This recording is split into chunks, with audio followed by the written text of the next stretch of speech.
Okay. Did that fix it?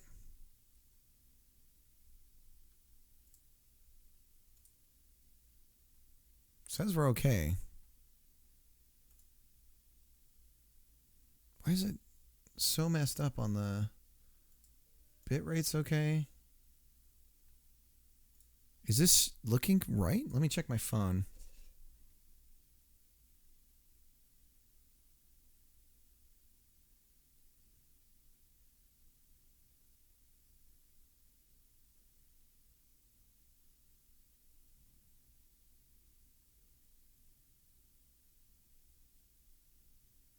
Yeah, it's okay.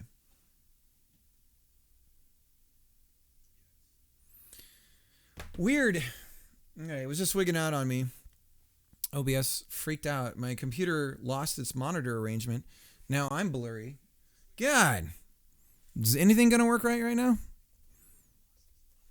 I don't need you playing whilst I stream. Anyways. Okay, so we don't need... let's get our notes out, though, because we're going to probably need that for other stuff. Looks like it went on the wrong screen for some reason. Just talk about bad luck right now.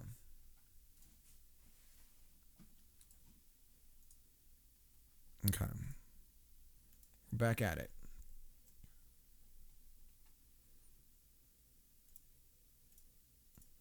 And then my music is somewhere. Where are you, music?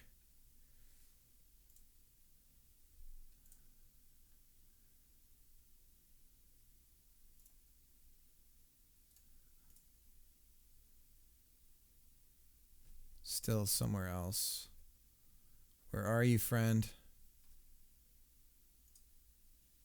Here we go. Okay, so we can get rid of all this.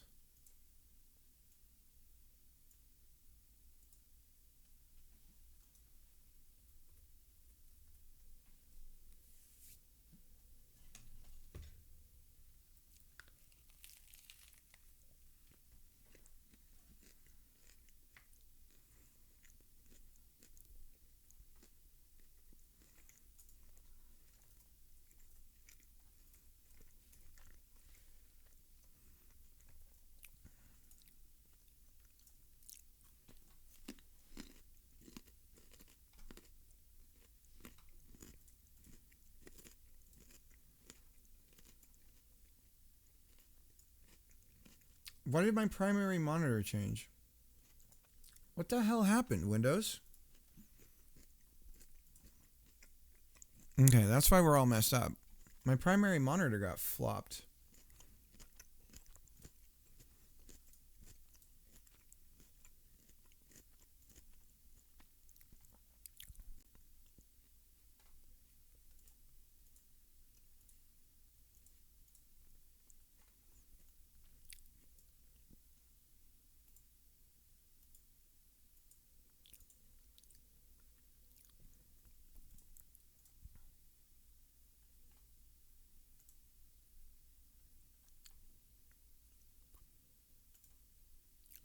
Okay. I see the issue. All right, we'll fix it later.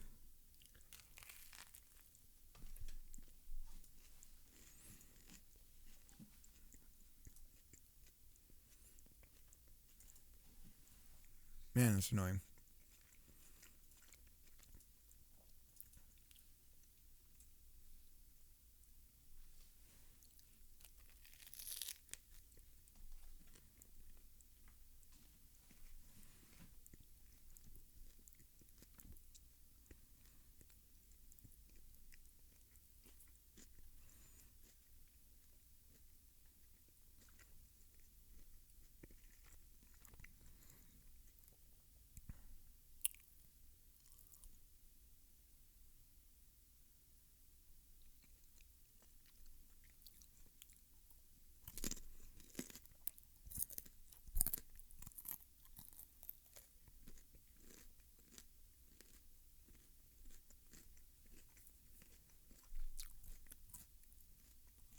Didn't I have game over and join code and all this? Point and spike and set ball and... Oh. Oh, here we go. Huh.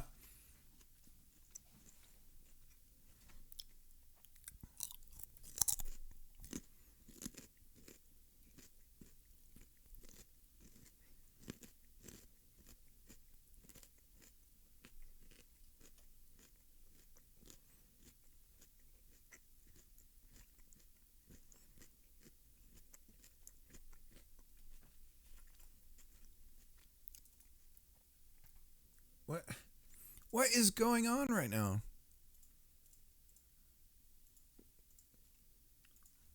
What happened to my window? It's right here. Where did it go? God.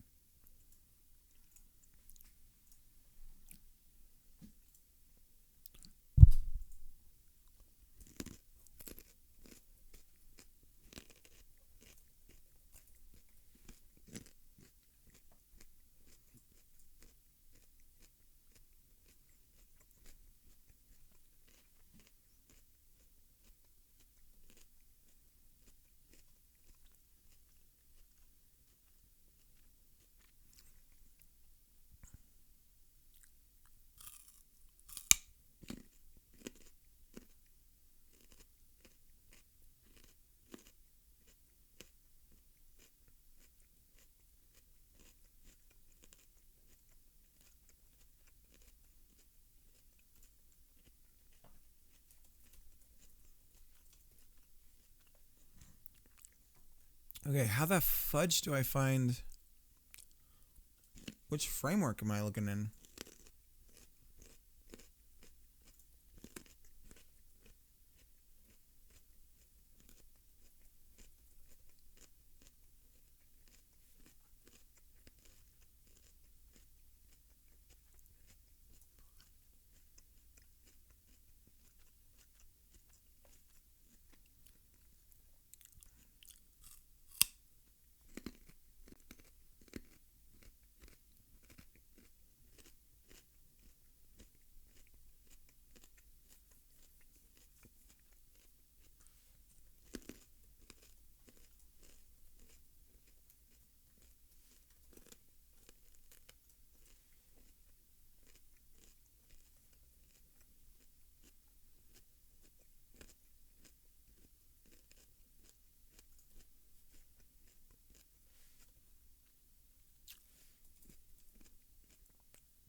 What is this? What is this going on here where it's like waiting to draw? What the hell is this?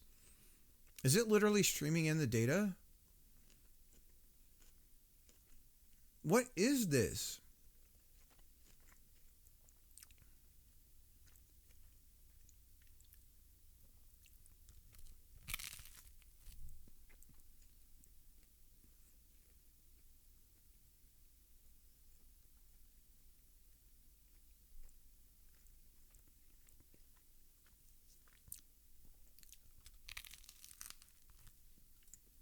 What the hell's going on with my computer right now?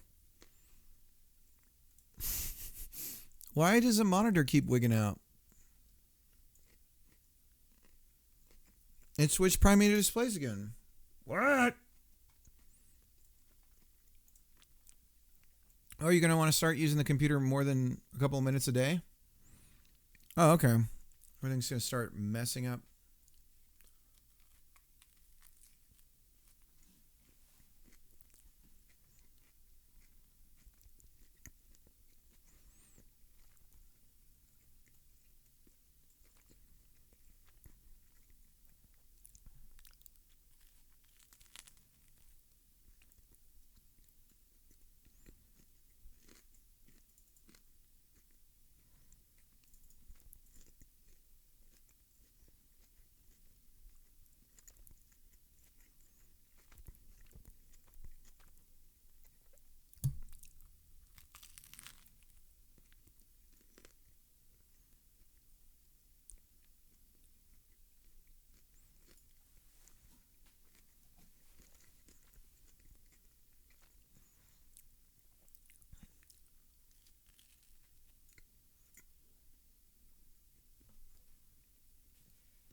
Okay. So if I do random next,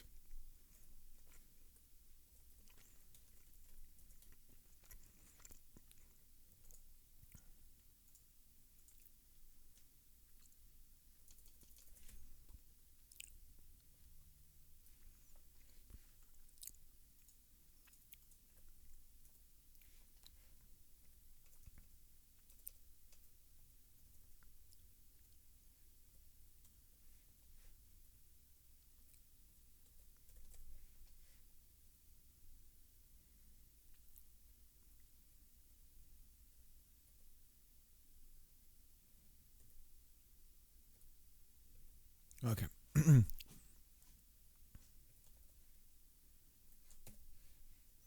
So that's a number between 0 and 1.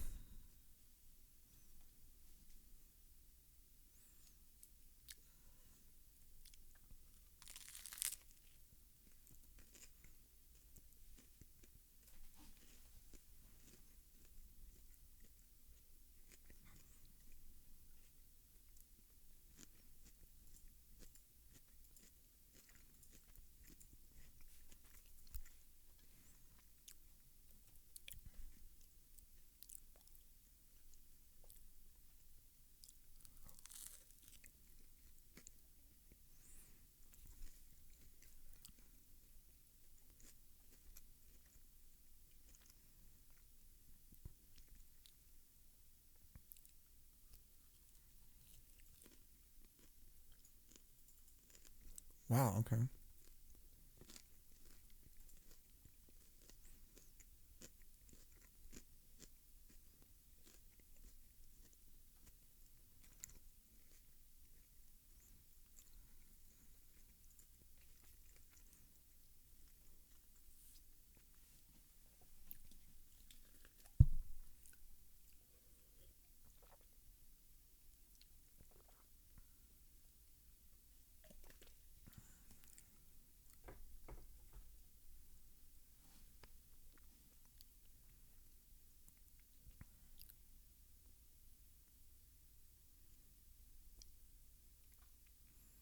Wrap integer. Do we have simple function calls like that in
So percent is modulus. So okay. Okay, so I should be able to go.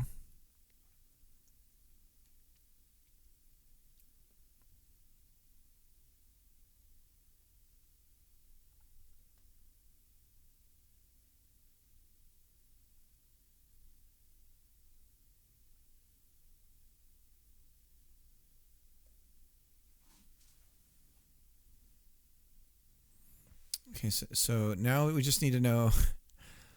I'm getting there. I'm getting there. There's all these little things that I got to get figured out here, and so let's look at the base array.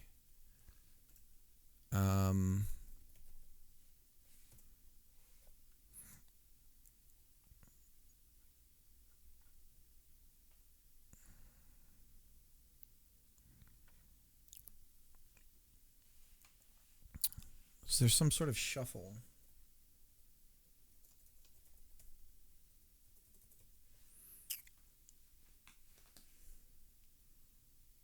See if I want to get something from a stack. Okay, maybe on random if I just want to make sure I don't grab the same thing from the stack. Returns a non-negative random integer. Could return the same. So I could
Okay, again, this is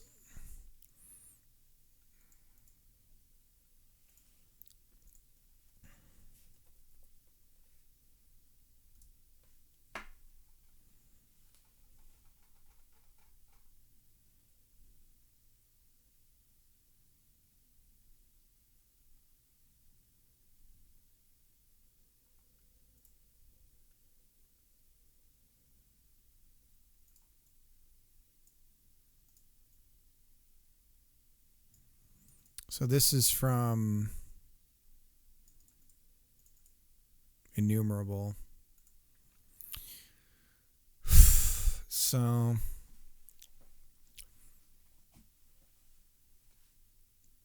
what do we have on array?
What is this order by nonsense? Where's this coming from?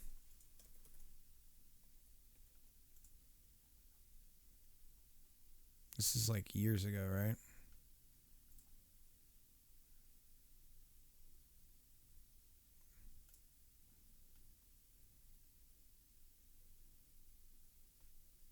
Again, this is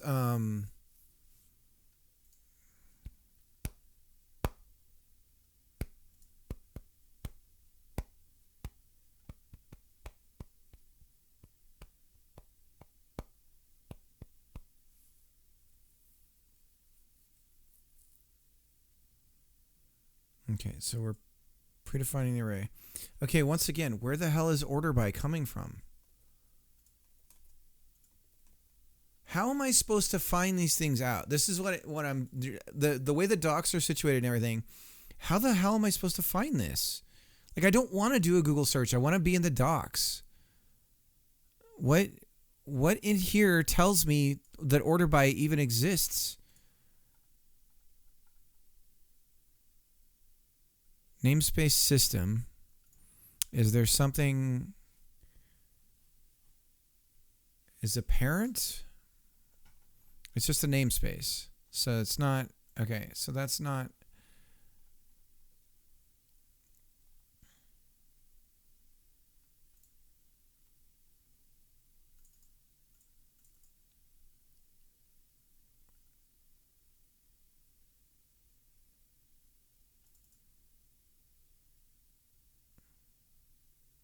link. What the hell's link?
Okay.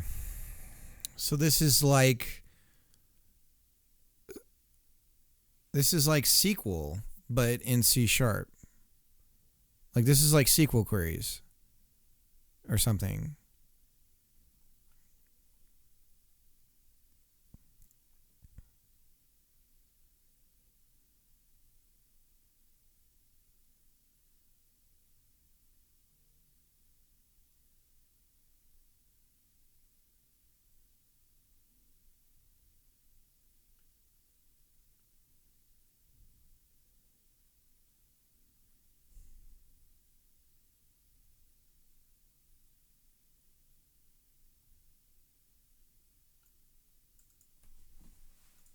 What the hell is all this?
How are you not giving me information about what the hell this is?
Again, we have this invisible. What is score?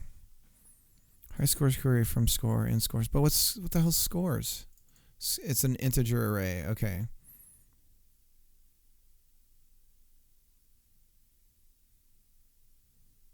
Okay, here we go.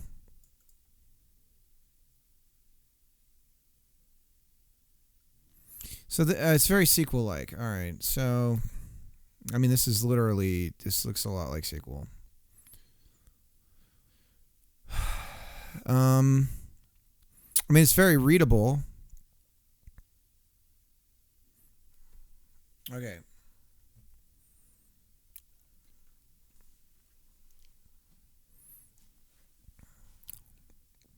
So if I want to shuffle, so in these examples, they're saying order by random next X to array.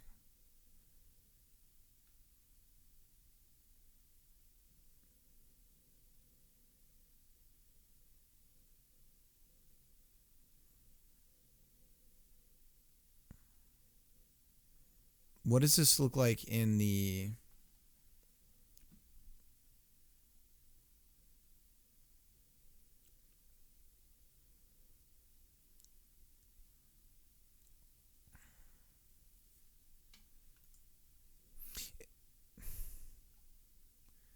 So this is some sort of...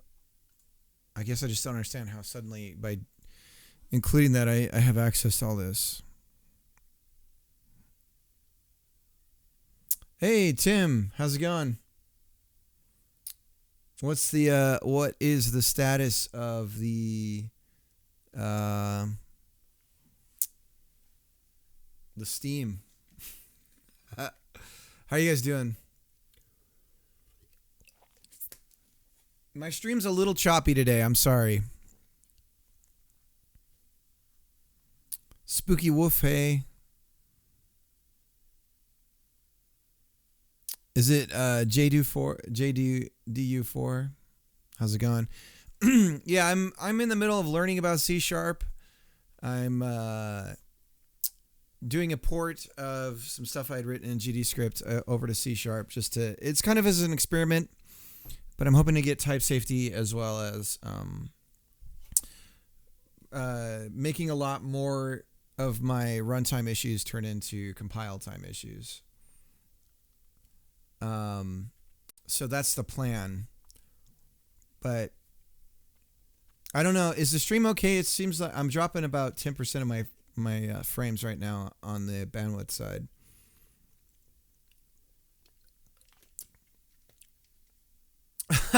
I'm having problems today. Twice now, Windows is just like, I don't know what happened to your second monitor. It's gone. And I'm going to change your primary display. And it's like, okay. And then it just randomly decides to pop back to the way it was. It's really frustrating because it breaks my OBS. So thanks Tim. I'm gonna switch over my programming glasses. But anyways, I mean, if you want to watch a guy struggle and sit here reading docs and learning, you're welcome to stick around. Normally I don't play music, but I figured out how to stream music and not have it end up in the VOD. So I'm very happy about that. But yeah, so I'm almost doing a 1-to-1 port. This is the GD script code here. Don't judge. And then this is slowly I'm porting everything over. Right now I've learned how to do how to grab a random number using C#'s random or .NET, I should say, I suppose.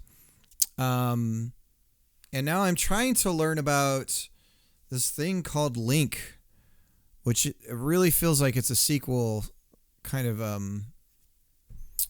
very much sequel, but it has two ways of doing it. One is they have like a markup for it, and then another is just like an inline kind of code, the traditional. It reminds me a lot of, I used to use Laravel for web development, and it reminds me a lot of how you would do like SQL queries in like you just kind of stack function calls, but the order and the nesting and everything would shape the SQL query. All I want to do is get two elements from the array randomly and not make sure I'm not getting a repeat value. Els, how's it going? I feel like if Els is here, I feel like I should get on the Pac-Man and play around a Pac-Man. I have a new mic set up for it. I wanted to test out and see if it sounds better. I forgot I had an old boom mic, so I just put it on the arcade. So that way I don't have to have the lapel when I play. Let's do that because I need a break. My brain, I'm mentally dead.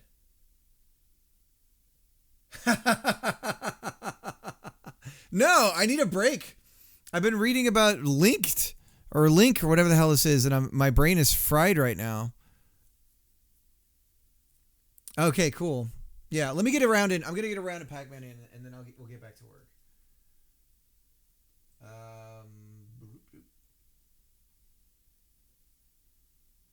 Zoom and enhance.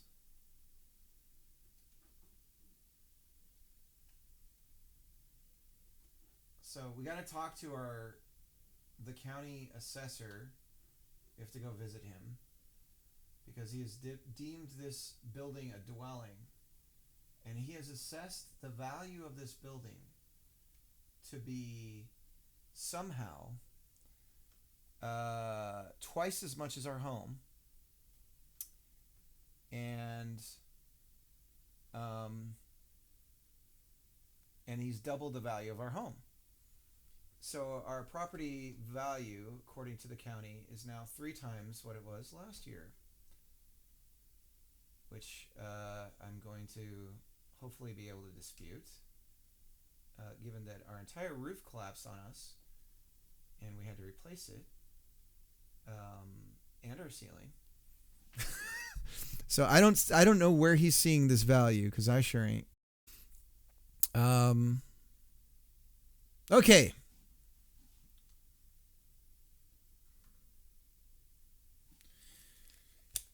Let's do it. Oh, yeah. I gotta get the mic set up going.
we go.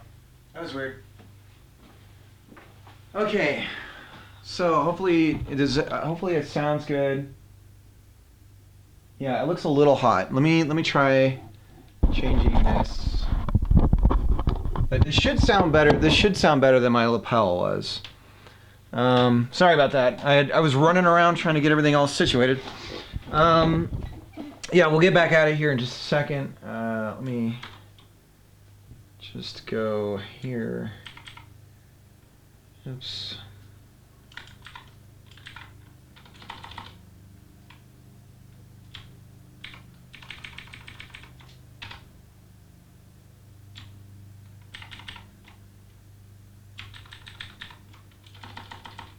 I really need to bookmark my chat on this other screen. Okay.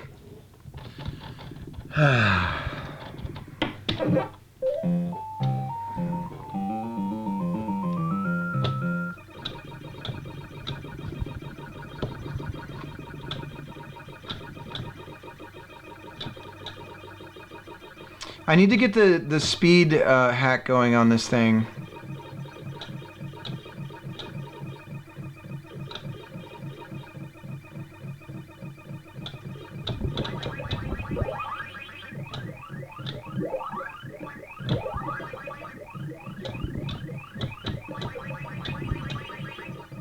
Oh, God, this is embarrassing. How embarrassing.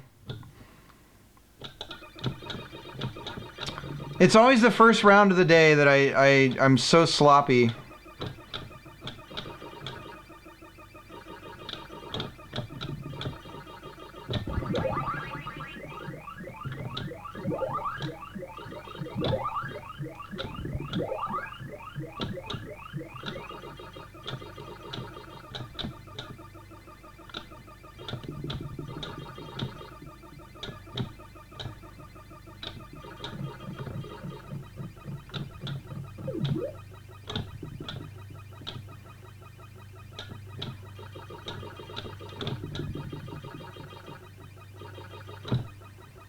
Trying to get all 4 out. This is the only time you can pump your score up, really.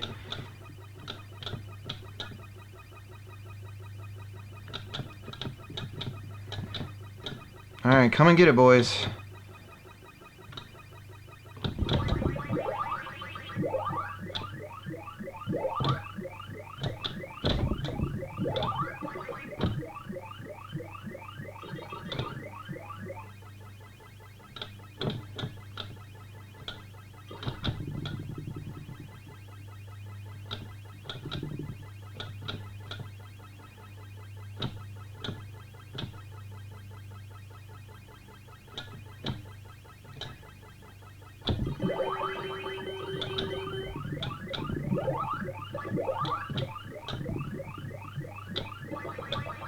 Dang. All right.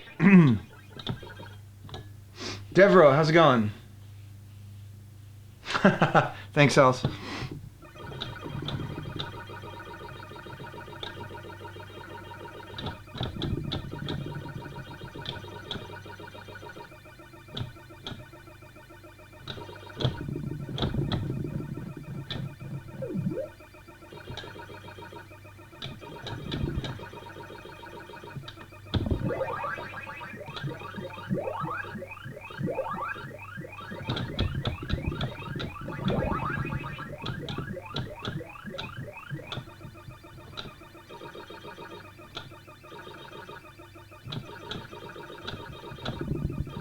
Ah, they switched modes.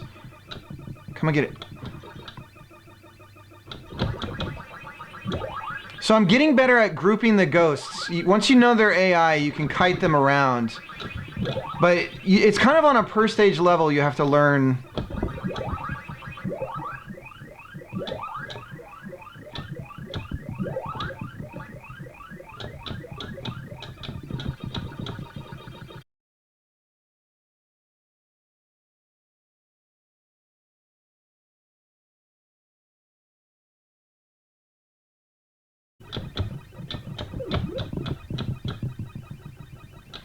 Man, I left a messy board for myself.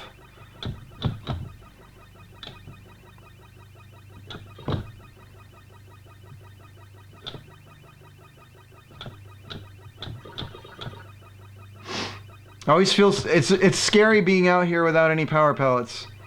I'm scared. Oh Lord. Oh.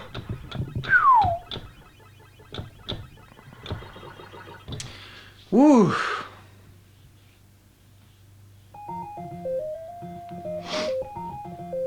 That was close.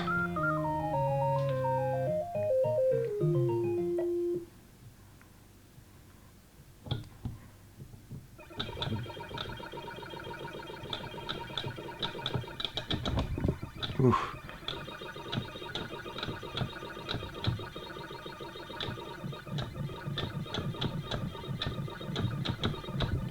Crap. Ah, they got me. Got me, and I lost that peach or that apple or whatever that, or not apple, orange. I know my fruits. Nobody say anything.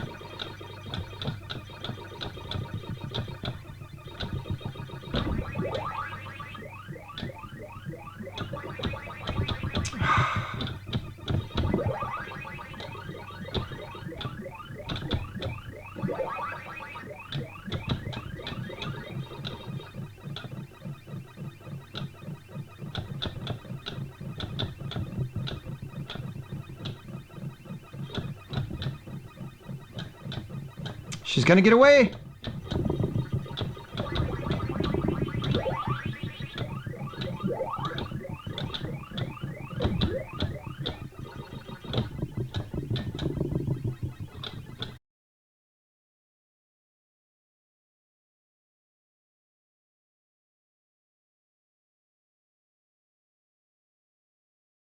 That corner up there is bad news.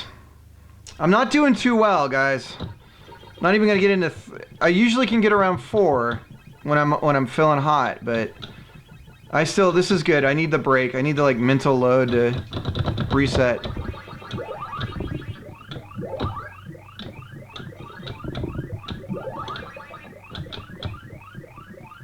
I might be able to do it. I'm in the 30s right now.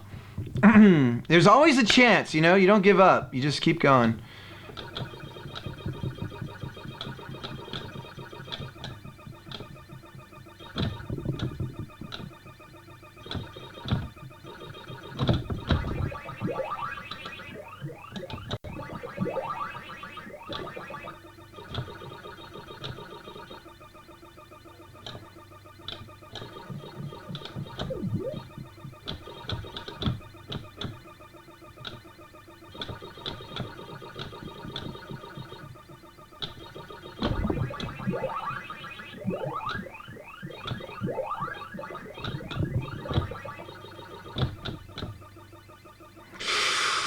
Shit! I had to take the chance because if I went up, it was gonna get me. Ah, dang. All right, back at it.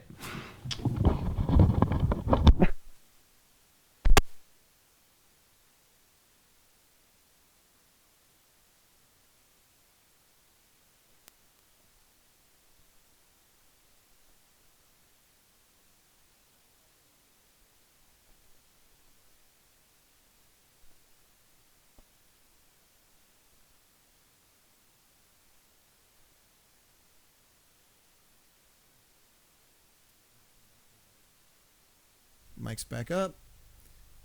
Sorry for the cursed words. I gotta get to. Okay. There's like a ton of little things I need to get better at on the stream, but I just don't have the time or resources to do it. So, anyways, let's get back at it. We're gonna probably go back to. I mean, what time is it? So, I got a late start today. Supposed to get in a little earlier on the stream time, but did end up happening for my daughter was working hard in class and I didn't want to interrupt her, and so I couldn't start the stream when I want to, which is going to be normally around 10 p.m. Pacific. Then when I was streaming, I was having issues with the stream, of course, so I had to restart it. So the time that it's showing right now is not accurate for how long I've been working. And then yesterday I was an idiot and was going for an hour and 30 minutes and had forgotten to hit the start button on the stream. So that was cool. Totally like boomer boomer vibes. Okay. So yeah, I'm trying to understand this whole link thing and how it works. So here's their order by.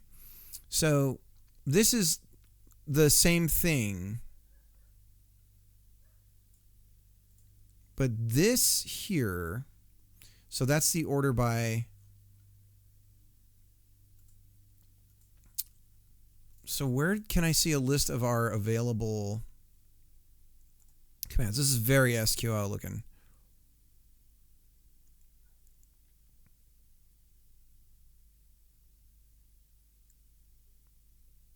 Yeah, it even mentions it.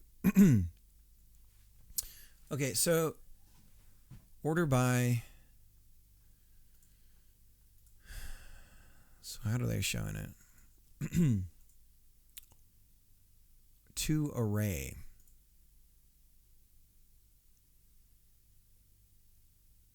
Yes. I'm in the middle. I'm nearing the finish line. I had to learn. There was quite a few things I had to learn about C# in order to get us to where we needed to be. But yeah, this is all Operation Make Money. My wife sold another asset on Itch, so yay to her. She's actually out. We've talked about it, and I'm considering just having her stream. I'm like, like with the classroom and the teaching thing, maybe you should have done that, gotten the certificate, and I should have done and flipped all this stuff. It's like we're doing everything backwards. But anyway, she's having a lot of in very smallest of success between the two of us. She's having a lot of I think I get the award for longest distraction from primary objective through channel point redeem.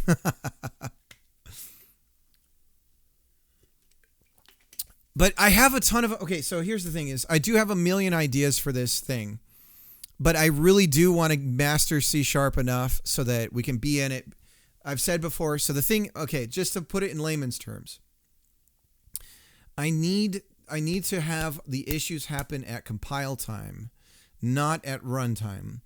And one way to get there is to go to a compiled language so that when you're doing a scripting language, you can sort of lay traps for yourself that you're not even going to find out about unless the code executes a certain way while it's running.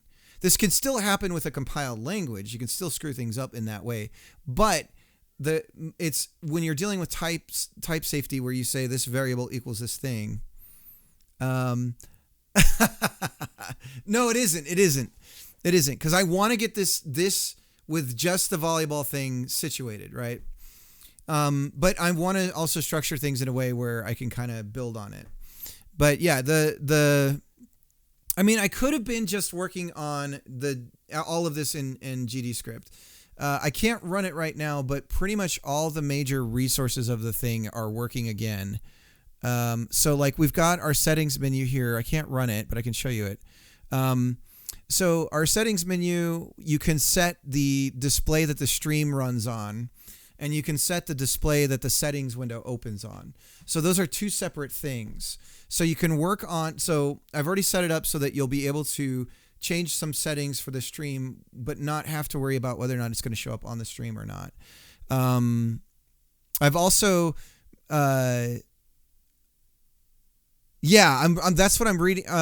I've seen that, but this is actually far more useful. What I'm looking at.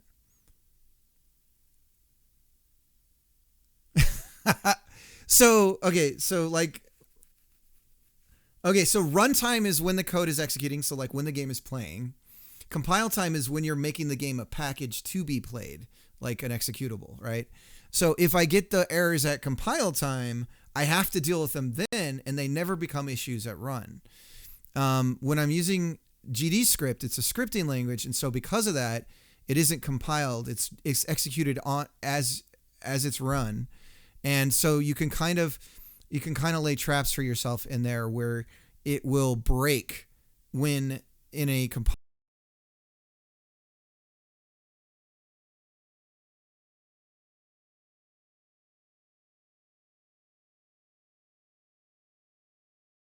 um, this is this variable is a word and this variable is a number, right? So by being able to strictly assign those things and say this variable is always a number, I can prevent other issues, right? So that's another reason why I wanted to move over to C sharp, because this the thinking here is this is a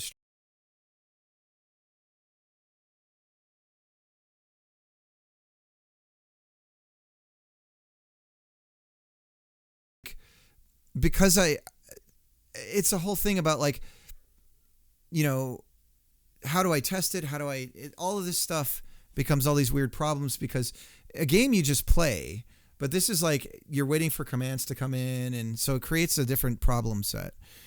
Anyways, yeah.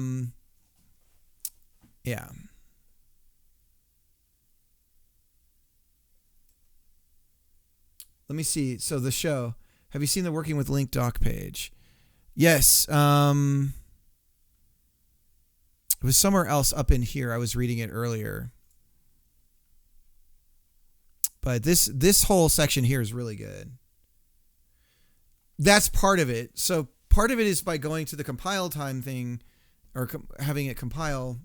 That acts as like an extra test for, you know. But yes, I already have built a tool that I can show you in the code. Not that it's going to matter, I guess, but I have a spoofer. So essentially what it does is if it's enabled, it will basically play itself. I think so too. I hope so. I hope some people are willing to try it out. The other issue is seeing how Stream Avatars does it with a lot of this stuff. I don't think we'll be able to provide okay, so here's the other thing. Sorry, I'm jumping around a lot. To me, the critical element to be able to make this like a shippable thing is that people need to be able to put in their own sprites. And it sounds like Stream Avatars has like a way to hook into the Steam, what do they call it? The Steam warehouse or whatever the heck it's called. And I don't think I'm going to be able to do that right out of the box, right? So what that will look like initially is give me your sprite sheets. Workshop, yeah. So eventually I'll get there with that. But initially it'll be like some default generic thing like Stream Avatars has where we create our own style of look for like, hey, just get going right away with this, you know? And really it is only going to be the volleyball thing. But then eventually I have a lot of ideas for like how it can be dynamic, where when somebody starts a game, the idle sort of characters that aren't joining kind of go off the side and are part of the crowd and all that kind of stuff. And all of that's totally on delay on the polish end until I get this damn port done. Anyways, but yeah, I don't know. I worry from like your perspective, Els, and maybe from other people's perspective. It feels like what I've done is just like made it so that it like what could have been done quicker is now getting like I'm sort of like idling or like maybe creating, I don't know. But just like that I'm sort of pushing this thing back that could have been completed sooner. But again, my thinking is that if this is something that I want to sell, I need to know that it's something I can build on. Because I think the idea here would be to put it out at a small price and over time slowly add features. And I need to know that the foundation that I've laid works for growth and everything. So I'm really hoping that I'm not wrong about going to C sharp, and I don't think so. I mean, I do wish, I don't know. There's some, yeah, anyways. But yeah, so we got the spoofer, so we can actually make the run speed of the game like ultra fast. So it'll just pretend like the chat messages are going like time is, you know, whatever, and it can play like 1,000 games in like 10 minutes or whatever. So once it's rolling, but the funny thing is even with that, even with spoofing and everything, I've played with people, and this is where this is what made me decide to go down this route is you can't account for like what I need is in Netflix. They have this concept of like the something monkey. They call it the like chaos monkey or whatever. And the idea is that they have something in their system that intentionally turns things off, intentionally like tries to execute commands when they shouldn't be, all that kind of stuff. So what I need to add in the spoofer element is a chaos monkey that comes in and is just like, just starts throwing stuff up in the air and trying to break things, right? Because right now the way that my spoofer works is it's based off of the logic of the state of the game, but I need to add some chaos into it to see if something else will break. That's the missing link in the testing side. Yeah. But where we were before I started doing this whole port was we did have it where you could hit like say choose to bump, and then you could say something after it. So you do exclamation point bump, and then you could type whatever you want, like a full sentence after that, and that would show up as your player, like that they were saying it, as like a taunt or something. So all that was put in and working before I decided to just break it all and spend. And then in between this, I had to do my daughter's room, so that really screwed things up. All right, so let me get back at it here.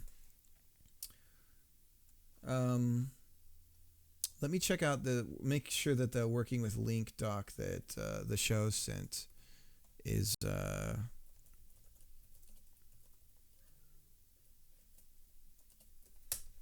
what I was looking at. Yeah, this is yeah, I checked this out, but this is like, well, all I'm trying to do is just shuffle an array. And then I was looking at this and I'm like, what the hell is this? Array does not have order by. So I'm like, where is this coming from? And that's when I went down the rabbit hole of what the hell is link. So what I want to do is grab two elements from an array, shuffle an array, and then grab two elements from it. And I'm kind of shocked. Like, I mean, there's a couple of different ways I could do it. I could just get the size of the array and then do a random number and then grab, two values that way. So that's another way to do it. But then I go, I do I don't know this language search, Google search, and then everyone in Stack Overflow is like, blah. And I'm like, well, this is like 8 years old.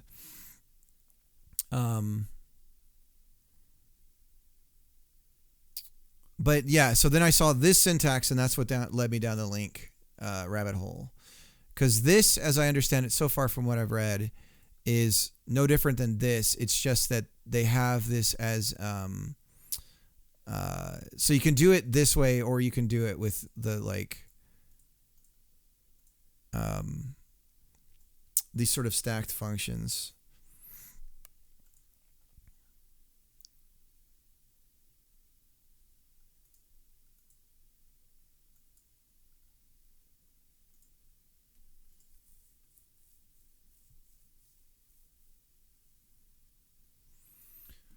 So I'm going to try to turn this into...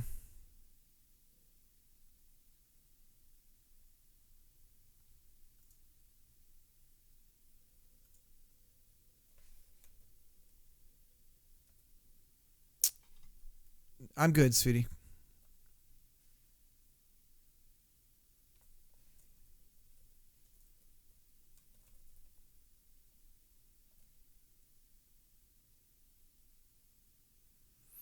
All right, you know what? For the sake of speed here, we're just not even going to do team names.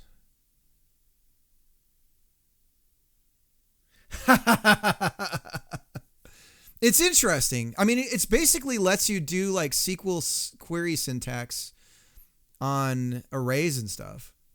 So it's pretty cool. I mean, I'm not opposed to I think that's pretty neat. Because I'm already very familiar with SQL. I mean, that was my moneymaker, like big data and doing things in SQL and building stuff in Oracle or whatever.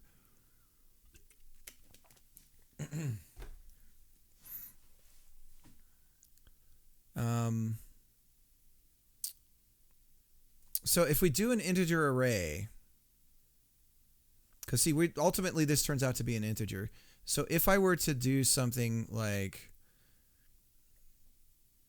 and it wouldn't be an int array. I mean, we could just assign it the strings. What if I got this going to? God, this is a mess. As I'm moving everything over. That's the other thing that kind of slowed this down is I needed to keep testing the code. And I'm in a mixed environment between GDScript and C#. And so even figuring out how to have those two things talk to each other took a little bit of time and added to a bit of the delay.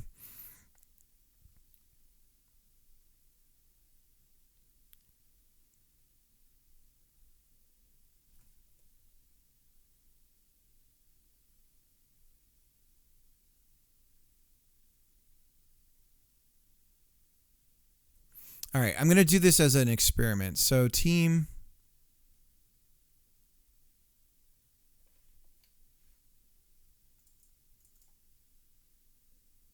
current T names, an array of strings, team names, and then over here we're doing. So this is just to build the team names out. This is to get the scenes going. Okay. So if I say current team names equals, and now we build the query here. How does this work? We go, so we go parentheses. Oh, we need to add link into the using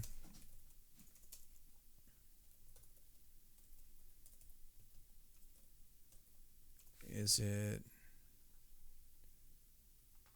how do we include it? Overview.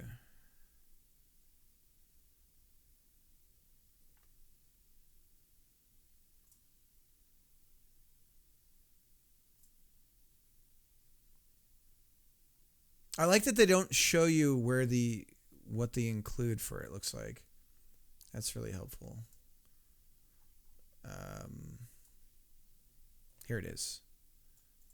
Collections generic.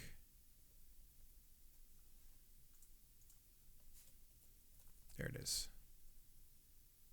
Okay. It won't be.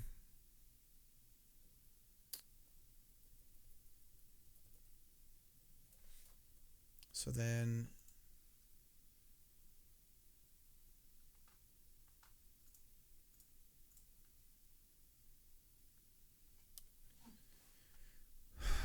okay, so now we do from. So if we say from team names,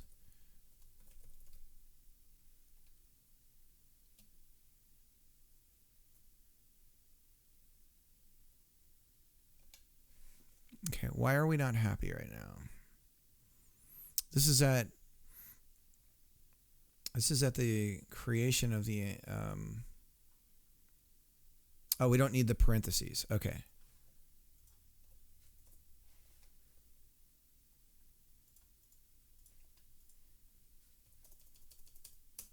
Okay, so now it doesn't see team names. Do we not have team names? We do. It is an array of strings from.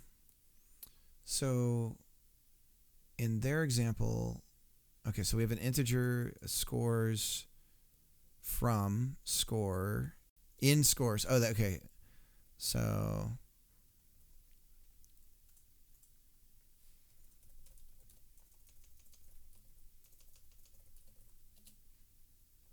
okay.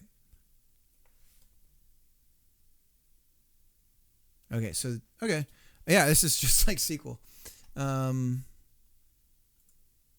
So in this case they're doing order by.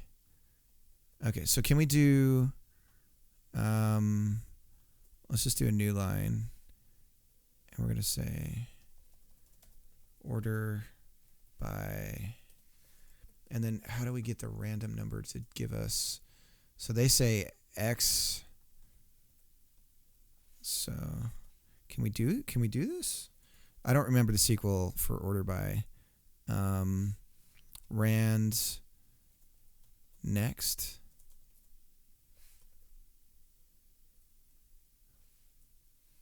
To. So this whole thing needs to go into an array. So do we go?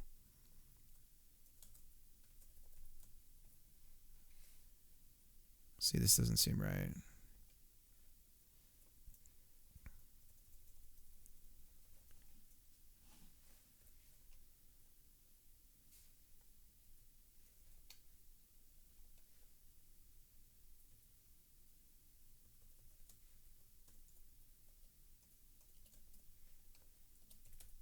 No, as far as Dev joking about tactics, it is something that I that's my passion project. That's what I want to be doing. But financial realities are starting to become very real, and so this is kind of like a make or break in terms of me being able to even do this anymore. Like as far as streaming and stuff. And then if I do have to go back to like a real job, I have to pick to cut something because I still need to homeschool my daughter and everything. And so that all of it sort of like it puts the streaming thing on the chopping block if I can't get something going. And the thing is like our lifestyle and our living expenses and things like that are so lean that we don't really need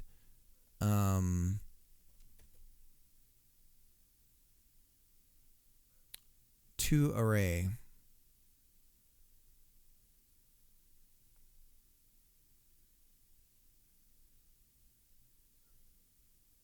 So we need to select all.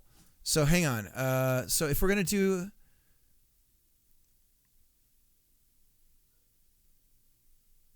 Hang on. Let me just think about this in SQL terms.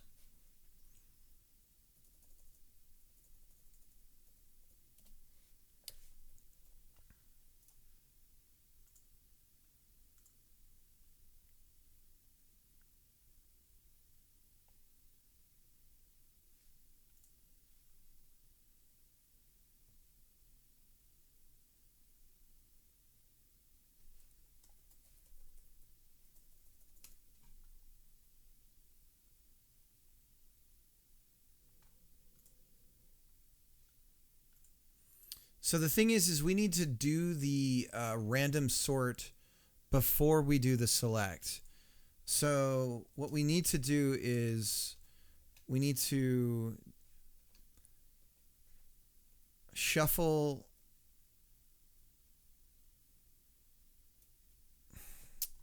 So I just need to know how to do the order by.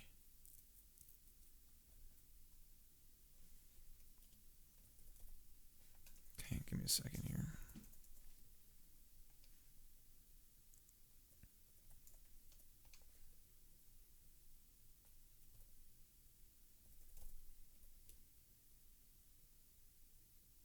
Yeah. From team and team names order by team, but how do we do this shuffle?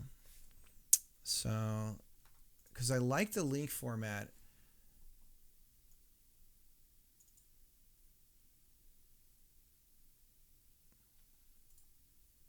I like the query format.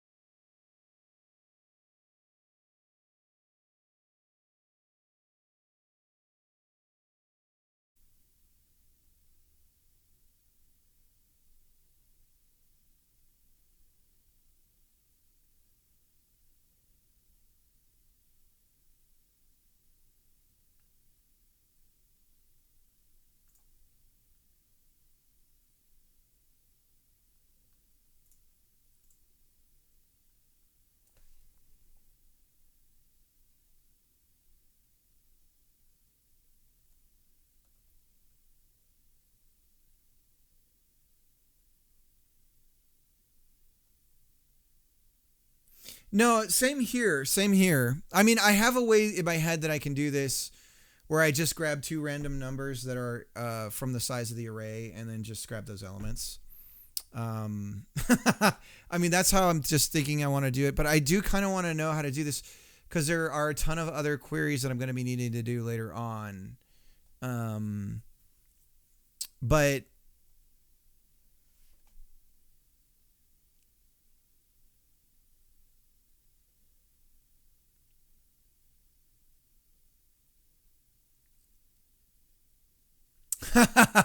yeah, I think that's what I'm going to end up doing.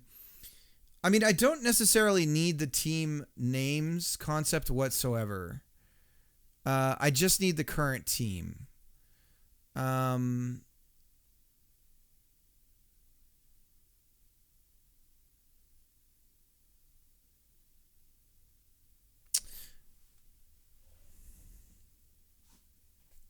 I pulled the backup copy of Whisper Spawn out today to try and get it up to parity with the main copy.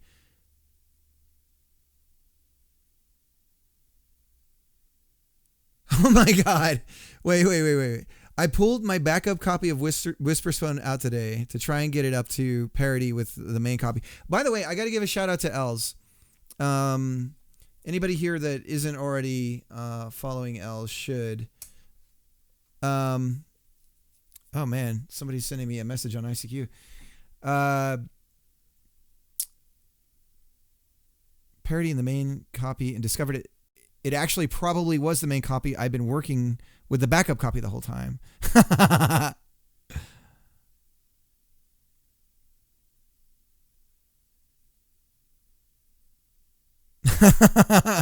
Yeah, man. Everyone's on ICQ now.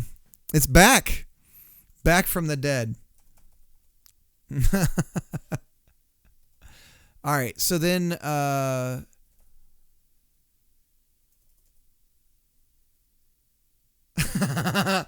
damn, you still remember yours? Mine was I was late to the party. I feel like mine was in the 5s.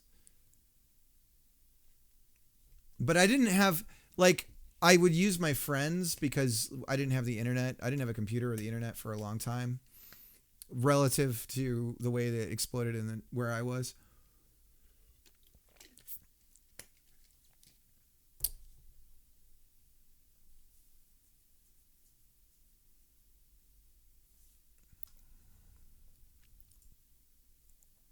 Yeah, and then there was AIM. All that stuff came out, and then you end up downloading that one client that could do all three. Because everybody, there was like ICQ, AIM, and AOL. Was AOL Instant Messenger really a thing? I didn't know. What was the one with? Yeah, there was AOL, and there was a client that was it called AIM? Maybe it was called AIM. I forget. Trello. Was it Trello? No, not Trello. Something. Oh, wouldn't that be great? AIM. Yeah. Trillion. That's what it was. Trillion. Oh man. I'm getting flashbacks. Oh God. Okay. So the thing I miss about the early internet is that the dial-up days, you had to connect with intent. There was a reason you were getting on. There was a thing you were going to do. And then,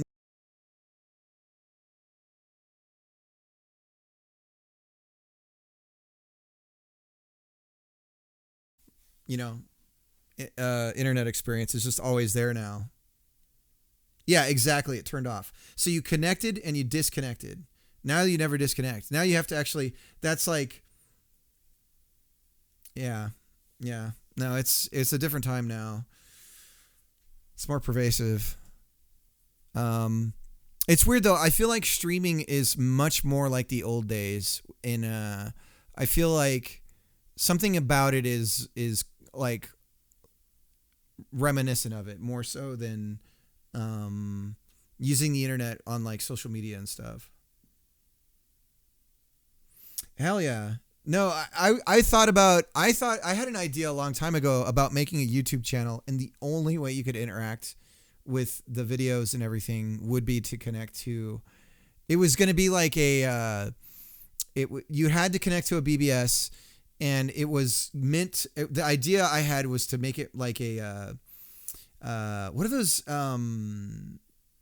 those games that like use real life, the Destiny Bungie guys do that all the time for their like launches for like Halo and whatnot. They would always do those.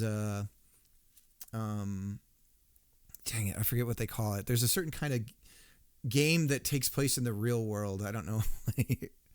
But anyways, it would be something like that where it was like semi-interactive, and you would have to connect to a BBS, and it would be part of the like world of the video's structure. It was I had this wild idea. I never really executed on it, obviously, but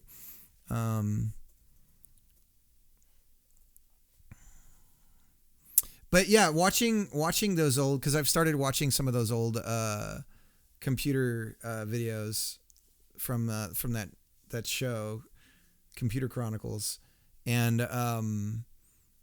yeah, it really, it's a different time.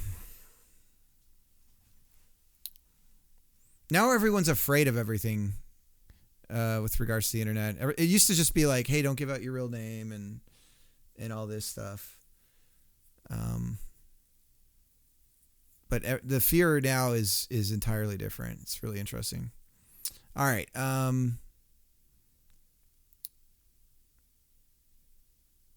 So we're not going to care about the team names. An array of team scenes so that we can what?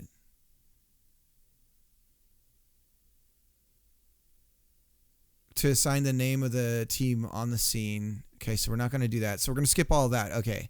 Then do we start the timer? Okay, so... And so, yeah, timer needs to be on the outside.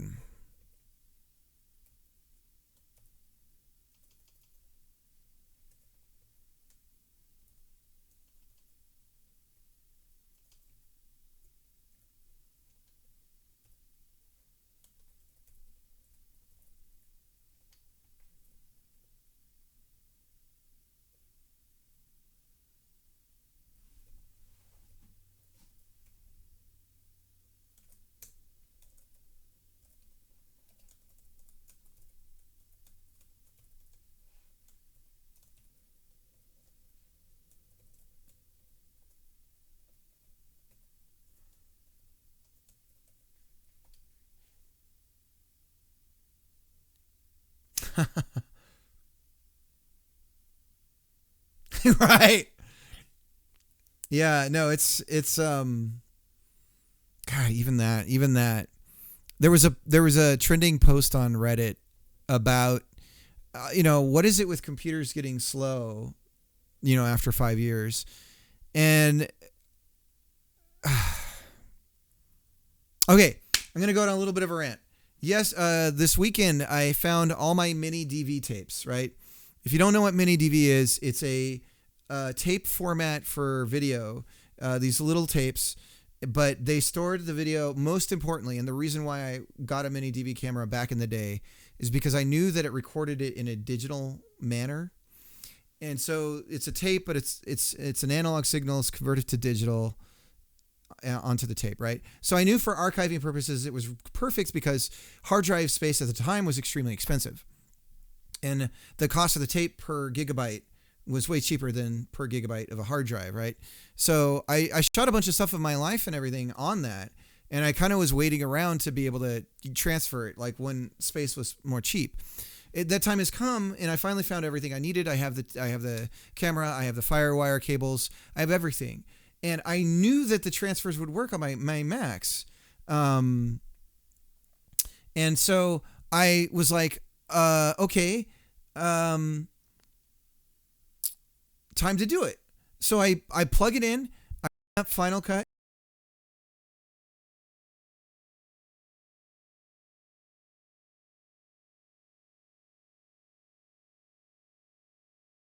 It turns out that if your Mac updated to anything past High Sierra, they basically, intentionally or not, um, the audio capture part of the mini DVs, the DV tapes, is busted, and so it's like, okay, well, crap. And I have old iMacs. I'm like, let me try those. Oh nope, they're all on High Sierra. Okay, so I can't do that. My daughter from a friend gave us his really old MacBook Air, and I'm like, okay, well that's got Thunderport on it. Let's plug it into there. Nope, it's a different kind of Thunderport, and the Thunderbolt or whatever the hell it's called, cable that I have is too new for that to be able to talk to it. So I can't use that. So then it's like, okay, well, what the hell do I do?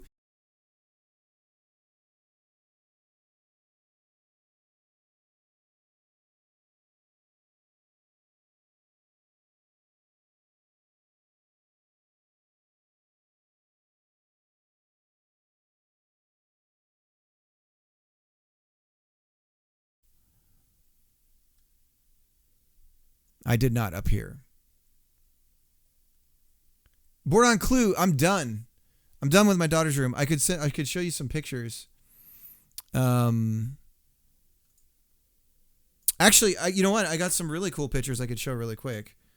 Well, I can't go to my wife's Telegram because I send her dirty messages, so that's not going to work. Give me a second.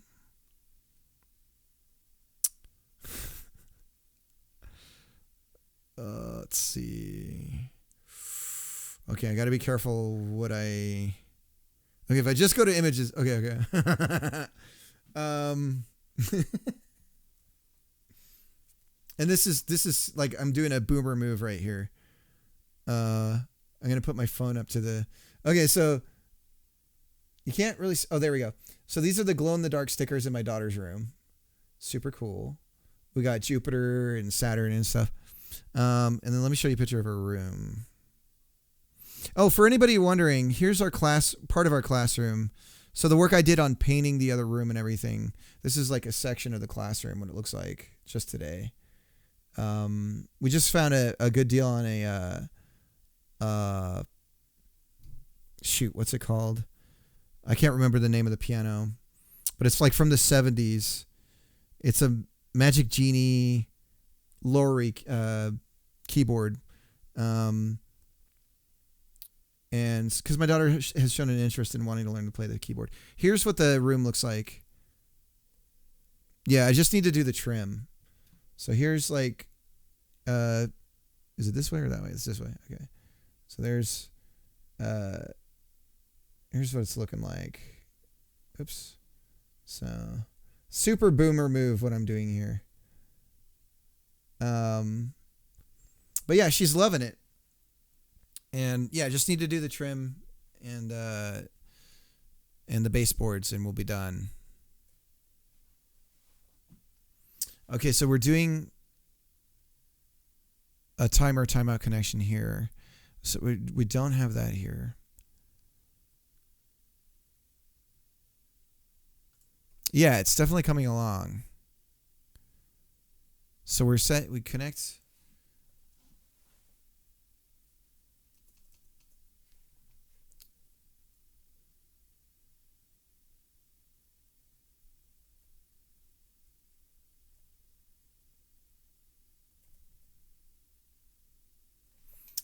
And it's not a node. It is a timer. We know exactly what it is. So we should be able to sign the type here. And then we can do things like wait. Should allow us to. Okay, so let me.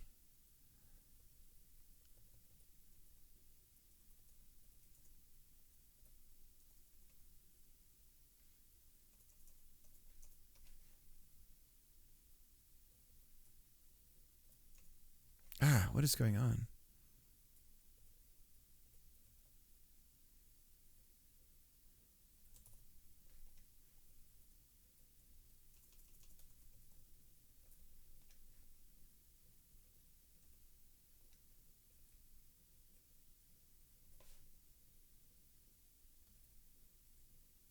There we go.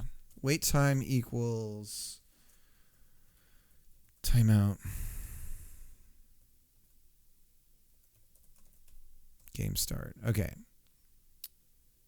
And then we should be able to do timer, timeout. And I already forget how to do signals. I think we do plus equals. And then we give it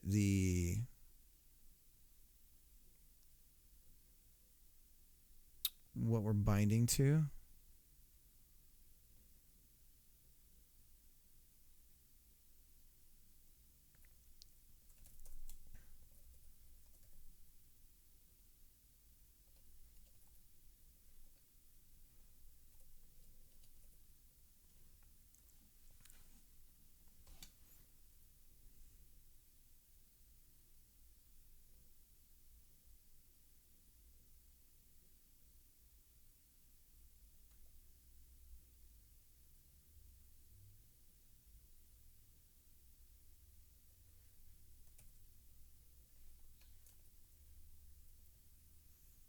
Oh yeah, so sorry, I got distracted. So I go down the rabbit hole. And finally find out that there is a way to get it working, but I've got to upgrade the Mac, which I'm very hesitant to do because every time I've ever upgraded Mac OS, it's hosed the machine. And so inevitably I need to make sure that I have a time machine backup because something is going to hose the machine. Poo Stack, how's it going?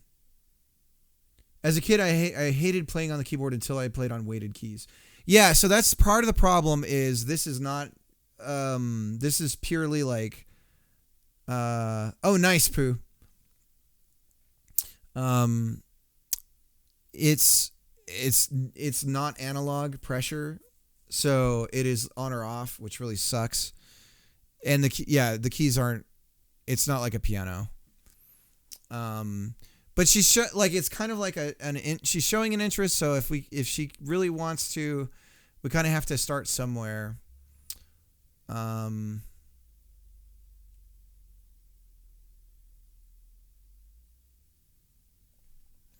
me find out. Let me check I'm gonna open up another piece of code that I know I've set up some stuff properly here.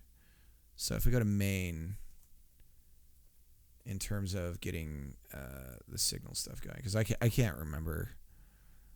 All right, so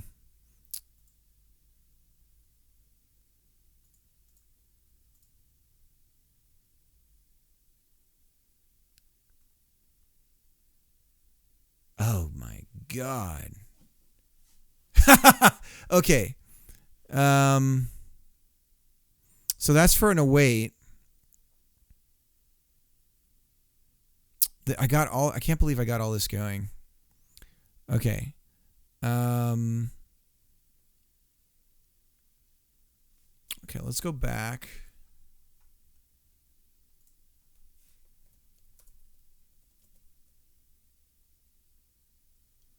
Oh, I'm using so this I'm using is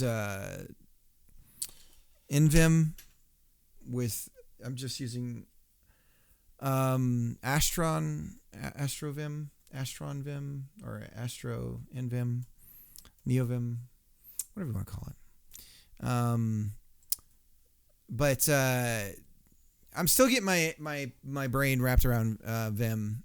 Every once in a while, I feel the gains coming. But I don't like the built-in editor in Godot. Let's see. We're looking at. Okay. Let me just go straight to there. For docs.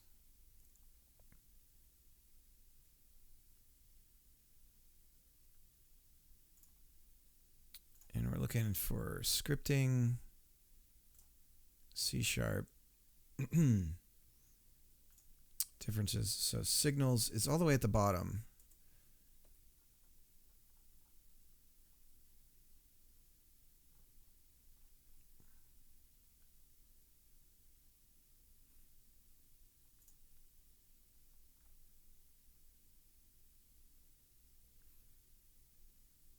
All right. Yeah, this is all C# events. That's not what we're talking about. We need to connect to.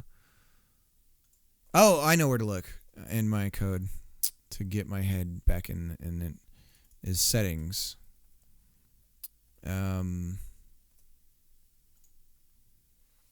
Okay. So yeah. Okay.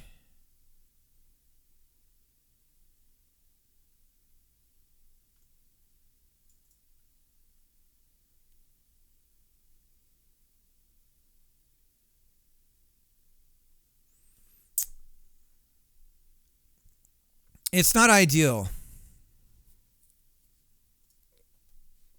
Somebody was trying to get me. It was Devereaux's friend, Studio JVLA, or he's. I haven't seen him in the chat in a long time, but he was trying to get me on something else. I forget what it's called, but it had me. He was like, the nice thing so far about NVim on Windows is it's a binary, so it's just an executable, super easy. But he was trying to get me on something else, and I was having to like.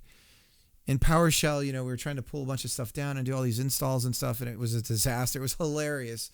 It took up like 3 hours of my stream one day. Maybe I can't remember what it was, but it was just comically disastrous trying to get it going. I'm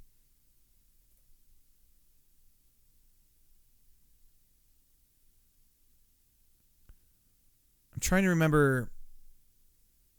Okay, so that's not it.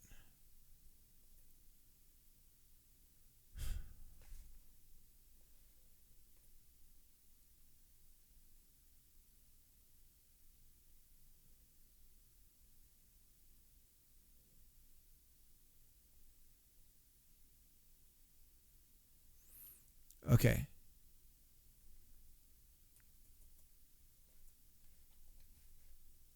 Is it that simple? I don't need to pass the... I think that's it. Okay. My God. All right.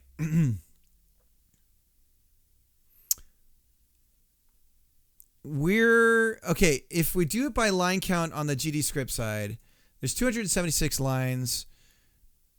Ignoring all the little things that I need to put in, we're down at start. So this is the BSS code. This is the code for the game logic, right? So if we go to start, where is it over here? So the BSS code is over halfway. We're 2/3.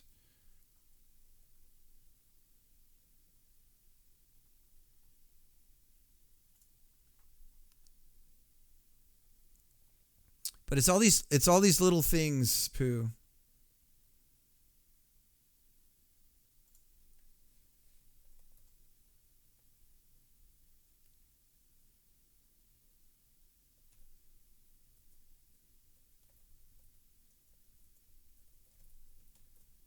And I still have to do like this, like call, because some of this stuff is still in GD script. So then I have to do all these weird things to execute a function on a piece of GD script code.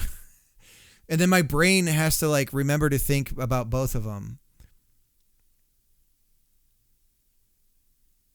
Oh, this is ready, not join.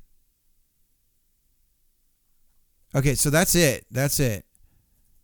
Okay, so that's that. We still need to do this here. We haven't set up the game board stuff here. Okay, so now let's do the served code. Let's get the rest of this worked out now that we can do random numbers. So other team is an integer, and all we're doing is a modulus. And I don't know how to do those in C#. I think it's just %. But I don't know what... So like if I do current team plus... But no, I don't... I want to wrap a number. So how do we do that in C#?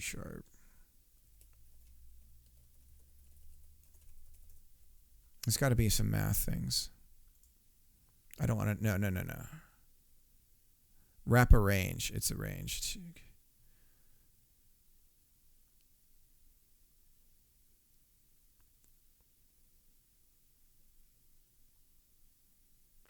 So there's some math functions. So let's look at .NET. And we'll see math. Yeah, Writer is software as a service, though, right? I do not have the budget for software as a service.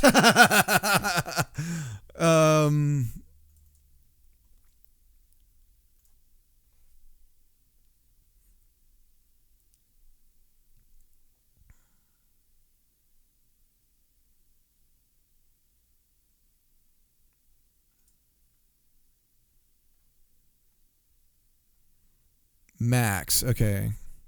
Returns to larger. No, that's not what we want to do.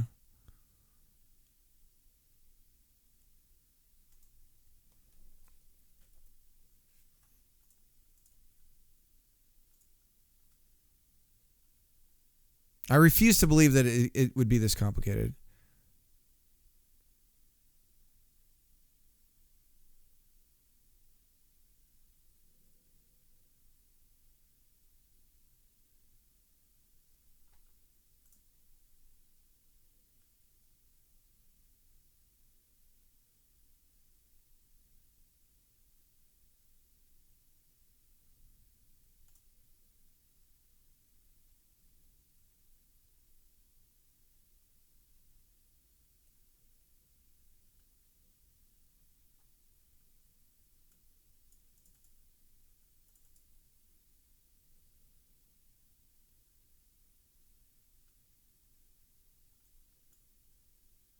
Max value +1. Is this it?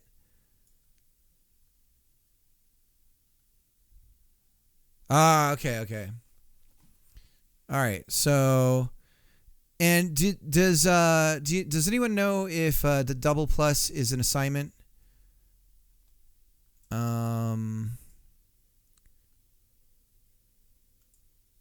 Cheaper each year. Yeah, maybe someday.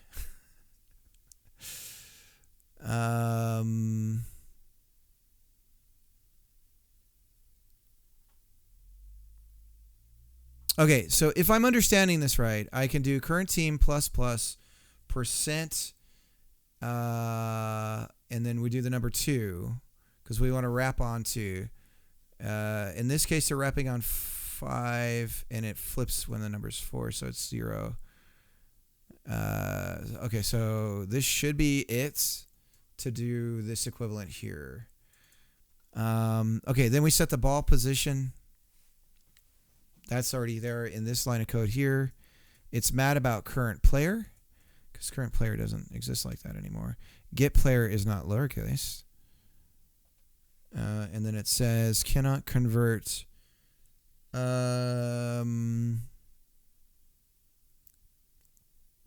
2D node to string. What are you talking about? Let's go to the current player or get player.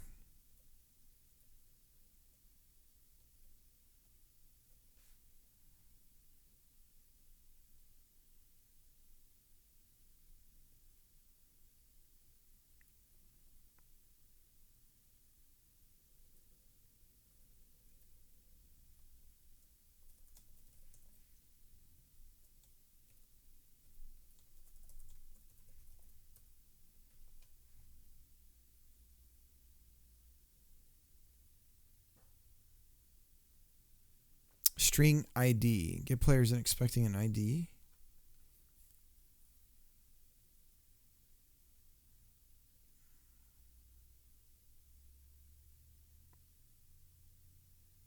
Of a string. Okay.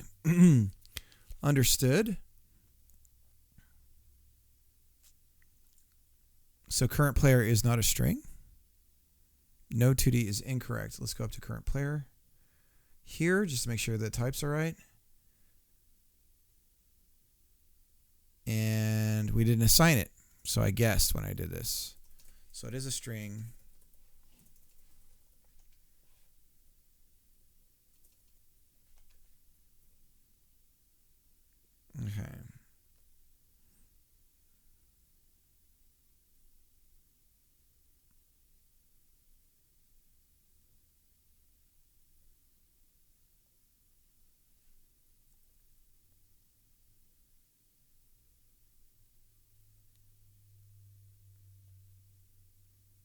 All right, thanks, Pooh. I do need a break. Pooh can tell. Pooh can tell.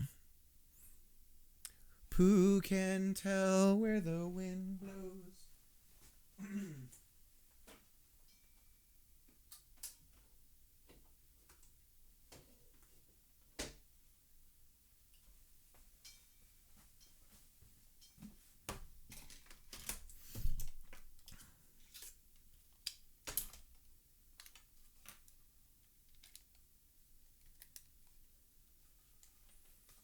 All right.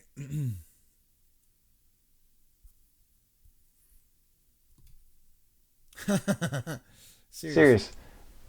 Okay, so we're on the other mic. I need to lower it. It's always a little hot with the lapel.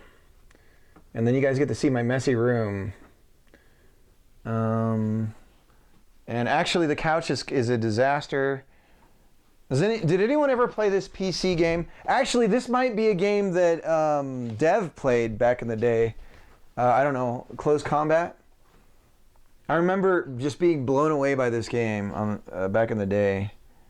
Who made it? Was it Microsoft? Atomic. I don't know if that's the... Yeah, it was cool because you like had your unit. I think it had like stress levels and stuff for the units and everything. And it was it was like tactical, but it was not an RTS. Well, I guess it was real. When I say RTS, I always think of like one specific genre of game. Okay, let me actually clean.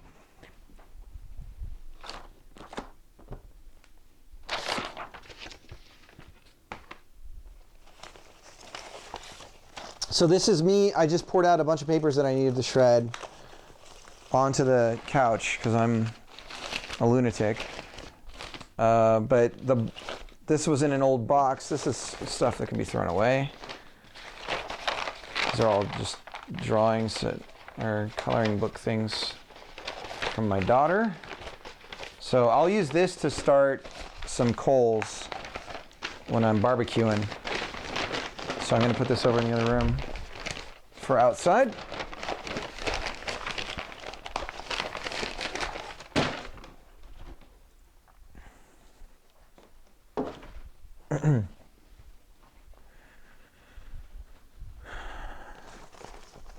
And tradition, I'm developing a tradition with my daughter that anytime there's like a Nintendo,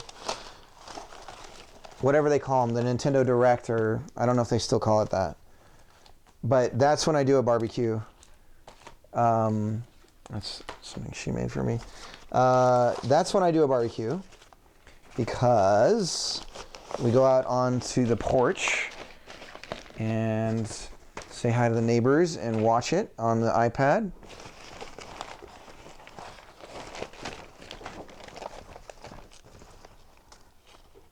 I feel like the tradition, like one of the important things to do with family is food, and having a routine when it comes to food, like maybe the same kind of foods and things, it really builds. You know when you remember something about your childhood and it's like there's these memories that you have that are probably a combination of like 7 different times that something happened. But it's happened enough that it's like, you know, the joke of what the people say now is like a core memory. But it becomes like a mile marker in your life. And that's why I feel like doing certain kinds of routines, not like a structure, not like military or anything, not militaristic, but just having these like beats in the life that kind of repeat is really important for building those like permanent memories. Oh, I didn't set a timer. You're right. Thanks. I'm going on kind of a rant anyways. Let's do the timer.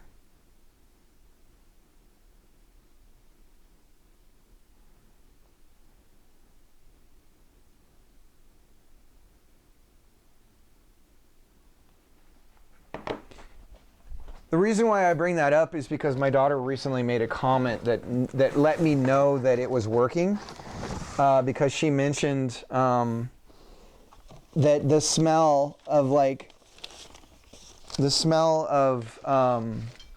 the me burning charcoal, it's just like instantly for her is just like, oh, it's hamburgers or whatever, and so it's like, it's working. My plan.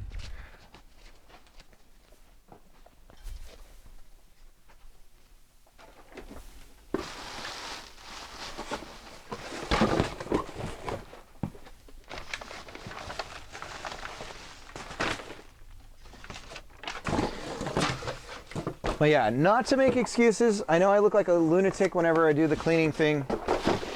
But again, this was our garage. And so, I don't know, some people's garages are like super organized. Ours was never that way. It was literally mostly a pile of things just shoved against the side of the wall. But we're gonna have a yard sale this weekend actually, and we're finally getting rid of like so much of this waste stuff that just been with us our whole life. And then everything, it got even more complicated trying to get organized, because when we moved, the critical mistake that we made during that whole process was we just packed all of our stuff and took it with us. And that was the dumbest thing we possibly could have done. Because when we were leaving California, the U-Haul prices were insane. It was like $3,000 something to get out. If we were going in, it would have been like a $300 U-Haul. So the equation when you're figuring for something like that is you calculate it's kind of sad, but if you put your belongings into a cost per square cubic foot, and then you think about that in the size of the thing, and you just do that math for, this is going to cost me X number of dollars to put it inside of this thing to get it to this other place, and suddenly it becomes, get rid of it. It's cheaper to buy that thing again where we're going. Unfortunately for us, it was like, oh, we have all this crap. Let's take it with us. And then it ended up, we had to get rid of a bunch of our things that I much rather have kept. So this I worry too, showing this on stream is like, is this my like beautiful mind moment where people are like, oh my God, that guy's a psycho. his place is a wreck. But the funny, that's the funny thing. Because I did the same thing. Like, now I've got this nice, clean, beautiful classroom for my daughter where I used to stream, and this was an even bigger mess. And then it was like, no, we got to get that. I got to make that into our classroom because my son, he's getting older and he's toddling around and he's starting to get into everything and completely ruin the classroom. And so we had to, that was like the priority. Everything's, just one priority over another. And so then this used to be a bunch of stuff, and now that's all getting out to be yard sold. And so this will eventually become like a nice, fun little game room area. It's just not there yet. Oh, I got this cool, this is a cool book here. This is Jordan Mechner's, he published his original journals during the time that he was making Prince of Persia. And so this is like super, super cool. He kept really good like life journal things in here. And it's so cool. It's such a cool, so it showed, like, this is an example of his original journal, like a scan of it. But then it's printed, and it's just got like so many reference things in here. Like when he was doing the original rotoscoping of his brother and everything. It's so cool. And like how he thought about the design based on the constraints of the computer that he was building it on. It's even got some assembly code in there. It's really cool.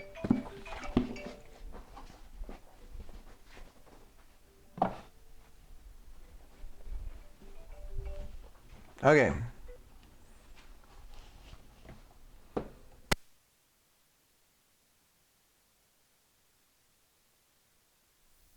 All right, back at it.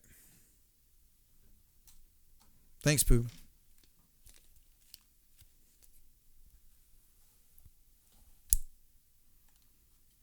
I barely have memories from my early youth. I started to make memories when I could do things myself. Parents were always working and overcompensating in vacations and some weekends. Even bigger mess. Shh. Dude, it was insane. This is organized. But again, it was meant to be, it was just like, it was literally like piles of boxes and stuff. So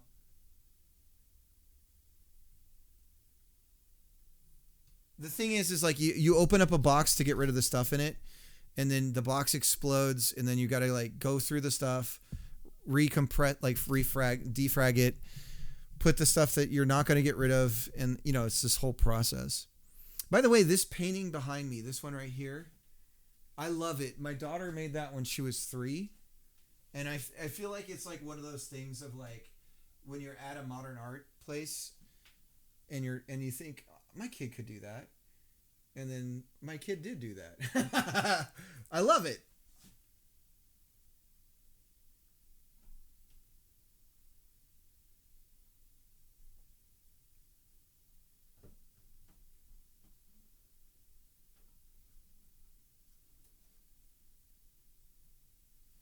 Close enough.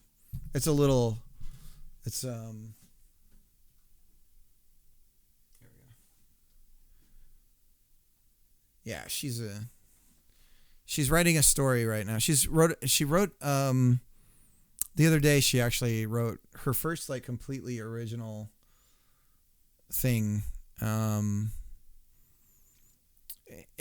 I'm just really, I'm a proud papa. Because she, you do like I do the homeschooling thing, and there's certain things you get freaked out about. All right, so we're on serve, ball served. Okay, so now we need this here. Current team names. Current team. So this is, there we go. All right. Going down, current time to hit. Okay, so now we're looking at bump. ZT.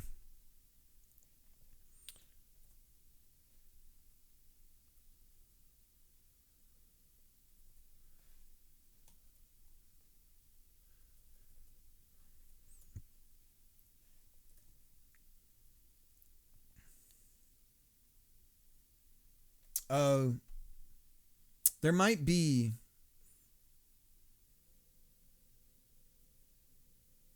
I went from the lapel to the deck, so there might be a slight delay in the audio versus the camera because they're not connected.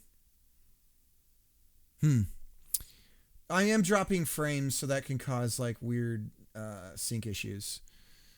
Okay, so bump, we have current time to hit equals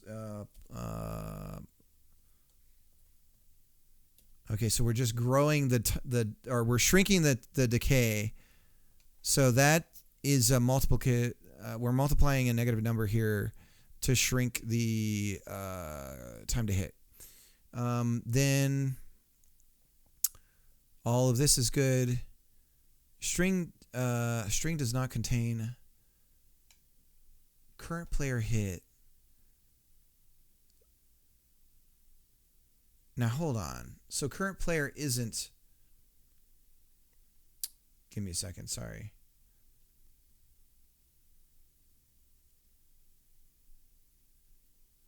Served.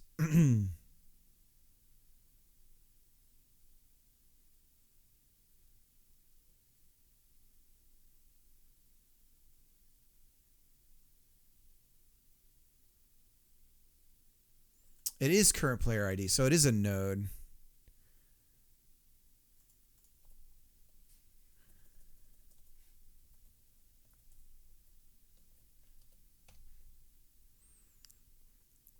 And I think we have to use get because, again, it doesn't know what values exist. So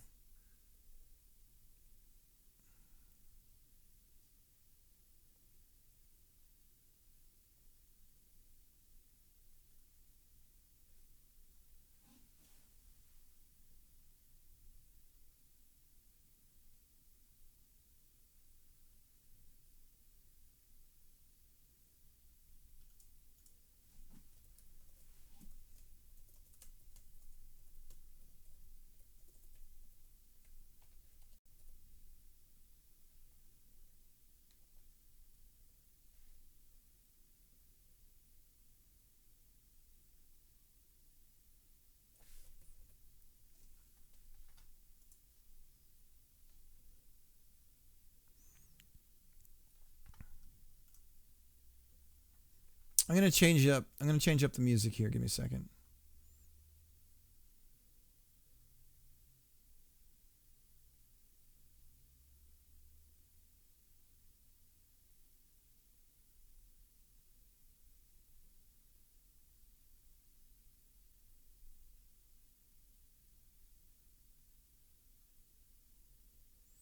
Empty 1980s mall vaporwave. So vaporwave is an interesting genre.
It is Git. Okay.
Okay, ball bump.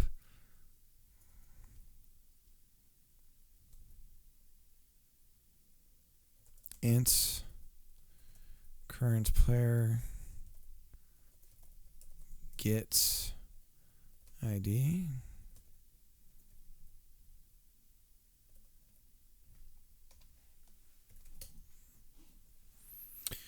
Next player takes one arguments. Asterisk. Okay, so next player doesn't have an argument here. And if we go over here on the other one, oops. That's fine. Next player.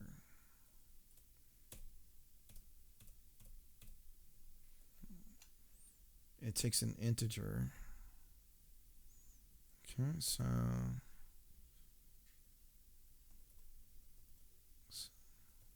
integer.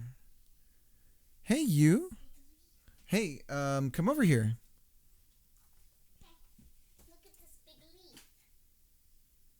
What's that, sweetie? Let me hang on. Hey, wait, come here. What is it? What you got? Oh my goodness, that's huge. Can I play Pac-Man? Yeah, go ahead. Is it okay if people hear you play? Yeah. Okay. I'll put it up so that people can hear you play. On my own. What's that? I just did my Switch on my own. What'd you play? A little bit of Mario and practically all Pokemon Snap. So you're doing Mario. What's it called? Odyssey. Mario Odyssey. That's right. It's funny we had that and you weren't really interested in it, and all of a sudden you're back in it. Sometimes you just gotta be in the mood. And for so long, I played that for a while, and then it never ever. Yeah. Okay. Say something, sweetie. Doesn't like it. Hang on. Oops. Turn on. I like it different. Oh, you want to play a different one? Is this not working?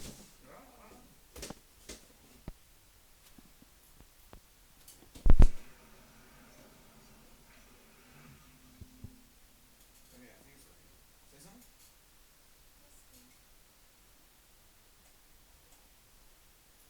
Well, they'll let me know if it doesn't work.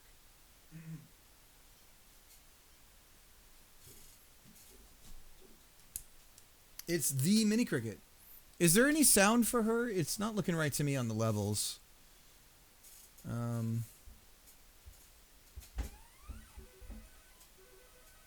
Yeah, it's definitely not working right. What is going on with the receiver? Well, you can kind of hear it.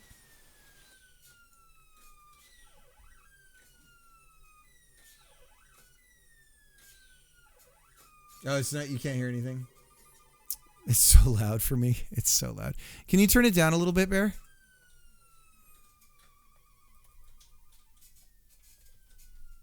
think I was the bad guy as well. I turned it down.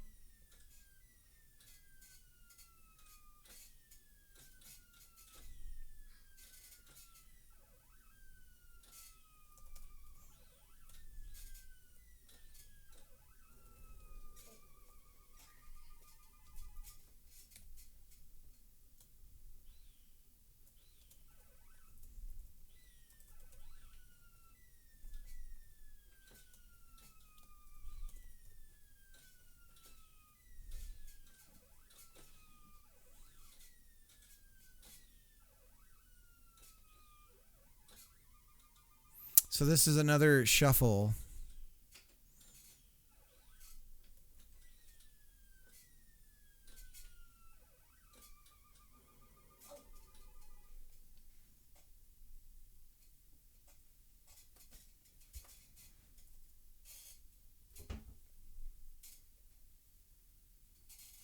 How do you go to the top on the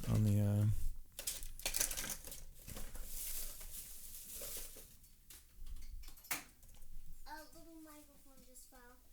Oh, it's okay. I'll take care of it, sweetie. We got a little score book so we can record our high scores.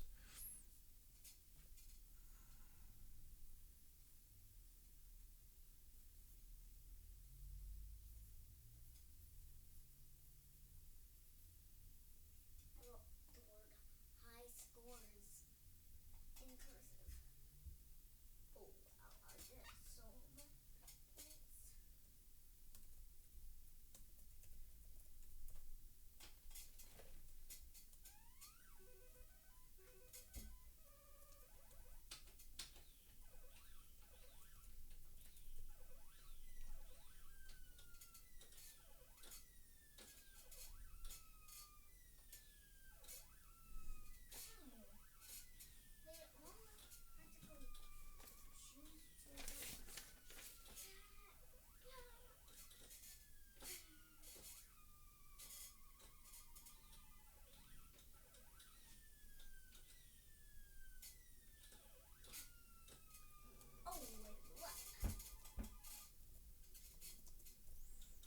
Okay, so I'm trying to do a dictionary with players.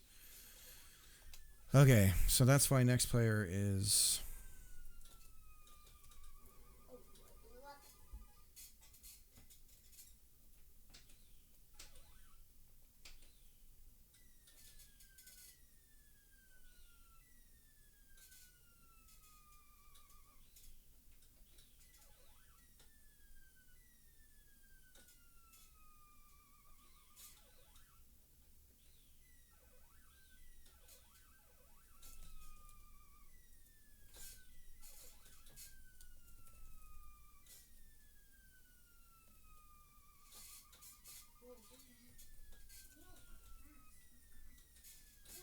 So we got to look up dictionary.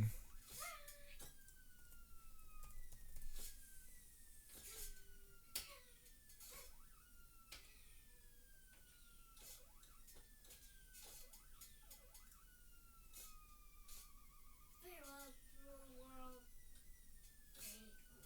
Farewell, cruel world. 154. 11540.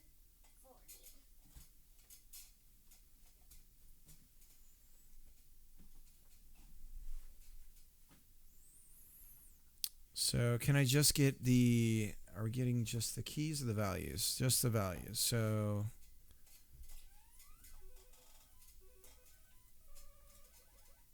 Should be able to do that. Dictionary string. This declaration here looks like...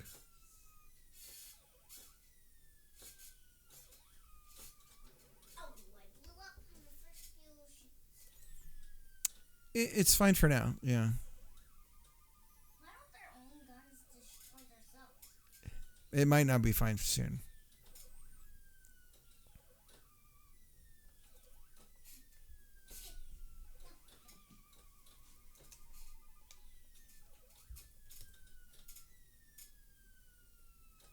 Oh, I blew up again. This is interesting, so...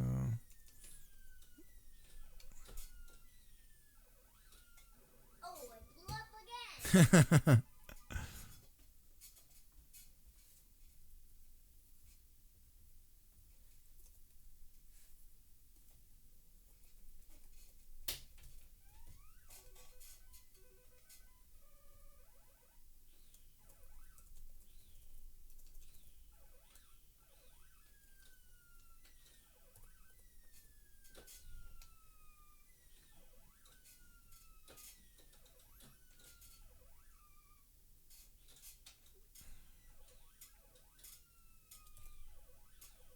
Cannot be used like a method. So how do we call values? Is that a property? Is that what we're looking at? Properties. Okay, so properties.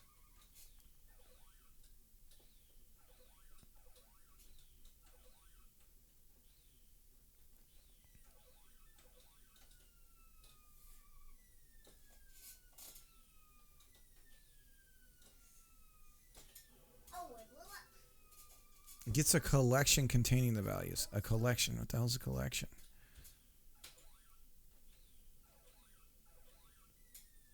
Okay, so there's got to be a method.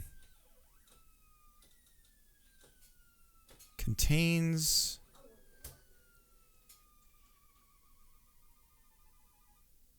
So in this example,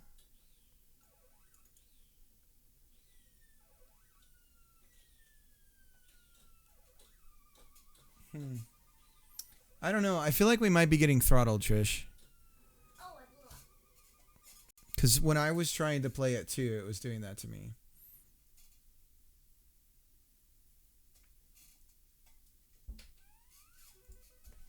So it's plural values. No. Cannot implicitly convert type. Value collection. What the hell is a collection? Property value. Oh my god, there's a bunch of...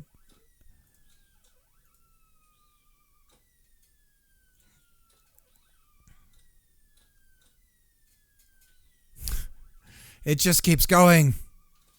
Ah, I blew up. And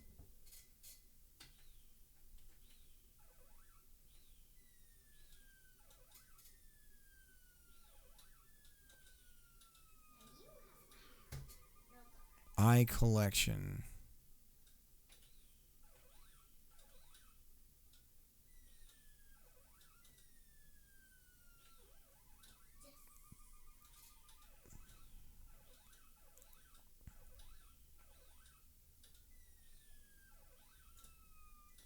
Bring it on.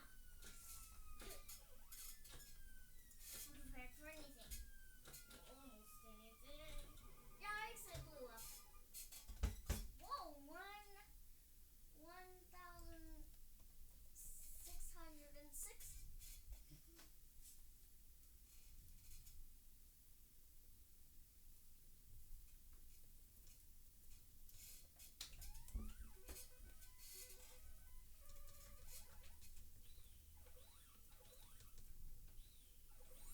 Creates an array from an enumerable. At least it can So values to array. Is that going to work?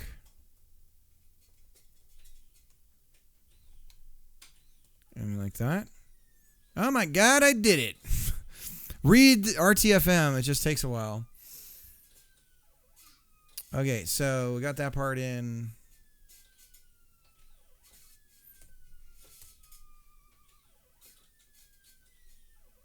Thanks, Board on Clue. I'm sure this is infuriating for anybody who knows this stuff. But the other thing is like in doing is where the learning is for me. So sometimes I'm definitely like, can I try? That's me. Oh, I blew up. One more left and I'm almost done with them. But it was nice catching up with you again. It's nice to see you. Hopefully I'll see you around again. Board on Clue.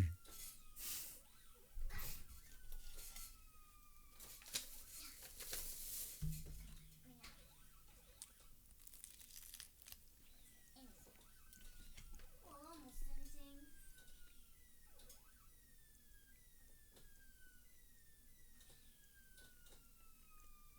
Oh, I blew up.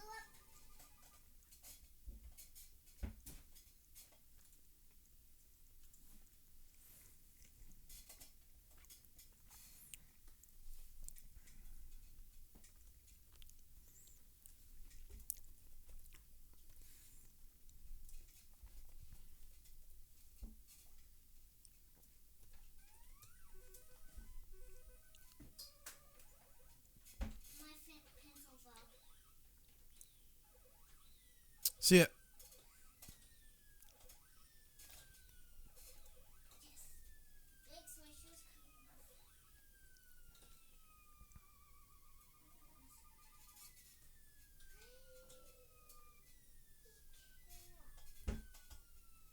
What's such a fight? I'm not gonna.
Holy moly.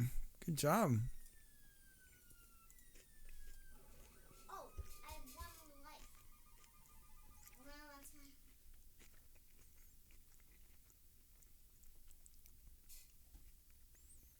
It's an array of strings.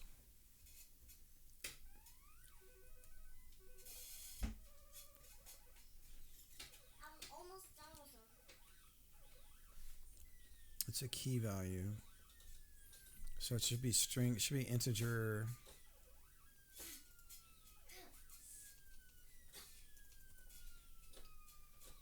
Hey, what's the big celebration?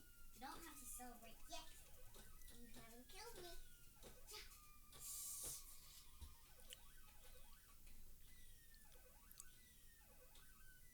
Ha, I just killed one. I blew up. We both blew up somehow.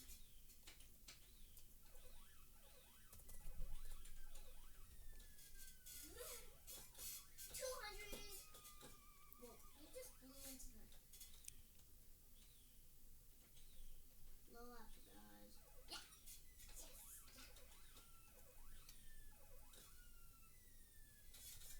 Alright, focus on you.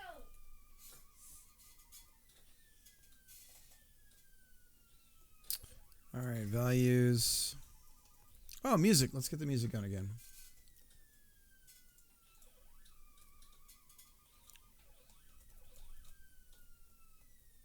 Oh, it blew up. Still wasn't.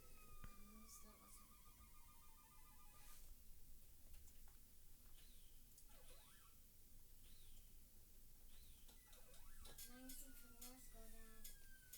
19. Oh, I blew up.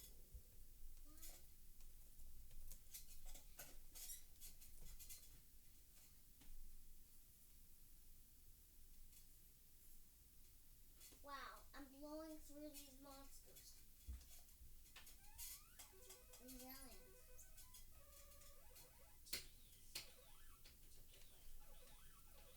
Values is the array, so we don't need to go to array. Yeah.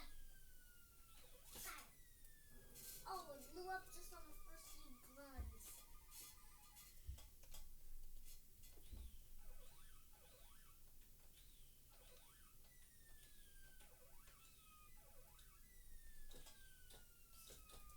Oh, I blew up again already.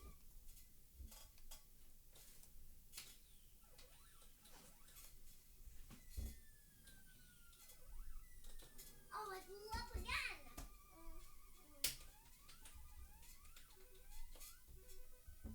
not gonna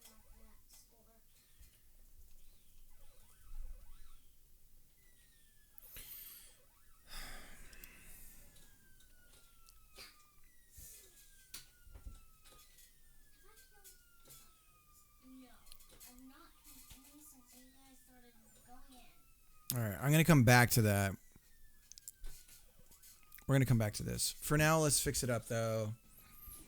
We just want to keep making progress, right? So let's go ahead and...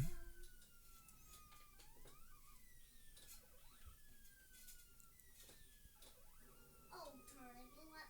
Next player is just a return, so we're just not getting the argument back. There's no argument that corresponds with.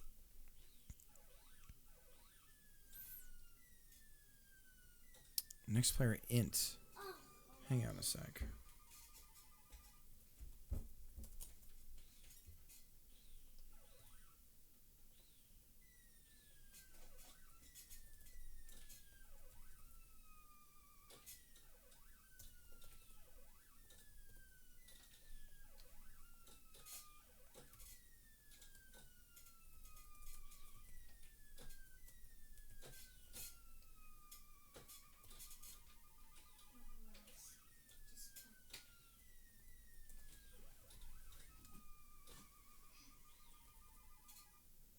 no more lives, just fighting with the. Oh, yeah. So how do we do an assignment if we're not setting... Okay, I get it. Oh, I blew up.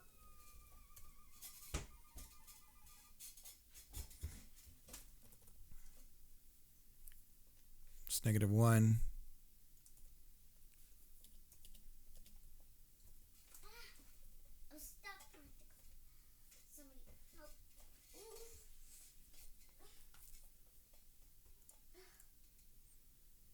Beans.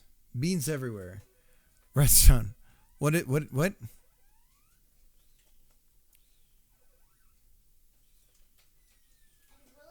Okay, so that solves that problem. And then we need to get the player ID, current player .id. So we're on set ball.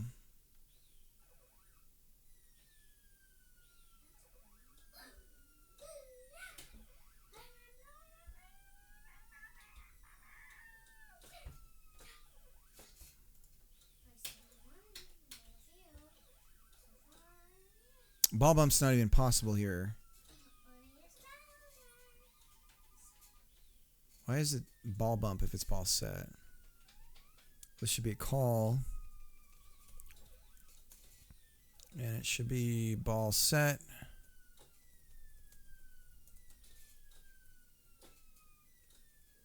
And we're going to do comma, integer,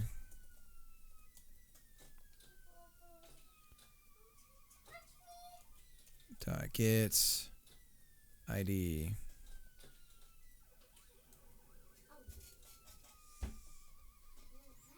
Okay. That's fixed. All right. Spike. Other team is current player.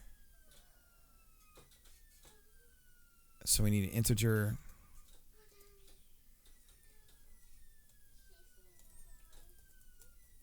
Player get team ID. And we're plusing that.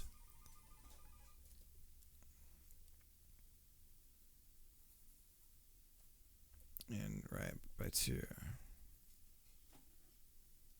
Must be a variable.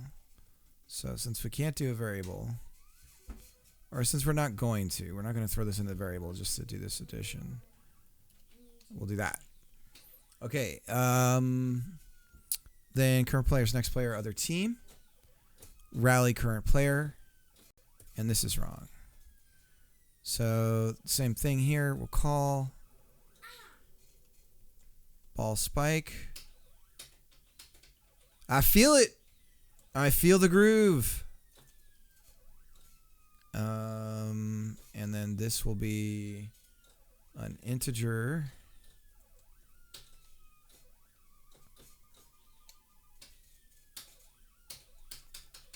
Dot get ID. So the nice thing, here's the nice thing about all this. This is exactly what I want it to be, which is to say, I'm getting everything ready. We're slowly removing the GD script stuff. And the great part is, so this is, I'm using this .call function, right? This is so that I can talk to the C# side or the GD script side still. But the great part is, once I change a few things, the compiler, everything, when I start ripping it out and moving it over to GDScript for this code, for the current player code, everything's going to break. It's going to be awesome.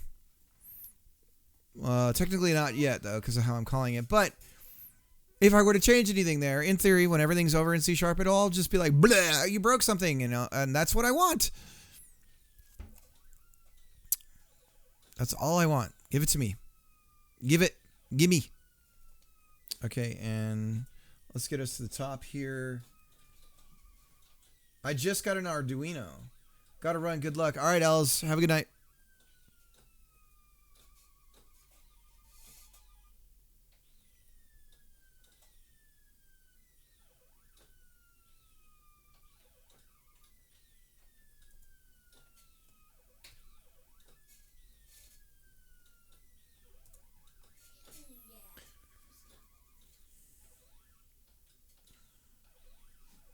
Don't know when I missed that. It wasn't too long ago. Wow, I got so far with one life. I'm on my next life now. Oh, I blew up already. Just on 2 sheets.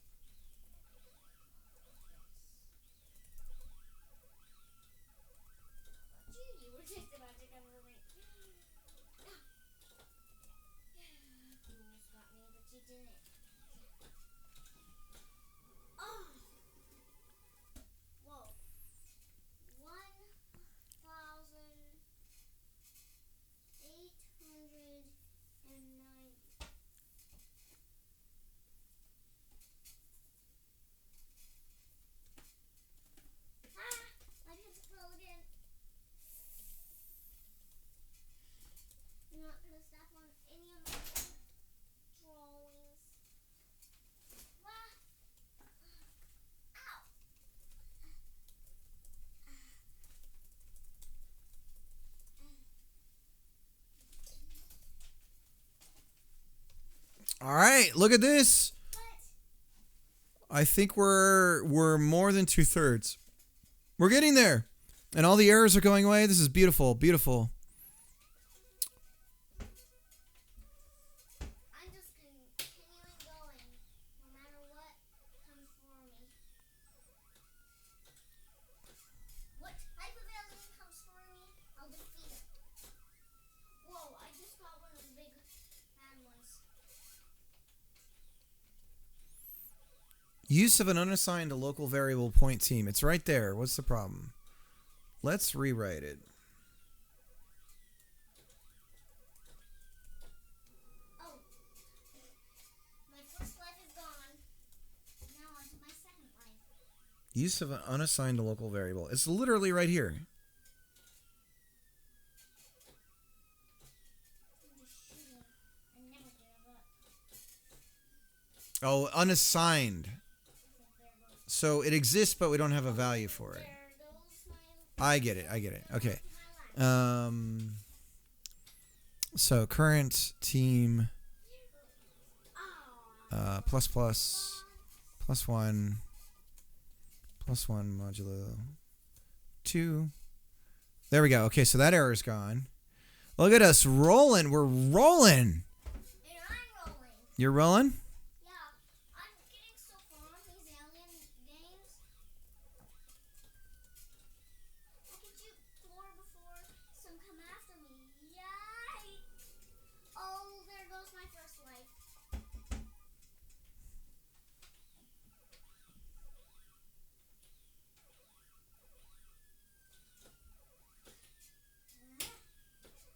Oh my God, look at this.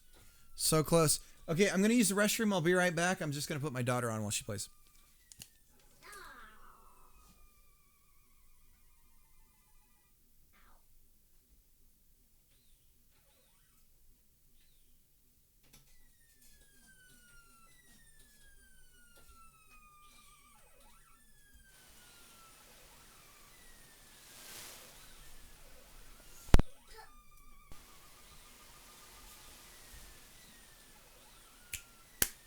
Is it not?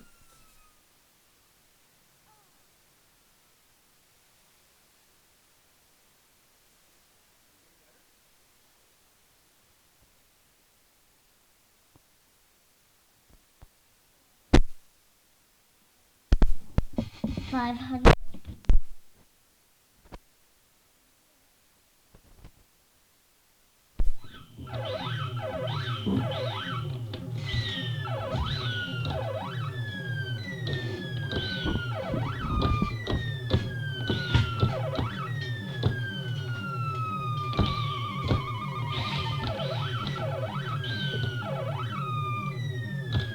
Can get farther without you attacking me.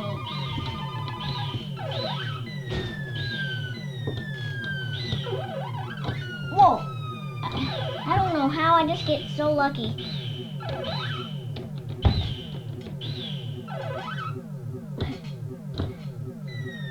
Ah! When you see 2 aliens come after you, you're sure another alien or 2 or 3 aliens are gonna come after you.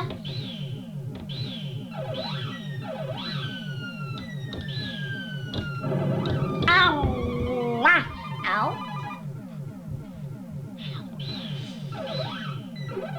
Yes!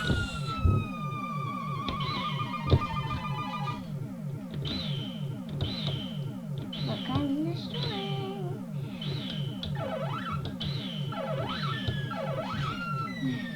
It's gonna get hard.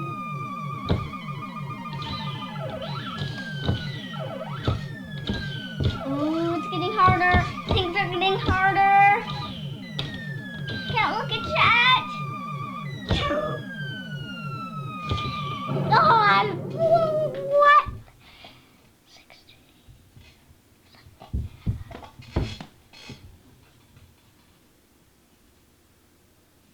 Sorry, I just had to write my score.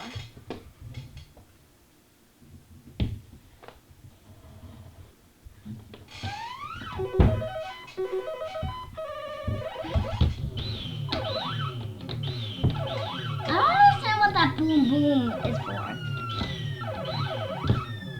Distracting you while you're fighting. Yikes, aliens! They're coming after me. Ah, well, I'm in the double.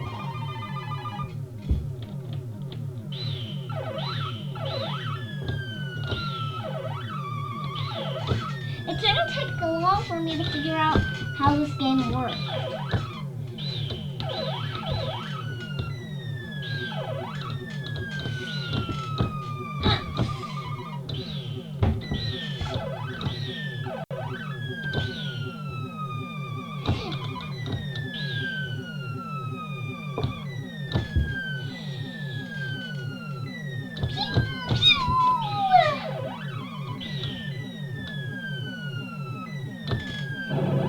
What's troubling is that their laser beams don't make sound.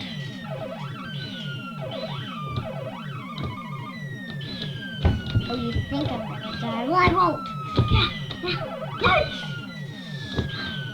Ah.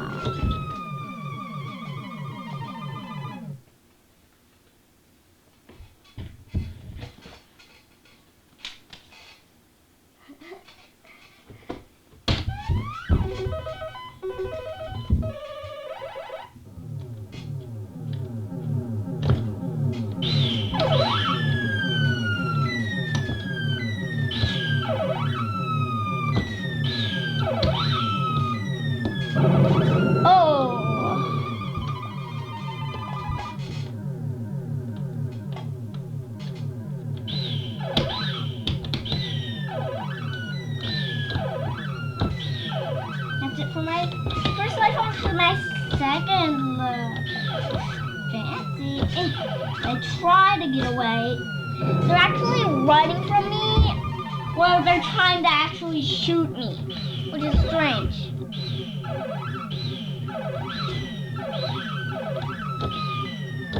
Ugh, they're running from me when they're trying to shoot me, and they just did.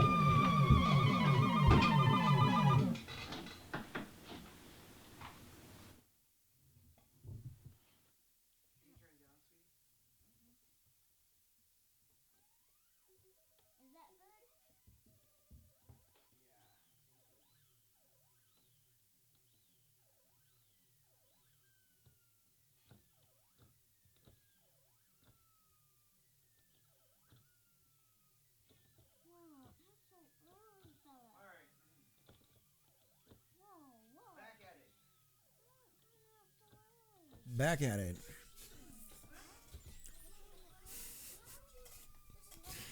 So we'll have my daughter's gameplay in the background as the sound for the stream.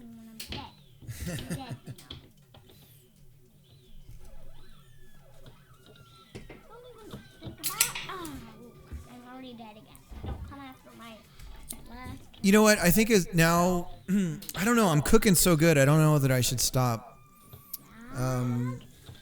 But what we'll do is, let's do the learning power hour. So we're gonna switch over, and we'll do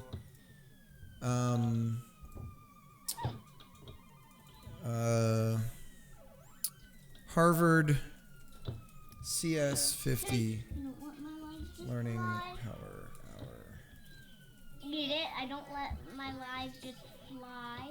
And let's just keep going down that rabbit hole.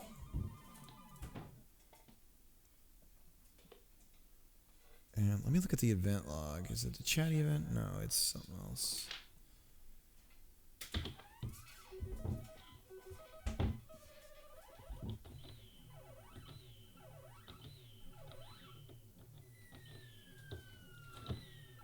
Points.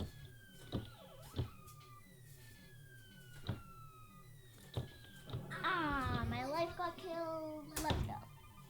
Give me a second here.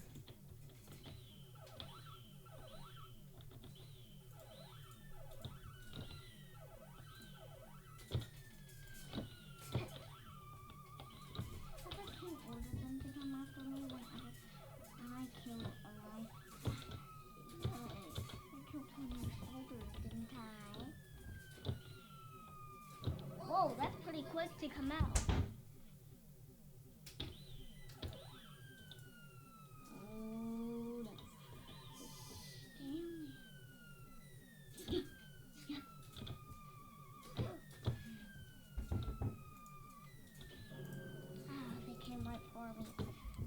a second here. We're going to see if this works. So a point redeem looks like...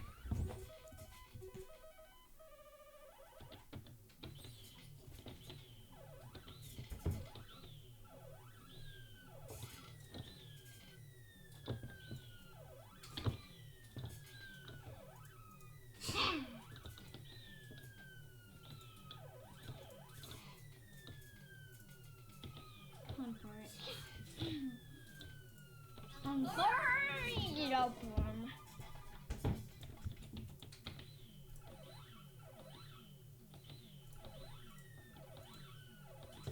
Don't hate it when your crowd is big.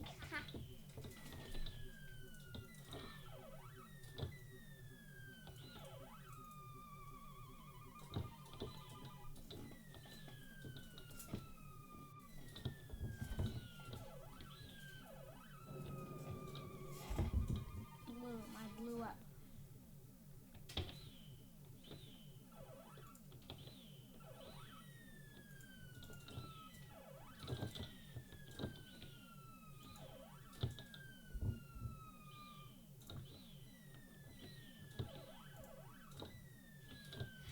I finally died this time. I'm going to bring it on. All right, we'll see if that works. Okay.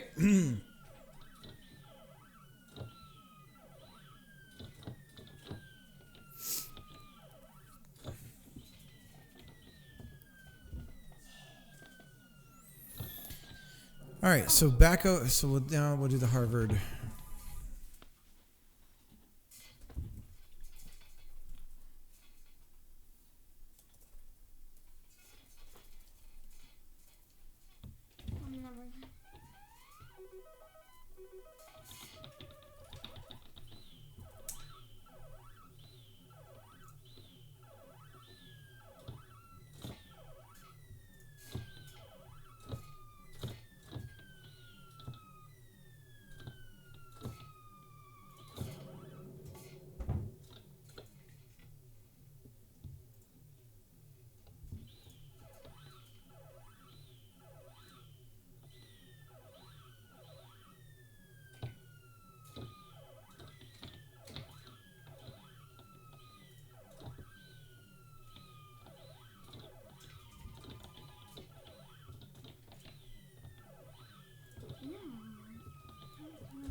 No high score is going higher than that.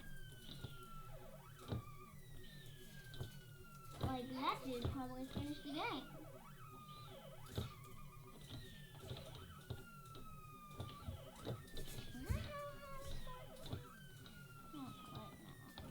Ow.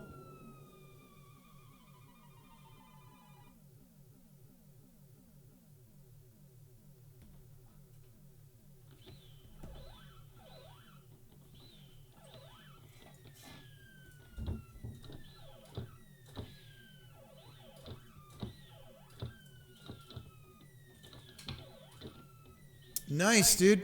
I was going to say, so the CS50, the Harvard CS50 also has a dedicated Python course. So, again, it looks like you could get a cert from that.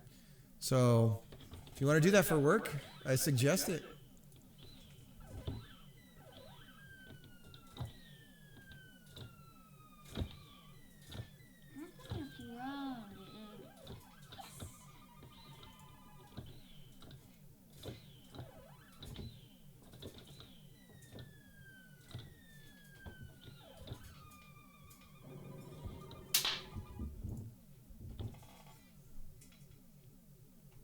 Player 1 isn't doing so good.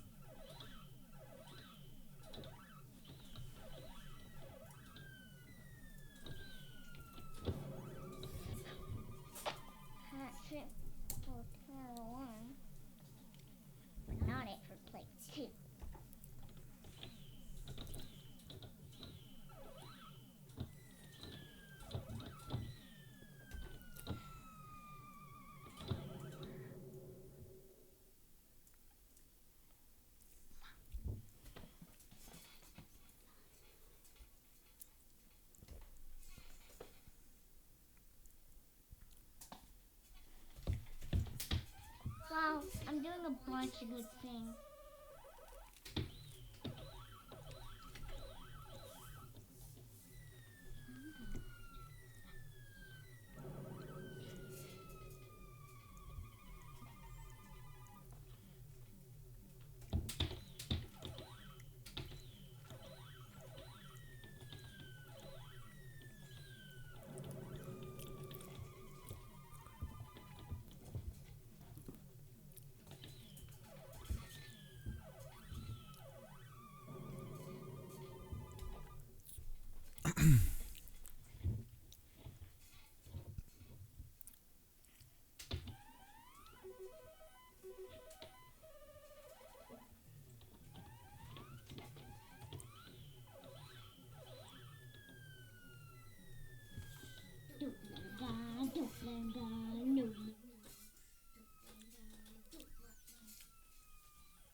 It'll eventually sink in, but not to worry if the terminology doesn't come naturally early on.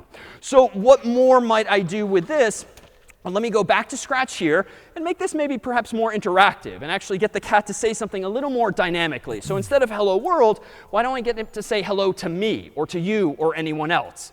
So let me do this. Let me go under, say, let me get rid of this first, and you'll notice this neat trick. As soon as you start dragging on a block, if it gets close to it, it kind of goes gray, and it can be magnetically snapped together. You don't have to do it very precisely. Conversely, if I want to get rid of a puzzle piece, I can just drag it anywhere on the left, let go, and that deletes it. Or you can right-click or control-click, and a little menu will let you delete it as well. Well, let me do this instead. Under Sensing, which I know is there because I've done this before, are a whole bunch of things related to sensing, whereby the cat can kind of feel out its world in some sense. It can do things like ask this question. Am I touching the mouse pointer, like the user's cursor? Am I touching a specific color that you can override to be anything you want? Is the distance to the mouse pointer some specific value? But for now, I'm going to focus on this blue puzzle piece that asks a question, which itself is this white oval that I can apparently change, and then it's going to wait for a response. But this puzzle piece is a little different.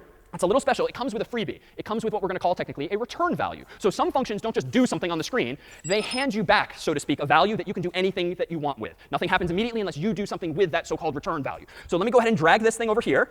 Ask what's your name. And I'll use the default question. That seems a reasonable place to start. I'm not going to override that default. And now let me go ahead and zoom out. Let me go back to looks. Let me go to say. And let me just form the English sentence I want. So let me zoom in here and type in hello, maybe comma, space. I could do David, but that's obviously not right, because I'm asking for a name and I'm like, in advance hard coding my name. That's not what I want. I just want hello, comma. And now let me zoom out and grab one more say block. Let me maybe say here. OK, I don't want to say hello, hello. I don't want to just type in my own name, because again, then what's the point of asking the user for their name? But notice this. If I go back to the sensing block, this is where that oval that's blue called answer is useful. This will be the sort of return value of that I'm function. just hoping to fill in. So drag and drop, even though it's not the right size, it is the I equate it to, you know how you, like, let's say if you're not your native language, right? So whatever your native language is, oftentimes you'll go to school and you'll still be taught it. You know what I mean? Like, you know, in North America, you'll still have an English class, even though it's like, well, I speak English. I already know how to do that. But there's like all these like rules and stuff that you've just sort of figured out, but you don't know what they're called. You don't know how so it's like that for me. I'm trying to take the English course for programming, so to speak, or for computer science. So hopefully I know better how to describe the things that it is I'm doing to other people who speak computer.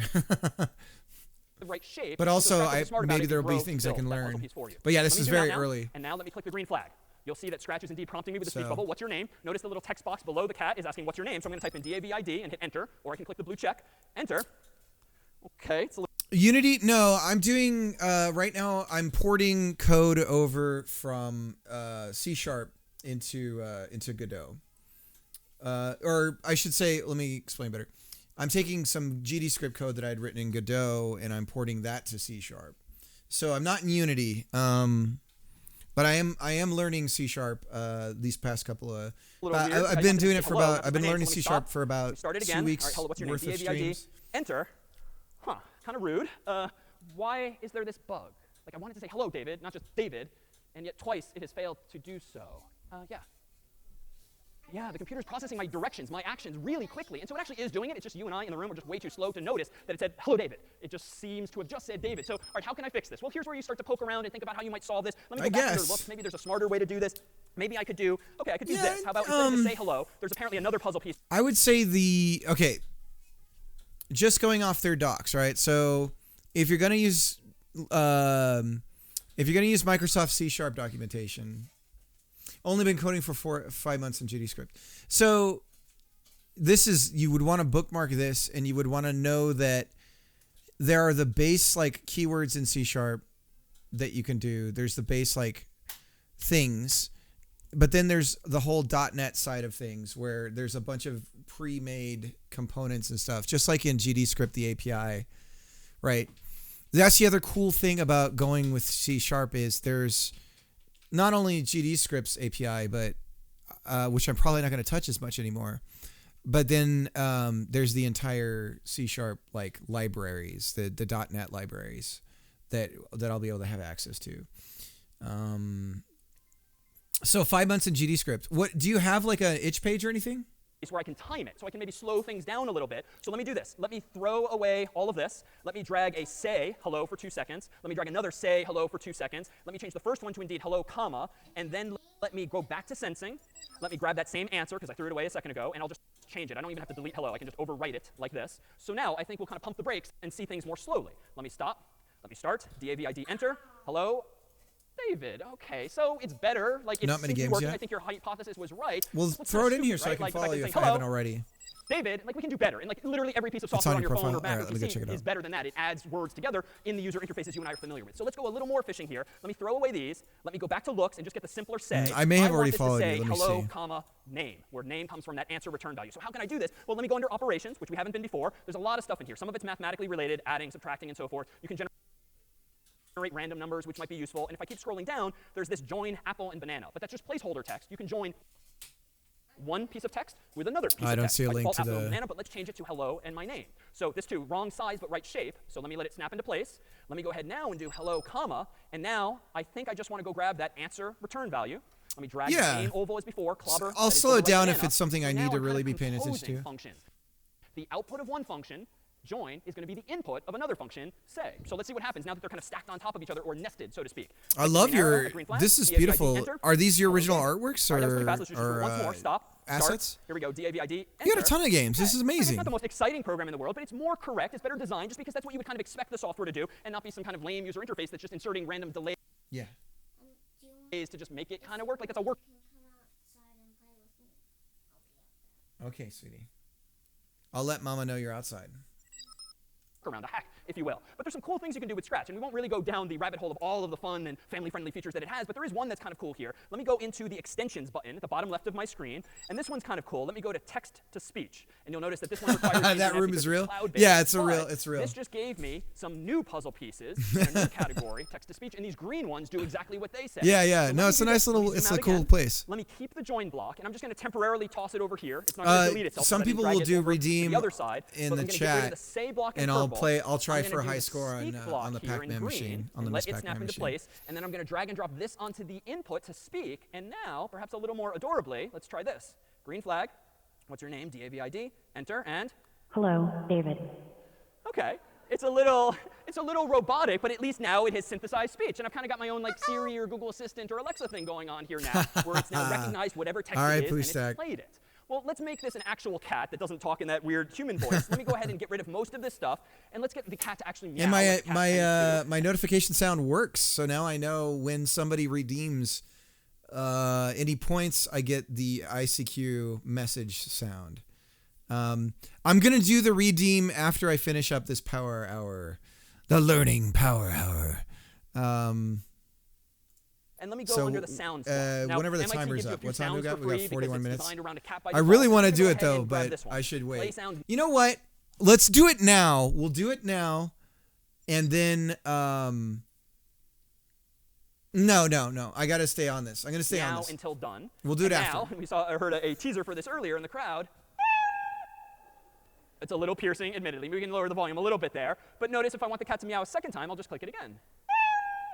Okay, and over there too, I hear. Okay. All right, so it's kind of cute now, right? So it's just meow. Okay, yes, echo, echo. So it's meowing now every time I hit the green flag. Now that's great, but even a kid is probably going to would prefer that it just meow, perhaps, like again and again without having to keep hitting the button. So how might we do this? All right, well, if I want it to meow multiple times, why don't I just grab it another time and another time? Alternatively, you can right-click or control-click a puzzle piece and just duplicate it from a little menu that drops down. So here we go, 3 meows. Oh, were they hard to All find? right, that's not Were the really a machines hard happy to find? cat, it sounds. Maybe hungry. So can we slow No. that down? Well, They're maybe. just In fact, if I one-up poke arcade around, let me go machines. They're under like control. replicas. Looks like there's a wait So block. they're not- Wait they're not 1 the second OG by default. machines. And notice, Scratch will be pretty accommodating. If you just hover in between But blocks, my wife we'll is grow to really fill good at that finding too. deals. So I can change it to 1 or 2 or So anything seconds. I'll we just leave managed it to at get default them now for 1, and now almost I'll go ahead and do this. for around like 120 each. So pretty cheap, including the So bench, cuter the and less benches. hungry and just more friendly. But this isn't the best design. It is correct, and let's use that as a term of art. Correct means the code does what you want it to do. I want the cat to meow 3 times, slowly, Something like that, and it yeah. did. So I wager this is correct. But it's not the best design.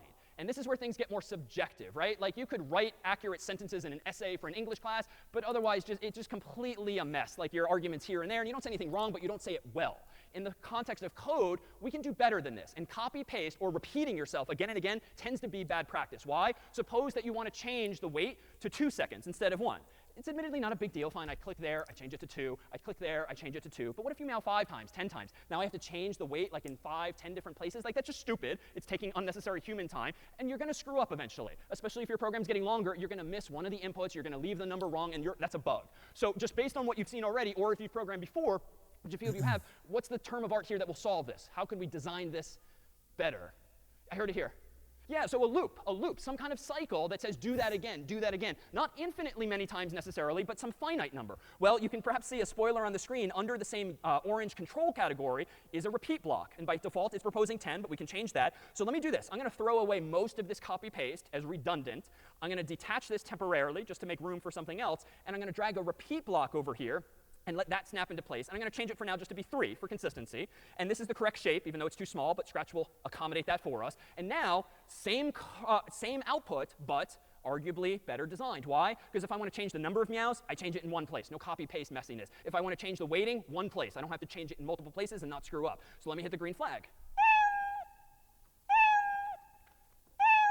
All right, so nice. Now, it would have been nice if MIT had just given us a meow block that just automates all of this for us. Let me wager they gave us the low-level implementation details. They gave us the play sound meow. But I had to implement like a decent number of blocks just to get a cat to meow again and again. I feel like we should have gotten that for free from MIT. Well, they don't have to be the only ones that invent blocks for us to use. You can write your own functions, your own verbs or actions. So how can we do this? Yeah, Let's he's make good. Our own puzzle piece called meow that uses This is the free. code, You but can do this creates it in such a now way if you that want. it's reusable elsewhere. So let me do this. Under my blocks in pink here, Let me, I'm going to go send ahead you and the click links. literally make a block. Now here's an interface via which I can give the block a name.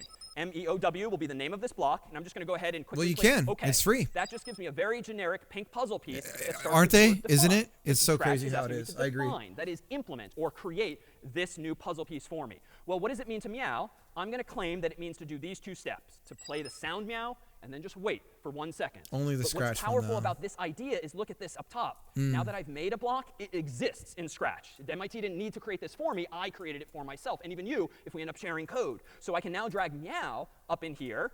And what's nice about meow is that itself is, yes, a function, but it's also an abstraction. Like, never again do I, or even you, need to worry or care about what it means to meow or implement it. I can sort of drag it out of the way. I didn't delete it. Drag it out of the way, out of sight, out of mind. Why? Because my code is now even better designed in some sense because it's more readable. What is it doing? When the green flag is clicked, repeat 3 times, meow. It just says what it means. And so it's a lot easier to read it, and it's a lot easier to think about it, especially if you're Oh, using God. meow I in think I other, need to put Vim projects inside of too. VS Code. Now, let me go ahead and click play. Same thing. So it's not really fundamentally any different, but I can make this I'm starting to custom use puzzle Vim piece, this own shortcuts in function here. of my meow even more powerful. Let me kind of rewind a bit and go to my meow puzzle Now, piece. And I the am thing gonna I'll say control too click. is if you because you can take this course, you can audit this course on the Harvard website for free. If you audit the course, they'll give you, I believe you'll get the curriculum materials as well, so you can do the homework. It will not be graded though, but you can do the assignments. They'll give you the assignments as well. Give me a second. My daughter's calling me. Yeah, sweetie.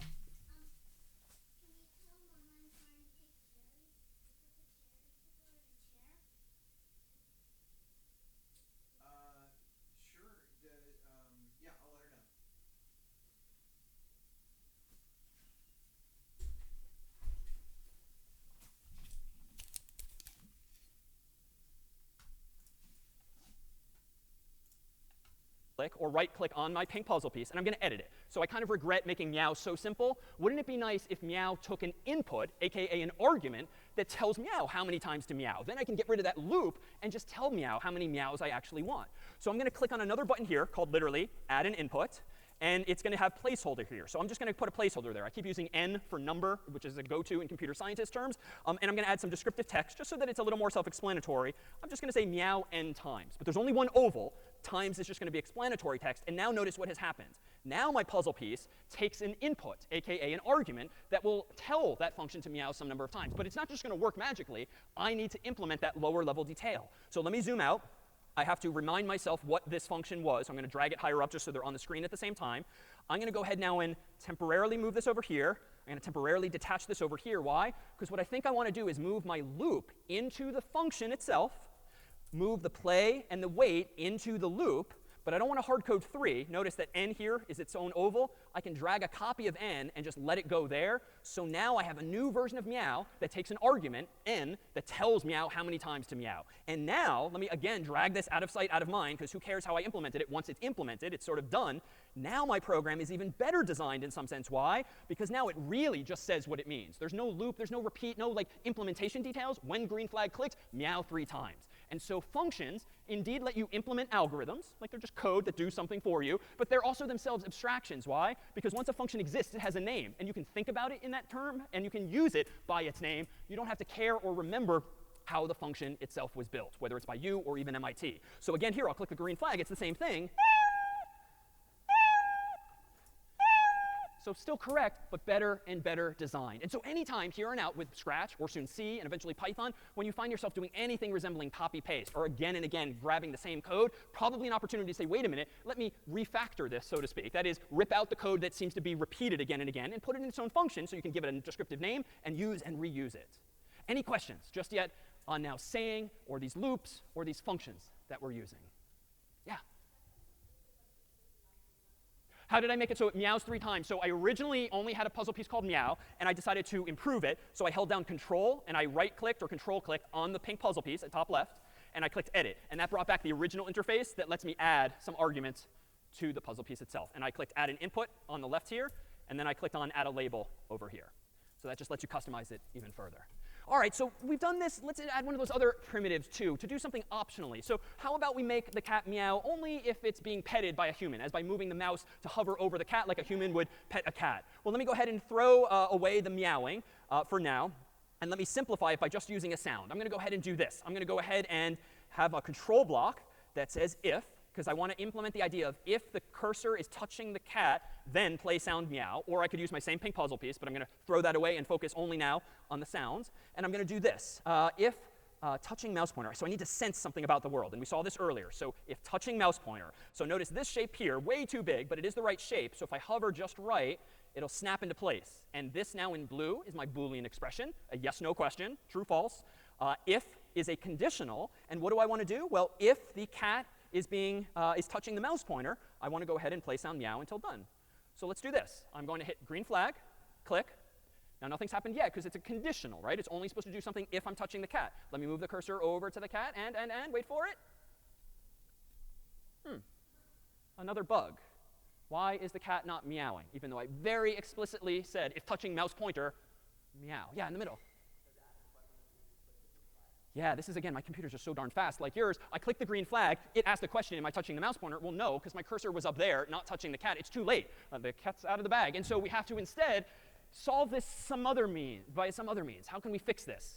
How do we fix that sort of race? Yeah. Yeah, so why don't we just keep asking the question until I eventually am or am not actually petting the cat? So let me detach this temporarily. Let me go under Control. Let me go under, instead of repeat some finite number of times, let's just do it forever. So sometimes loops that do work forever are a good thing. Like the clock on your phone, that's in a loop forever because you want it to always tell That's time a and game not stop loop, at the end of the day. So by the sometimes way. you do want code to loop forever. A game as loop in this case. So let me go it's ahead and just drag and drop it there. the Let me basic again thing click for the a green game flag. is just to Nothing's have happening yet, but notice one the program's still running. loop that's just So going if I over move and my over and cursor, over again. move my cursor, and oh, okay, so And maybe just we should add like- waiting, but I don't know why I'm doesn't talking want to about be this. pet You in guys this all case, know but this. it's But indeed conditional. So there we have an incarnation. so of you've Scratch got of doing this something this whole conditionally. Now thing we can here. make The this game really loop cool, is really going fast again if and you again go, and let me again, stop this saying, version. is there any Let me go ahead inputs? and do this. What is Let me change go the ahead state and of the throw all world, of this away. draw Let me the go into my changes little, to extensions the bucket over screen, here, and let me basically. do video sensing. And then just loop, loop, laptops loop, and loop, phones loop these days over and have over and cameras, over again. and there indeed I am with Sanders behind me. And let me do this. When video motion, and let me get out of the way. When video motion is greater than some value, so 10 is the default. This is just a number that measures how much motion there is or isn't. So small number is like no motion, big number is lots of motion. So I'm going to choose 50 somewhat arbitrarily here, so 50. This is not normal to program off to the side, but I'm now going to say this. When video motion is 50, go ahead and play sound meow like this. So the cat is still in that world. I'm going to stop the program and rerun it. So here we go, green flag. And now, here come, all right, it's a little creepy the way I'm petting the cat, but, and, okay. There we go. Okay, so 50 was too big of a number. I have to pet the cat faster. Whereas this, if, I don't know. Yeah, so. Okay, so you can make things even more interactive in this way by just assembling different puzzle pieces. And honestly, there are so many different puzzle pieces in here. We're not going to even scratch the surface of a lot of them, but they generally just do what they say. And indeed, when you see on the screen here, Hey, Sweetie, what's up? this palette of puzzle pieces, really a lot of programming, especially early on when learning a language, is just trying different things and try and fail. And if it doesn't work quite, doesn't work quite right, look for an alternative solution there too, as even I just had to do a moment ago. Sweetie, Well, let's go ahead and use actually, how about another example of something a predecessor of yours made? Let me go ahead and grab a program I opened in advance here called Whack-A-Mole. Might we get a brave volunteer to come up who is willing to whack-a-mole with their head virtually? Maybe. OK, let's see. How about in way back? You want to come on down? All right, come on down. And in just a moment, sure, round of applause for our volunteer. All right. So here we have. Come on down. Okay. What's your name? Oh, actually, say it into the microphone. Hi, I'm Josh. OK, nice. Welcome, Josh. Come on over. All right. So same idea here. I'll take the mic back. You'll have to stand in front of the camera. In just a moment, you're going to have to position your head in a box that your classmate from yesteryear created. And we'll start with beginner. Okay. So line your head up in the box in a moment.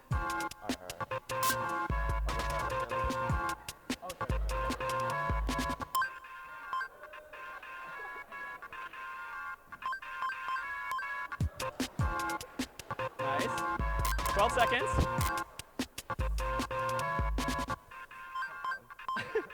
Five seconds. Notice the score is up to 18 already. Pretty good. It's funny. All this right, was... a round of applause for Josh if we could. Good job, Josh. So notice how using some fairly simple primitives, things do get interesting pretty fast. And how was that implemented? Well, there were probably at least 4 sprites, so you're not confined to just one cat. You can create more and more sprites, change what they look like so they actually look like a mole in this case. There's probably some conditionals in there, some loops for 30 seconds. That's checking if Josh's head's movement is expecting some value over this way or over this way, then increment something called a variable. We'll see those too. Just like in algebra, you might have x and y and z storing values like numbers. So can computer programs have variables called x or y or z, or more descriptively called score, as in this case at top right, or another variable called countdown, typically one word in code, but in this case 2 words, that just store some value. So there's probably some math going on in there, whereby the author of this program just is incrementing. That is adding 1 and 1 every time it detected that a mole had been whacked, in this case with movement. So back in the day, I myself actually implemented my very first program in Scratch when I was a graduate student actually at MIT, cross-registered at MIT, taking a class from MIT's Media Lab, specifically the Lifelong Kindergarten Group, which is the group that created Scratch itself. And the program I wrote all those years ago and still rather cling to is a little something here called Oscar Time that I thought I'd play just a quick excerpt of myself here. So in this case, consider as the music starts playing how this program, which is much more sophisticated certainly than the earliest say hello examples we just did, might also be implemented. Let me go ahead now and click the green flag. Oh, I love Okay. So some trash is moving, presumably in some kind of loop from the top. If I'm touching the mouse cursor, it follows me. Right? Isn't If that I hover over it's the so trash great that you don't can, have it to? responds. If I let go, if you really want to see something in some kind of loop, Oscar pops out, creates a variable with the current score, and it happens again. it's all full of holes and the laces are torn. A gift from my mother the day I was born. I love it because it's trash. Oh, I Pretty easy at first, but love trash. Anything pretty or dingy So- or dusty. I don't need to keep playing this up on stage in front of everyone. So my score is already now up to I'm gonna 6. okay, side rant. There used to be a lot more free college material online on like YouTube and everything. Like so many courses and stuff you used to be able to watch. Can anyone tell me, and specifically with North American colleges and universities, why those materials disappeared? I'll give you 2 minutes to think of the reason. Or so, but in a moment too, you'll see that it's going to escalate. So I'm taking into account some time apparently. So now, I have here some newspaper, 13 months old. so more and more sprites are suddenly appearing. And notice that each time they're appearing from a different part of the screen. That's an allusion perhaps to that, to pick a random number between x and y. So you can actually pick some range of values to have the game constantly changing. And indeed, I'm going to go ahead and click stop since I spent like 8 hours plus years ago making this and I can never listen to the song again. not that I should be anyway at this point in my life, but this song is synchronized then with a lot of the actions that's happening, and ultimately, there's just a lot of building blocks. But I didn't sit down and implement Oscar time, as I called it, all at once. I really did take baby steps, so to speak, and I figured out, well, how could I decompose this vision I had at the time to create this game ultimately, and how do I bite off maybe the easiest parts first? And honestly, the first thing I did was I found this image, and I just like dragged and dropped it into Scratch. Okay, done. Like lamppost is installed. It doesn't do anything. It's not interactive, but I at least set the stage, so to speak, for the program. Then what else might I have done? Well, let me do this. Let me go ahead and open up in another editor here a early incarnation of Oscar time by doing this. Let me go into Oscar time here. Let me full screen this. And here you have, let me hide the trash for just a moment, is what I might call the second version of my program, wherein at the top right of the stage here, I had the lamppost, which I just dragged and dropped and got going, but then I added an actual sprite. And it has to be a sprite if you want it to do things interactively. The lamppost, not a sprite. It's just an image, a costume, if you will, for the whole stage itself, a backdrop. But this thing is indeed a sprite because it needs to respond to code and events like dragging and dropping. So what might I have done early on with that code? Well, maybe the first version would have been something like this, whereby my very first version of Oscar time might have said something like, oh, this. MIT, Stanford, and Harvard, a lot of their materials are available for free online. To answer the question of why, it used to be that there were plenty of available online lectures and all of this stuff. There was way more. And the reason why a lot of them disappeared is because I believe it was the American Disability Act or something. But there was a new regulation that came about that said if you cannot supply closed captioning and something for visually impaired individuals as well, then you cannot supply the materials at all. And so that killed a lot of free education because some people can't see and or here, I guess. So really a damn shame. It's just one of those things where somebody's heart's in the right place and their brain is not. It's a bummer. How about let me control the program as before, or rather events. When the green flag is clicked, what do I want to do? Well, I want to go ahead and forever do something like this, forever. So I want the lid to open up if I touch it. So if the cursor gets near the lid, I want the lid to open up, and then if I move away, I want it to close. So how can I do that? I want an if, but I just don't want one question. I really want two, a fork in the road that goes left or right, so to speak. And let me grab this puzzle piece here as I did long ago. So notice it grows to fill. What's the question I want to ask? Well, under sensing, I'm going to go ahead here and say if this trash can is touching the mouse pointer, what do I want to do? Well, I want to change what the trash can looks like. And this part I did in advance of class. If you go up here to costumes, this is where all the graphical stuff happens. And you'll see that I imported a whole bunch of different costumes it's that AMD. Effectively, much like a video, when you play them quickly, creates the illusion of movement, some animation. But it's really just ... different images showing on the screen. Well, some of these costumes are called like Oscar I'm guessing 1, Oscar that 2. Oscar 1 is closed. Oscar 2 is open, so let's just deal with those first. So if I'm touching all the of mouse it broke in pointer, 10 years. let me go under, Well, that's how just about modern looks? computing now. We You didn't can't do this expect before, anything but to there's last this law. anymore. Switch costume to something else. Let me see what I Drag and have. drop I don't this even know what I inside of the have. if, and notice it's a little bit indented. Actually, I'm gonna change this it not to computer's Oscar kind of 8, nice. but It's got Oscar a 2. AMD. It's got a Otherwise, onboard if you're not AMD touching the mouse pointer, GPU this is the other on the direction, the fork motherboard. in the road. Let's go And ahead then and it's switch the got I've got a costume card back as to well. what I described as So Oscar it's actually 1. nice So let because me you run this program, can tell and not much of interest is happening yet. like But I can notice tell if I move the cursor up, down. But how is that working? It's just changing the costume that's being overlaid on the sprite, so it OBS looks to like use the interactivity. motherboard's It's changing the GPU aesthetic. so We that my humans are just kind games of, aren't assuming, affected oh, by it's opening up. Well, the no, it's encoding of changing the costume. So videos here's and the difference. whatnot. The high level abstraction. It's a trash can Radeon opening, RX the lower level 5500, implementation so. detail, costume changing, creating that illusion. And if I wanted to look prettier, I could just have Yeah, many that other was my costumes wife. and go boom, boom, boom, boom, boom to create more frames per second, if you will. So I need to do one other thing, maybe if I accidentally Yeah, leave it the depends trash on the can board, open, let of me course. make one change here. Let me make sure But, that the very it's really first thing handy. I do when the green flag is clicked is Yeah. always start with the trash can closed. Having that 'cause set up is nice otherwise, for you might VMs as accidentally well, leave it yeah, for open. sure. So this gets me into some default state, so now it's always closed until I manually hover over it instead. Well, what might I have done next? Well, if I wanted to introduce something like the trash, I need a that's the way to second do it. sprite. And here in advance, I grabbed the image already. Let me pretend that this never happened. Let me drag this away here. And now I have nothing in my code area for this piece of trash. But it is a second sprite, and all I did was I clicked on the little Whoa, cat it's not a plus piece of icon trash, here, man. Calm created a down. second sprite. I named it trash. I added a costume for it. Sort of the aesthetic stuff I did in advance. But here I'll do now the code. How do I want to do this? Well, how about when the green flag is clicked for the trash can, I want the trash can in parallel to do, or I want the trash. Thanks piece for of trash popping in, to do Mr. its own Elfman, thing. by the way. So what I want it to do is maybe, let's do motion, how about? And let's go to a specific coordinate. Now, there's a lot of options here. There's turning, go to a random After this is position, over go in to 20 X, minutes, I'm going to be Y, trying to do glide another more high score elegantly. on Miss There's a lot of Pac-Man on different the ways to arcade implement cabinet movement. behind I just me. wanted to go to a very specific So. location first, so I'm just going to go to X, Y first. That's and I'm thanks going to to say X, Pre-Stacks Redeem. how about will be, let's not hard code this. Let's just have it be, Yeah. well, let's do it at 0 initially. I'm an old and then man. 240. So whoops, let's do 0, Of course I 240 do. so that this piece of trash always starts at the top middle of the screen if you think back to that coordinate system. 0, 0 is in the middle, 240 is straight above it. All right, now after I do that, what do I want to do? Well, how about I control this thing by forever falling? Now, how do I make the trash move? We haven't seen this puzzle piece yet, but under motion, the very first thing is called move some number of steps. By default, it's 10, but we'll do it more simply. Let me go ahead and move.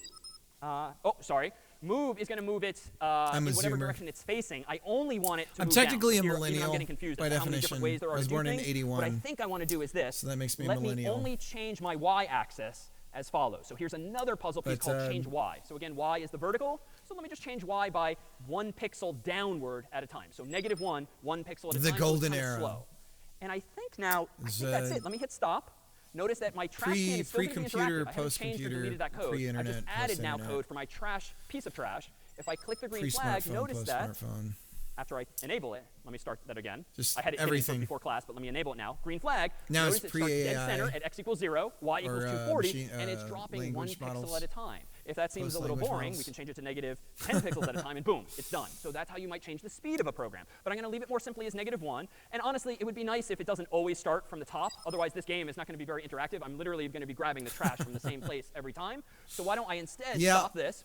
Let me go under operators, and let's pick a random Yeah, that number. was So frustrating let me to change the hard be able to coded, call that the manually shot. inputted 0, and let's make x be somewhere between 0, so in the middle, and all the way Yeah. over to, what was it, 1, oh, I got And my numbers part- wrong, 240, and my y will be Part of 180. that is Sorry, I got my x and my y another, confused. So let me play this again. And now we have a game that's more another, like games you might have federal, played growing up, or even now, initiative like there's to some try and randomness fix to the it. So problem the of college CPU, so to speak, education is for doing something more everybody, interesting. and they Let me run it ended again. up Now it's a little to the subsidizing left. it Let me run it as- again. Now it's a and little making more it to the more left. expensive. Again, now it's back to the right. So randomness just makes games That's more interesting. part of This the. is why when we play any video game, It's if the different things are initial happening, part of there's this some randomness, Harvard and it's CS50 quantized, it's just a course. simple number. Now I think I just So need the one CS50 final course flourish will here, lead if I may. into Let me go ahead and add this. C How sharp, about, or not C sharp, events? C. Or rather, yes. So events. week When one green is flag going to be clicked, C, I can do multiple arrays, things within algorithms, the same memory, sprite. data They don't all structures, have to be Python, attached to the SQL, same one. Let me go and a ahead bunch of other stuff. forever go ahead and do something else. How about whenever the So trash it'll hit all is, that stuff. How about touching the trash can? So forever, if, let's see. I But need it's a pretty sensing basic block. to start So with. how But about this course is touching, free, not the mouse practical. pointer this time, And but if your touching chat's Oscar listening as himself well, there. hello. Now, let's see what happens. All right, so let's go ahead and click the green flag. There it is. If you guys want Now I go down over here to and let go. check it out. Okay. You can also I audit kinda it want to for go into free. the trash can. And How do I make it go into I the trash believe can? How can we take this I high-level believe you'll get idea the of trash coursework into the trash as can well. and I make keep it seem saying to that. I don't know disappear? 100%. I'm going to find out at the Logically. end of What this could we one. do? Yeah. Okay, so when it touches it, May let's do have it another day disappear. now. So I could hide Nice. it. Or honestly, if the game's going to be ongoing like it was, letting me Yeah. drop more and more trash, let me just have it go ahead most and of these pick a new courses you random can audit location. for free. So let me do this. Let me Online. go ahead and copy this puzzle piece up here and duplicate. And I don't want the whole thing. Sorry. Let me get rid of this. Let me just do this. Let me go That's back free. to some Yeah, random yeah. location at the top. I believe you So get now notice the what you get happens. If I the drag they on it, will here it not goes, grade and I your let go, it looks like it's going into course trash materials, can but because you it's tapped can- back you up to can't- some random you can't location. get all Now, the, the only thing I'm not doing really is keeping track of any kind you of know, score. like all And the it turns tests out if and I full everything. screen this, it's not going to be draggable by default. So just as a corner case, so to speak, something that you might trip over otherwise, Harvard. let me go ahead and under let's see. Right. Sensing. That's the ticket. Turns out I also need this for the piece of trash. There's this way of setting in Scratch. But you can puzzle A, also, like if you draggable want to, or for not some draggable, reason, I need to you explicitly can make it pay draggable. for So a when I do full certificate screen this after thing now, completing this it course. still remains draggable. And I don't know someone if that like would be yourself useful. can It's like play it 200 again and bucks. again. Well, how about we supplement this with one final flourish? Oh, yeah. Why don't we keep track now of the user's score? So how about when the user actually drags the piece of trash to the trash can? Let me go under variables here, where in advance I've already made myself a variable called score. I could have called it X or Y or Z or ABC, but that's not very descriptive. In programming, you typically give things a more descriptive that's what I was English or saying. some other language name. So I call this one score. So how do I want to do But this to get a in my refund? score? Well, let me go ahead Like, and initially set like the trying same on a score dress and to then 0 returning it. at the Not very that I top would know of one of anything these about strips, that. or one of these programs up here. And then any time Or maybe I my would. cursor, my piece of trash is touching Oscar, let's not just jump to the top, let's change the score by 1. up here. So now notice, if touching Oscar, change Yep, the score, that's that is, the cool add part. 1 to the score, and then pick a new random location. And now, green flag, let's do this slowly. Here it goes. It's the trash can opens, I let go, and now notice at the top left of my program, notice the score is now 2. Notice the score, if I do this again, is about to become 3. And so here we have building blocks, literally, of making this program better and better and better. And so indeed, that's how you generally approach solving any large program, any problem with code, be it in Scratch or C or Python or some other. You take this vision Seriously, you might right? have or some vision you've been assigned. This is homework the assignment, beginning of and the try to computer break it science down course, into though. constituent parts and just knock off the Let's easy see, if ones we go to first. all Put the courses. lamppost there first and at least feel like you're making some progress. Then flip off something like the trash can and just make it do a little Computer thing. It doesn't have to science. be in some same order here. I could have done this in a million different ways, but figure out what the small pieces are that ultimately, like a few of the problems we've solved today, assemble into a greater solution there too. So that you have now a mental model for these types of blocks and others. Let's return for a moment to this. We saw a moment ago that when I started saying, hello, David, and nesting those puzzle pieces, we had a whole different paradigm. So these are the only ones altogether. available My online. input for that second version of hello world was to now pass in, for instance, what's your name, into my function called ask. That gave me not a side effect, but what I called, again, a return value called answer by default in Scratch. And now notice and recall, when I had that same output become the input to my next block, it looked a little something like this, say. So how does this type of block and this nesting, this stacking of blocks fit into the same mental model? Well, same idea. My input for that part of the story is now taking in not one input, but two. Two arguments, hello and the answer from before. The function in this case is that new block called join. The output thereof is hello David, which itself became, if we sort of animate this, the input to my final function, which indeed was still say. And this is only to say, no pun intended, that almost everything that you do with these puzzle pieces, be it in the context of Oscar time or the mole whacking or even just something simple like hello world, will ultimately fit into that relatively simple mental model there. Now, I thought we'd end by taking a look at just a couple of final examples, these ones too made by some of your predecessors. And for this, I thought we would not write code together, but read it instead. And so allow me I to believe open it up is a one bad way other to teach example children here to learn that will program. show us a few. Personally, I think it's kind of sad that BASIC went away. I actually think that BASIC is a wonderful way to introduce computer programming because it is very closely related to assembly. It's a lot of the same ideas. And I remember thinking as I started to learn how to program higher level languages, or sorry, I should say lower level. That's the funny thing about BASIC too, because BASIC is one of the highest level languages you could get, but it actually mirrors one of the lowest level programming languages, or actually probably, I guess, the lowest if you're non-coding binary, right? So like, it's just funny because it's thought of in this like, oh, it's an awful language to learn, but I really don't think so. Few different versions of a program that a predecessor made. Give me just a moment here, and we'll see how we might build up to something even more interactive. And in just a moment, we'll see something they called Ivy's hardest game, focused here on these particular mechanics. So here is version 0, so to speak, of this program, wherein the goal was to create a game where you have to like get out of some kind of maze. And you have to get out, in this case, the Harvard crest from this maze. Let me go ahead and just hit play on this green flag so you can see what the first building block for this program might have been. Notice that my hand here is actually on the arrow keys of my keyboard. And it seems that by moving up, down, left, or right, this little crest on the screen responds in exactly that way. Now let's hypothesize for just a moment. Even though we've not done anything quite like this before, how might this code be implemented? How do you get a sprite, be it a cat or a crest, to respond to keys on a keyboard? Might you think intuitively? Yeah. So you got the forever. You got Yeah, forever there could be rolling. something sensing what key you're pressing You're on. And if you checking do it again in its inputs. forever loop, you'll just constantly be listening for keystrokes. And this is how like every piece of software nowadays works. It's constantly waiting for your phone to be tapped or something to be typed But on the screen. I do personally think that the visual scripting languages, those are really bad starting point. I worry. Another sidebar, another little side rant, is I worry that the push for STEM. I've mentioned this before, but I worry that the push for STEM is much like when I was in school. They had DARE, right, which was really like drug abuse. I can't even remember anymore. It stood for something, but the idea was like, oh, the Just Say No initiative and all this stuff. The attempt to try to make like not taking drugs and stuff as like the cool thing to do. And the problem is that anytime education or adults tell you what's cool, it instantly becomes what? Becomes not cool. To me, the way that you get people to want to learn how to use computers and program and stuff is you tell them you can't. And then the natural rebellious instinct kicks. Not really, though. That's not what I think. But I do worry that the whole STEM initiative and girls, like, let's get girls to code and all that kind of stuff, I worry that it actually will have the opposite effect for many, and it'll push people away that may have tended towards those things, because it makes them, it has that weird thing of backfiring and making something not. So let me go ahead and look interesting inside of this anymore. existing program here, and there's more going on, but we'll take a quick glance. What's actually going on? Well, up here at top left, notice we just have go to x equals 0 and y equals 0. That means put the Harvard crest dead center in the middle of the stage. Then we have forever two functions that we made in advance as custom functions.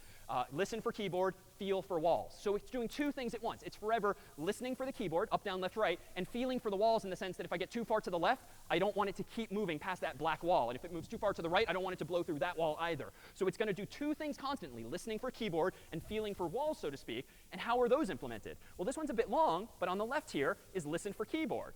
So this pink puzzle piece, listen for keyboard, first checks if the key up arrow is pressed, question mark, Boolean expression in a conditional, change y by 1. That means move it up 1.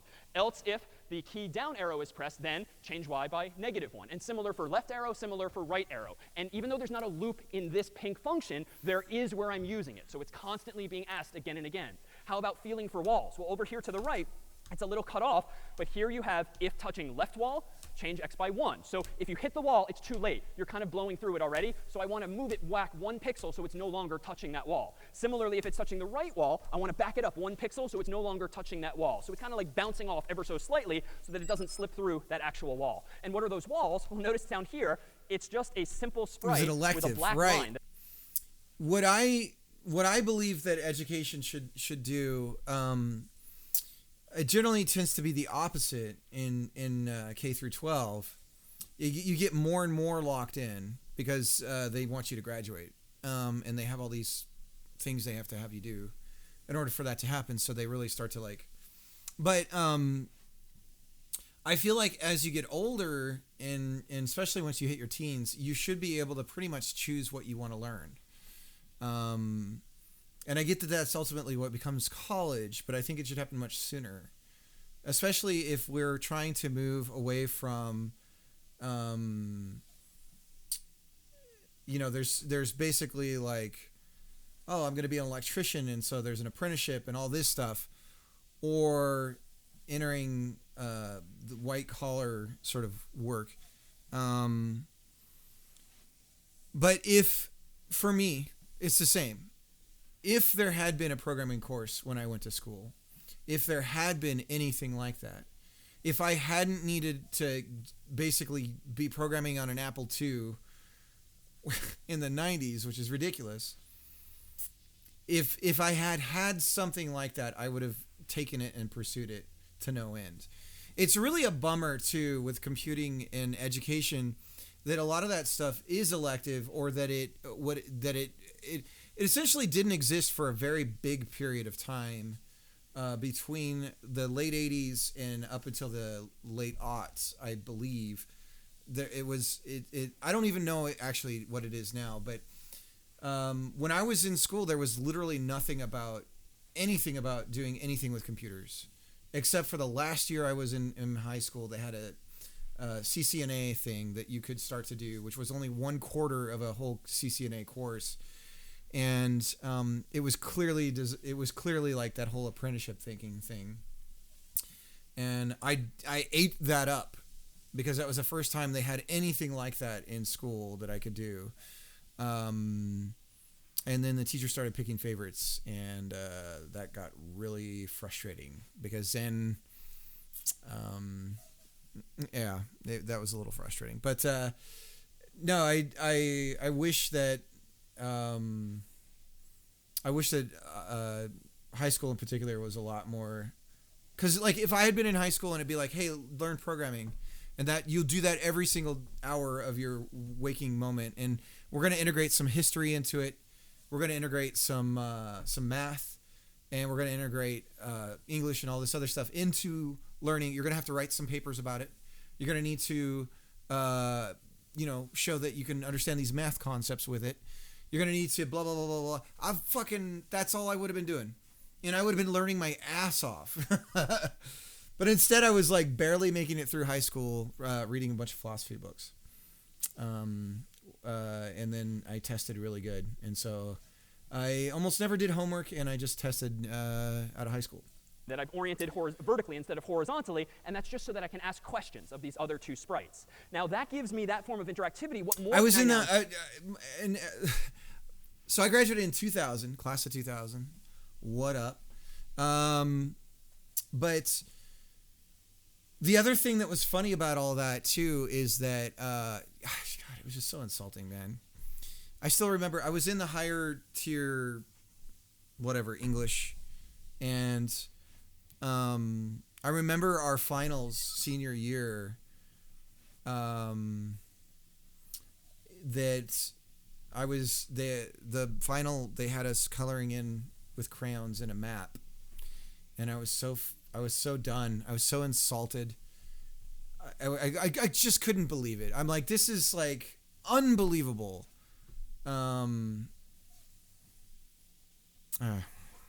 Anyways, I don't know. My class, my school was pretty crowded at the time. I guess the only issue is the amount of funding public schools need to support these other fields. Yeah, that's why I think the whole model is broken and the pedagogy is wrong, and public schools in general are completely shaped incorrectly. I generally disagree with the idea of, to me, education has been stuck since the basically 1900s, has been fixed in one way of teaching, which is all the children come into a room with one adult who... it's fixed by age level. At this age, they should be learning this thing. And at this age, they should be learning this thing. And I think that's completely incorrect. And I think that, especially in the modern age, and especially with COVID, but they reinforced this old way of doing things even more during COVID, thanks to Zoom. But the idea that everyone sits in a chair and the teacher, that whole structure to me is the dumbest thing. Right now, the way that it could be is you could have, expert teachers in the fields, kind of like what I'm doing here, right? And you could be drawn to your interests and find the instructor that would work for you for that thing. And it doesn't have to be the one that's in your county, that's in your district, that's in your high school, you're locked in. Like, a lot of your education is locked in because of the public system and the way it works. It's really fucking frustrating. And so it just depends the luck of the draw of where you were born, where your house is, how old you are, dictates what building you go to, what teacher you'll get. And it's all, you could think of it as it's all deterministic. Unless you're doing things outside of the system. It's really frustrating. Yeah, I feel like the whole system could be different, but I think that it's almost impossible to change it now. The entire American education system during the 1900s is when it really was shaped into a factory model, wherein the students are seen as widgets that move through the factory. And that's why we split things up by grade level. We don't have any mixed age groups typically. So you're not going to see, a 6-year-old who's in an 8-year-old's class unless they're quote unquote failing and that kind of stuff.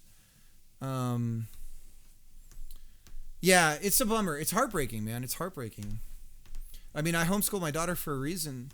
I had to leave the state I was in so I could do that too, because they made it impossible for me to teach them outside of the pedagogy they wanted. Meaning that if I stayed where I was, my daughter would have to test to whatever they wanted, right? I'd have to teach to the test. And I didn't want to have to do that. The irony is, though, now I know she would have blown through that stuff no problem. But I just okay. Let's do the Pac-Man, and then we'll get back at the code here. But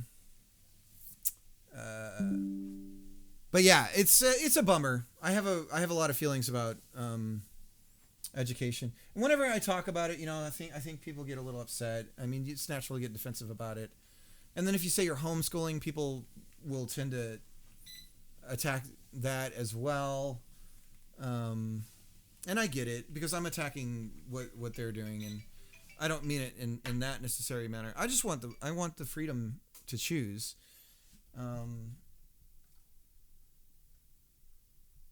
And that right now is like a radical idea, which is just strange.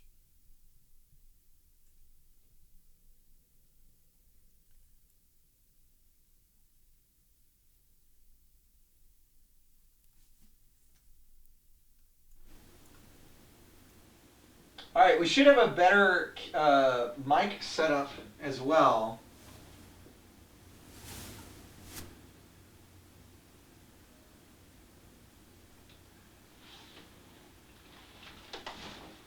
Here we go. So, let me know how I sound. Do I sound good?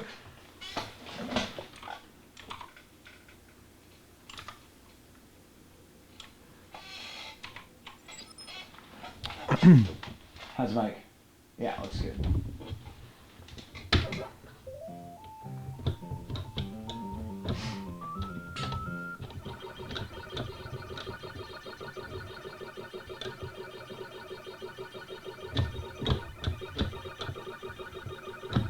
Oh my God. Hang on. We're starting over. No. No.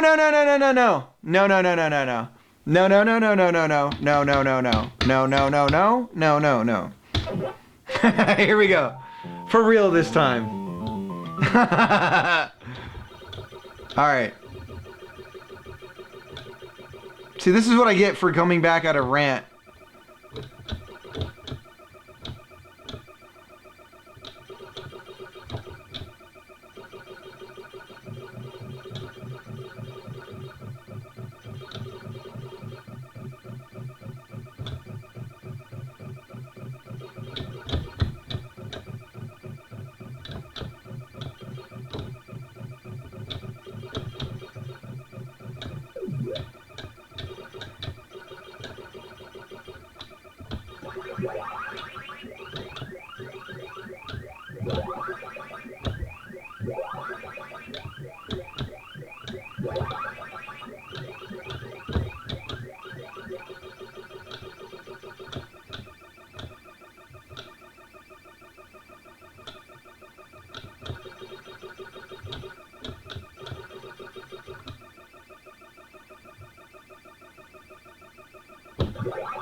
All right. Not doing too well, but I'm doing okay.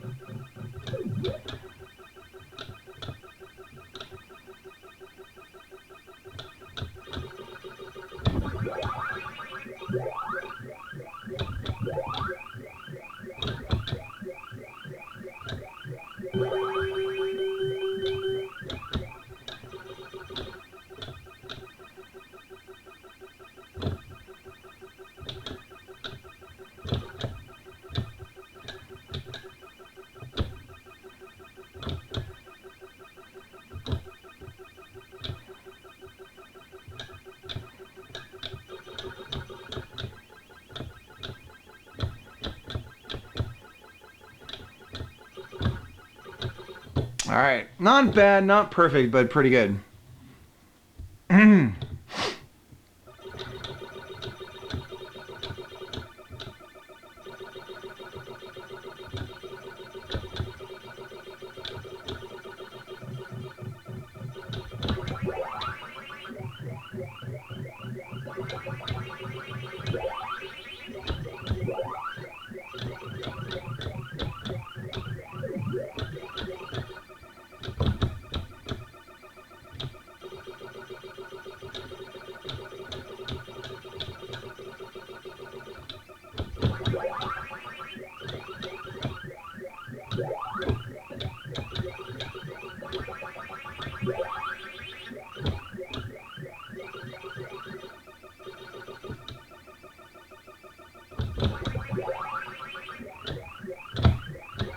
Oh god, no, no, no. 1, 2, 3, 4, 5. Shit.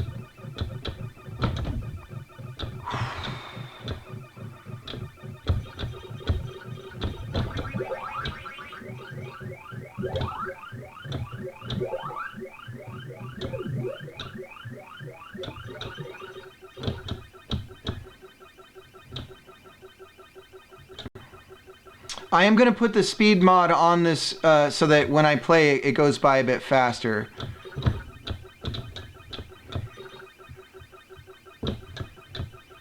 Oh boy. Lord help me. Lord. Oh.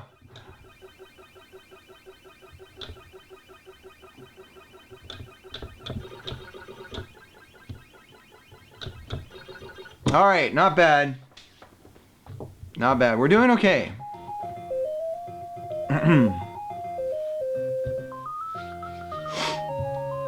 I need to clean this screen. It's dusty, very dusty.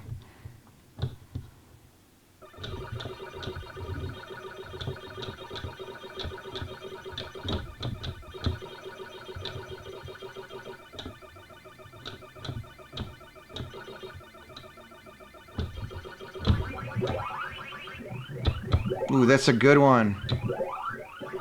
1, 2, 3, 4.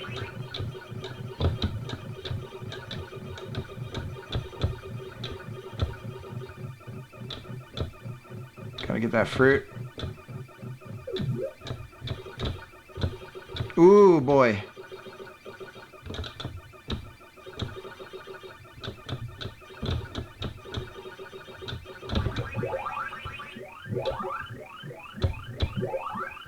Come down, come down. Yes! Yes! This is a good run, guys. This is a good run. This is a good run. Oh, sweet Moses. Don't get too cocky. Don't get cocky, kid. All right. We're going to be okay. We're doing good.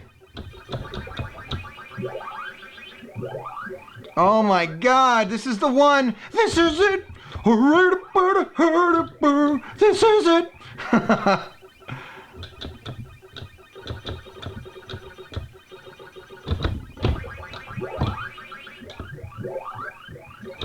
Oh my Lord!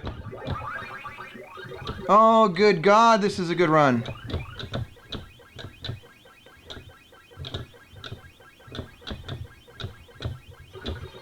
Oh my God! I can feel it! This is it!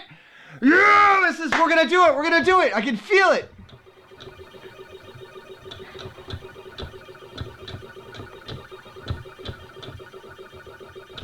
I can feel it! Oh my Lord!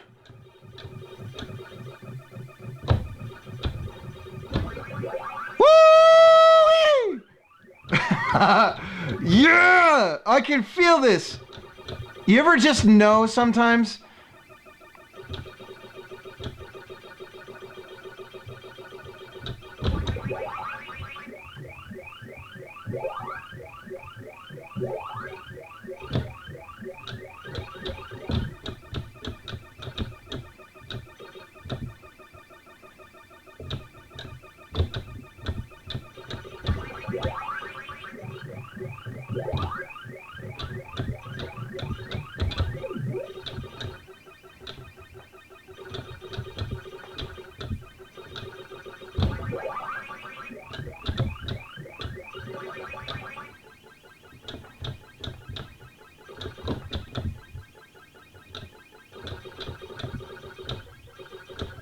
Oh, not bad!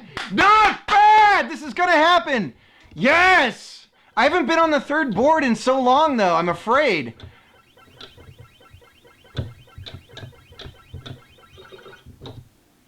Woo! Woo! Tell us what's wrong with the public education system.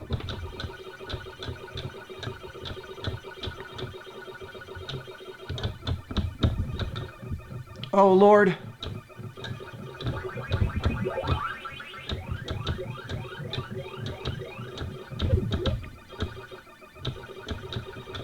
See how it's getting harder? Oh, 1, 2, 3, 4.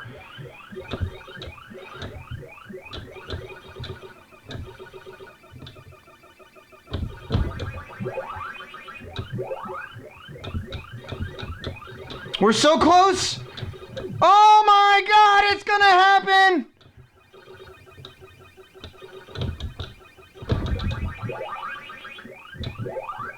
Woo-wee! Oh! Oh my god, yes, yes! We're gonna do it, we're gonna do it, we're gonna do it, we're gonna do it! Ah! If I can just get past this.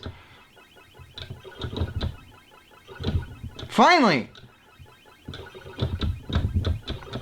Calm down, Schultz, you can do it! Oh, you're so close! What are you doing? You're panicking! Calm down! No! Oh, sweet Moses! Oh, Lord! I got two! Oh, God! Oh, look at how close I was! Oh, I lost it at the end. I could feel it. That was just so sad. That was a bummer. We gotta mark that part of the stream though. Let me do a marker. Dang it! Ah.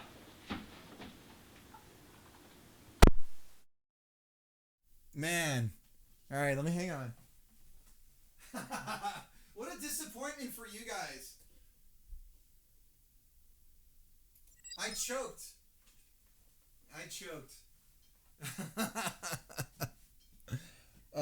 That's when you got, yep. I got two. I had to keep myself cheered on though. But yeah, I got a little cocky. I got a little too sure of myself. And then I just got sloppy at the end there. I wanted to just finish that stage, you know?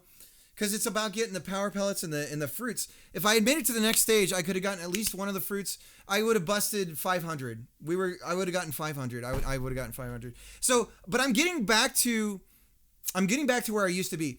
I remember when I would play, my score would be around 600. And then you can only get so high in it. So, but I think I used to get around 6. There was some guy, he would get like 800s, and I never knew who it was. It would always piss me off. I know. Well, my wife needs to find some hairspray, because all I got right now is hair gel. But if you look at this, this is what we're looking at mohawk-wise. Like, we're going to get at least 3-inch mohawk. So it's going to be rad, to use a term, a colloquialism that dates me even more. But yeah, so I'll look like somebody that, someone that, I don't like this. What the hell is this? Is age right here. I didn't used to have this damn widow's peak. So this is really like, that's a bummer. That's a bummer. I look like a mad professor. But yeah, once I do the mohawk stream, then I'll have my wife cut my hair on the stream. Be nice, everybody.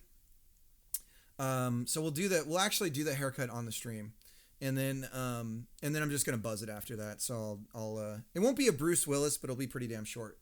Because once your hair does this, what the hell are you supposed to do? Like, well, you can't do anything. You're screwed. You're just old. Yep. Colin, what the hell? Isn't it like 2 a.m? What are you doing up? All right, so we just finished the Learning Power Hour. Now back to C#. So let me update the title of the stream. Godot, Twitch, chat, game, C#, porting.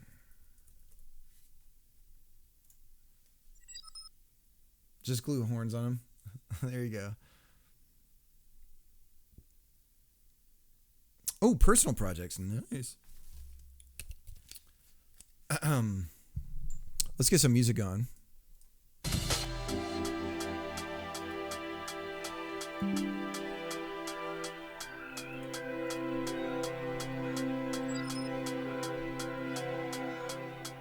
All right, see you, AI. Oh, yeah, AI, when you get back, tell me when you're back. I was going to DM you, actually, about what you were talking about doing something. Oh, by the way, I'm gonna give a shout out to Mariano.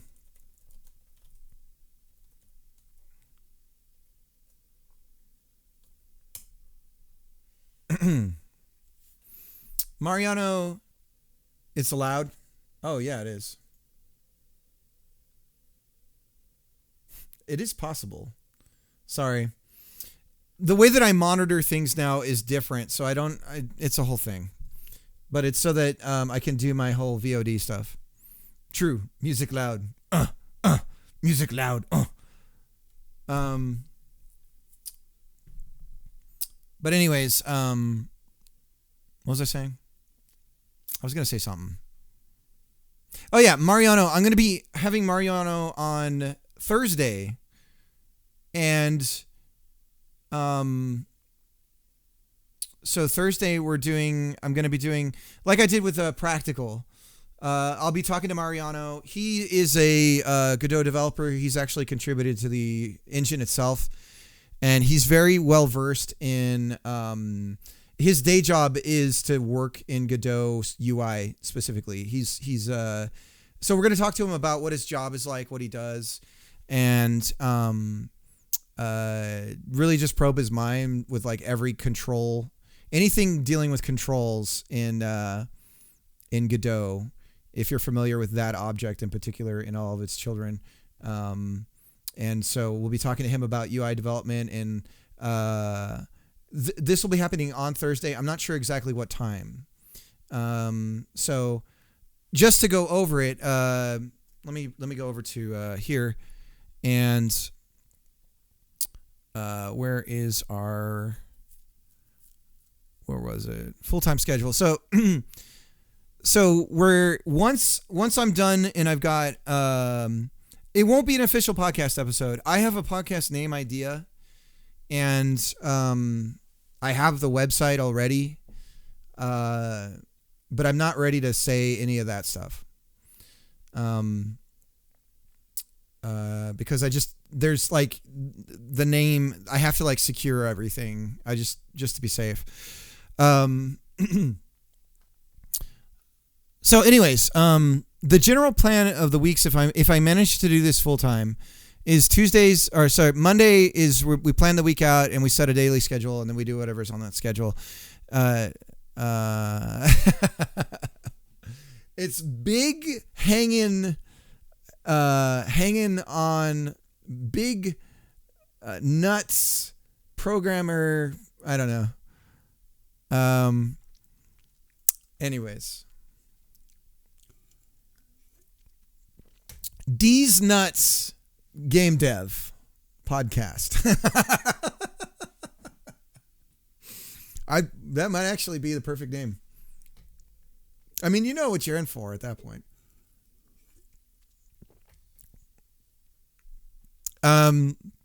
Tuesdays, the plan, once Operation Make Money has launched this thing and we try to start selling it, Tuesdays is Tactics Tuesdays.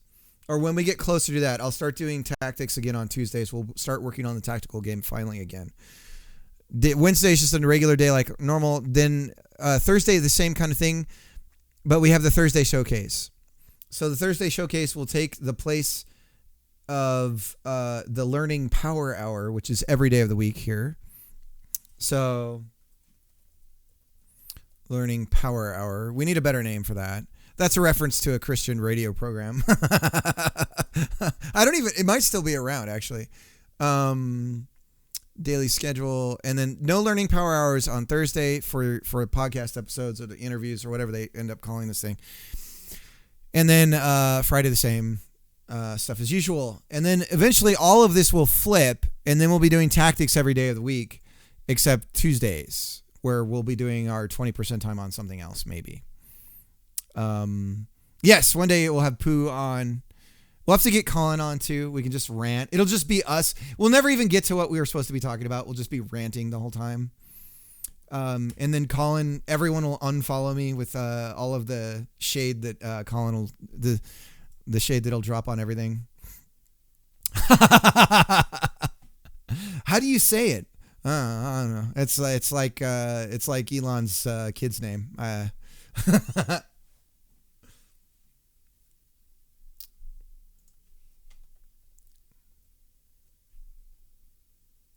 The greatest Slav stories.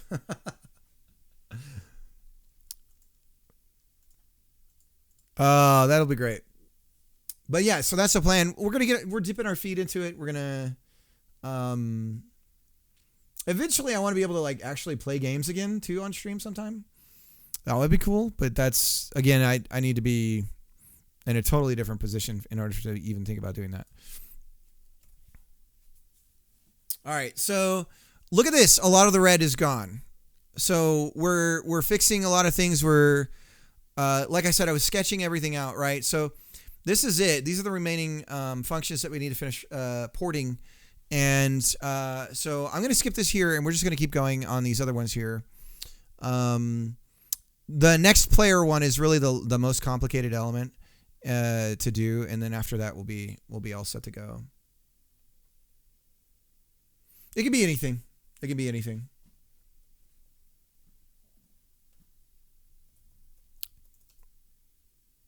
Oh my God, I just had a flashback. Okay, before I start trying to write this code, I'm going to go check my laptop. I think I wrote some of this already and forgot to commit it. So I'll be right back. I'm going to go get my laptop and just double check. I just remembered this European band that made all these like mock songs. And now I'm trying to remember what it was called.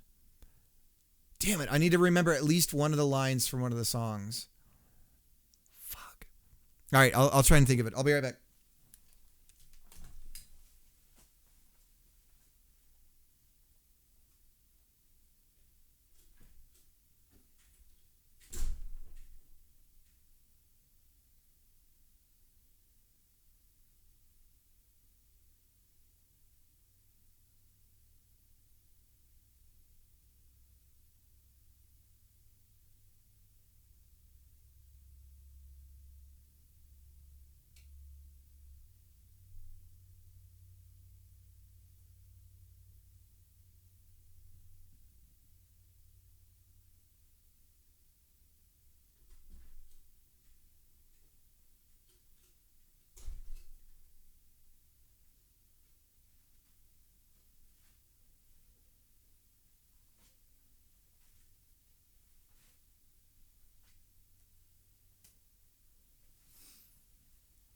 All right, I remembered the title of one of the songs they had.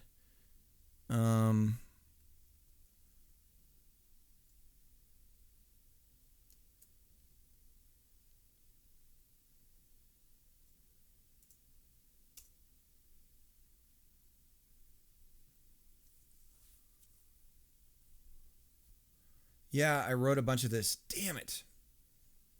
Okay, maybe I can just I can just send it into the.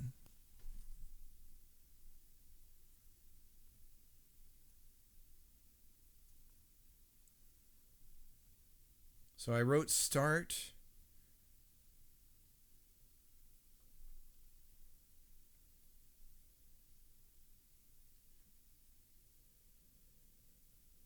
I wrote bump. Oh my gosh, we're way further along. I'll put it in Telegram. I'll send it to my wife.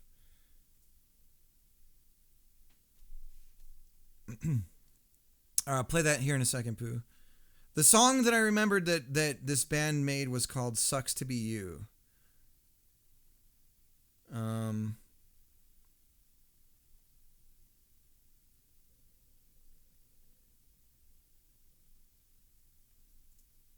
It was the 90s. It was the 90s. I remember that. It's a long time ago. Long, long time ago. I can still remember. All right, so if we delete 23 lines, and then we're going to paste the code that I wrote, that I sent to my wife.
Min players does not exist. Okay, let's see what we have there.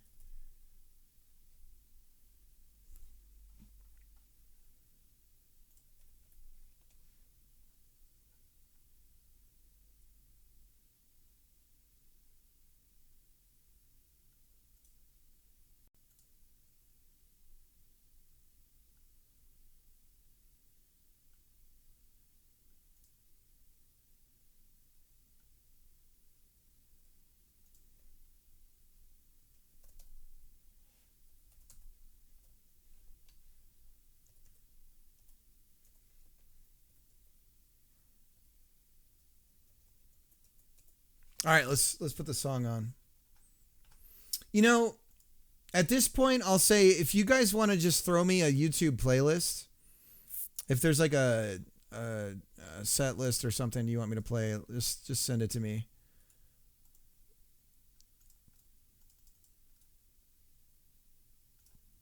I tend to put on like certain styles of music. Oh hell yeah! Is this on the? This was the NES, yeah.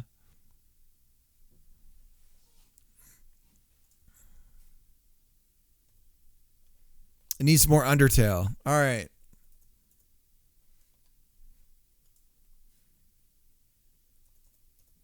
I like that you have a redeem that's like, make me stop playing Undertale. uh,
all right, we'll put in Collins here after that. Megalovania.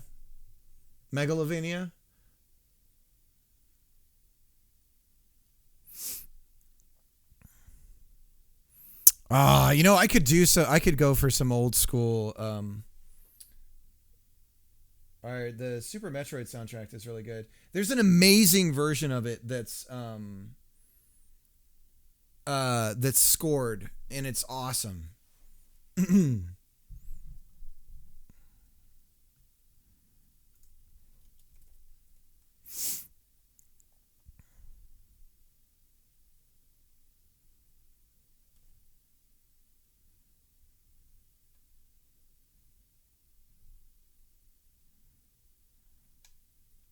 Players.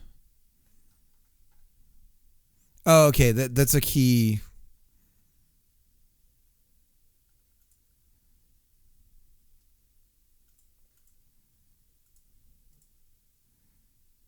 So do I need to do I need to tell it that it's a this is weird.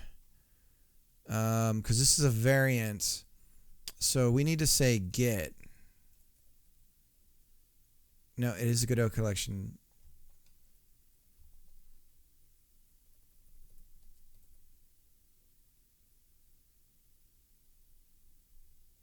String contains key. Oh, yeah. Dude, have you heard? I had no idea that Tactics Ogre was like the second cousin to Final Fantasy Tactics soundtrack. He even used the same like samples.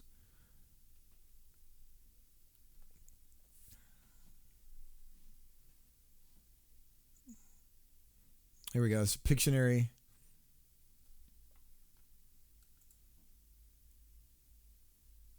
Almost the same team. Yeah. I kind of want to for the tactics game that I'm making. I kind of sorry. I got to turn it down on my side. I kind of want to find out exactly what like Yamaha keyboard he was using for like the samples and everything. And then, or I try to find the OG samples and then give that to a musician and be like, I don't care what you make, but use these samples. Just to be like, just to make it, no matter what, they might not even know, but it creates an homage. To use, I believe that's a French word, Colin. I could be wrong. Maybe you've heard of it. It's a country in England.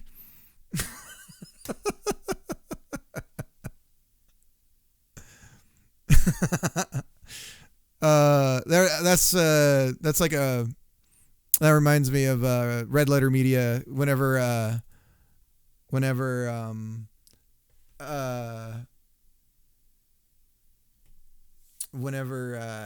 the character that does the movie reviews says some fact, he always says, you may have heard of it.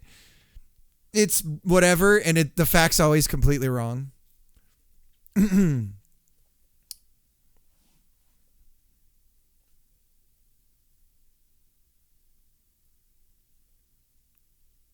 right, let's go up to player's definition here. Okay, the first value should be an integer. The key value is an int. How do you go back?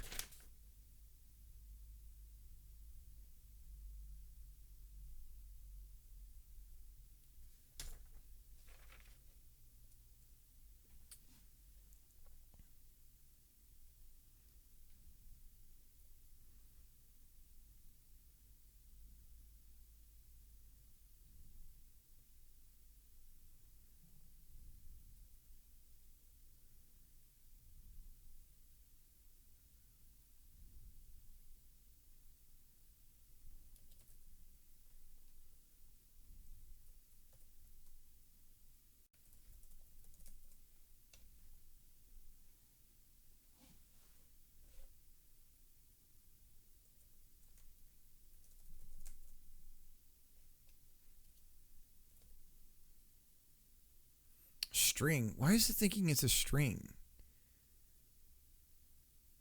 Oh. Oh, okay. Contains key. So if we're talking about a specific, okay, let's go over here. Bump serve ball has. So we're seeing if it exists. So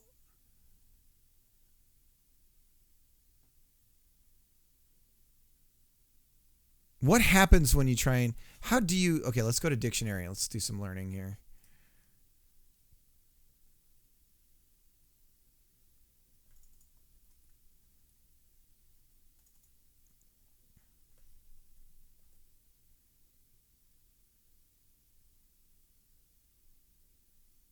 It's an array. So this should return, I get the problem.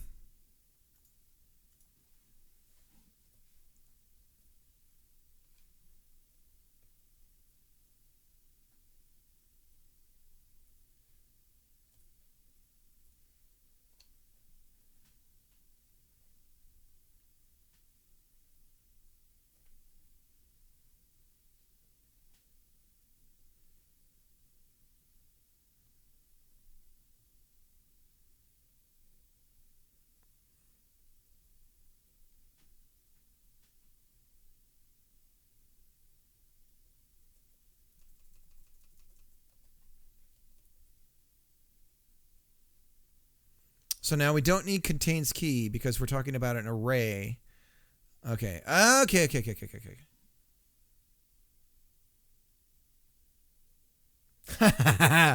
I do. Oh, on the side? No, I don't see that. So I bring it up like this.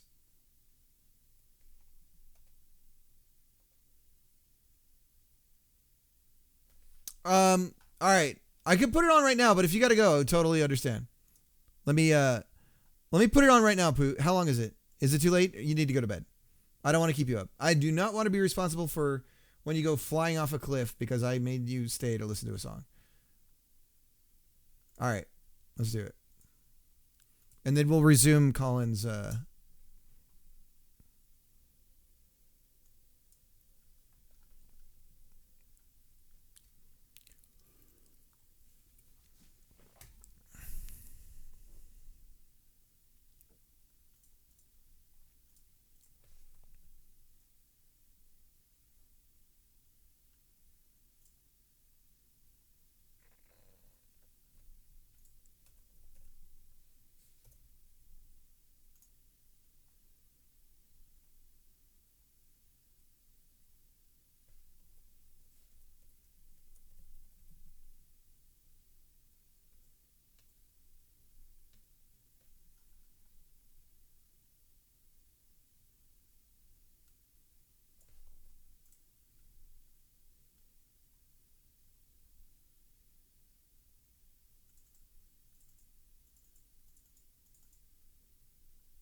This is so familiar.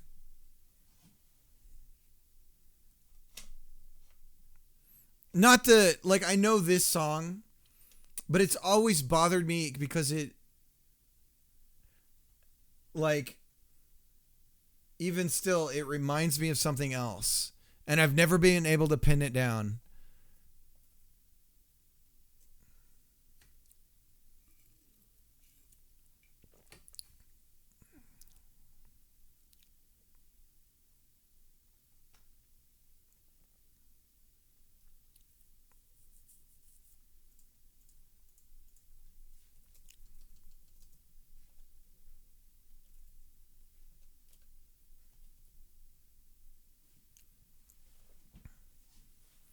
Well, I guess what we could do is change it to a Godot variant. So if we went here and we said an array of Godot variant.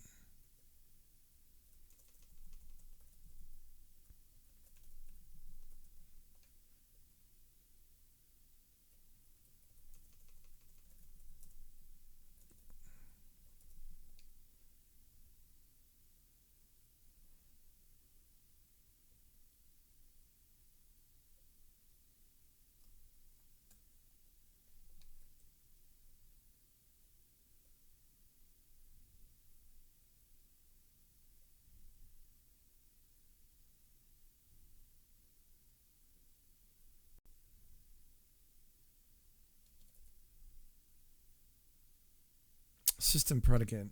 So, okay, I'm doing something wrong then.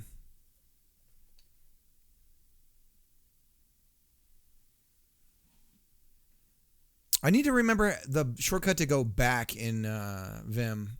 I seriously just can't remember off the top of my head. I'm starving though. Okay, what am I getting wrong here?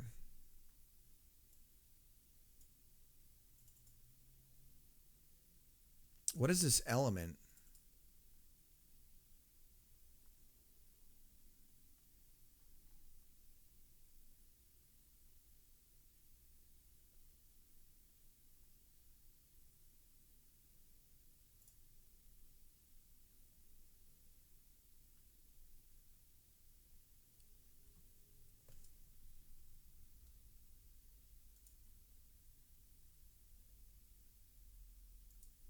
This is another one.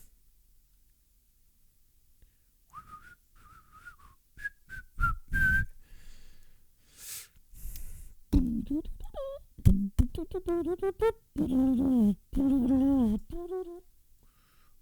boom, boom, boom.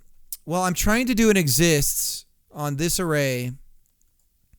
This key in the dictionary. It's not a dictionary error anymore. It's this array exists. It's an error on. Yeah. The ending of, I love the ending of 1. And again, so from the Napster era, I don't know if, depending on your age, you'll know what I'm talking about, but Napster was really cool because, I wonder if, Practical's still here. Sit down, son. We're going to have a little talk. I'm going to tell you about a thing called Napster. But, what was cool about Napster is it was mostly decentralized, right? But the way that it worked is it like grepped your neighborhood, essentially like the computers around you in the area. I guess I don't remember exactly how the net flow worked, but regardless, you would do a search and it would be like, well, on all these computers that I have access to their music folders in, your search return matches with this, right? And the cool thing about it was everyone had their own musical tastes and their own rips of music, right? So what would happen is you would connect to their lists and their folders and stuff, and you would just look at what music they had, and you would discover new music that way. And it wasn't like I guess it could be like someone's Spotify playlist or something now, but not quite the same. Not at all, actually. And it was just a really cool way to discover new music. And there are so many songs. There's one song that I've been dying to find that was like this like 90s club music, like techno song that was based off of the melody of the end credits of the first Mega Man game. And to this day, I can't find the damn thing. All right. Have a good night. Get your beauty sleep. Driving me crazy.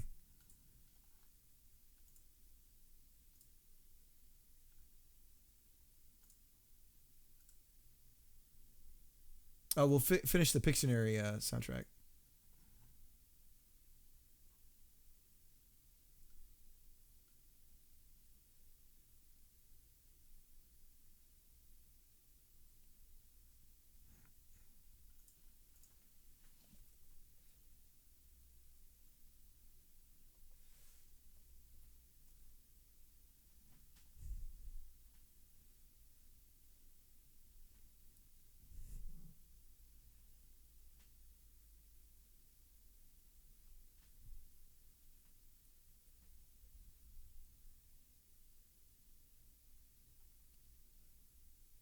I'm digging it though. I'm gonna have to come back to it.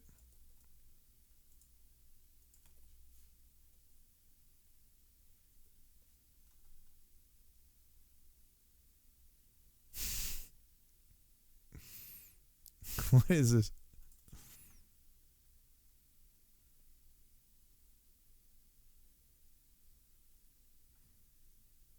Is there?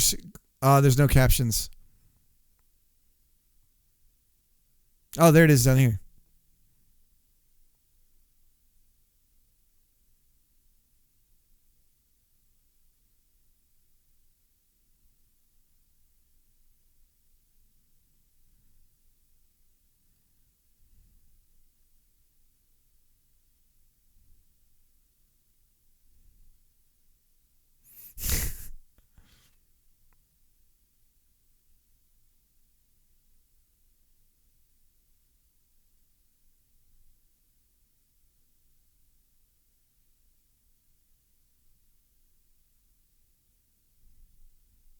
Oh, this is sad.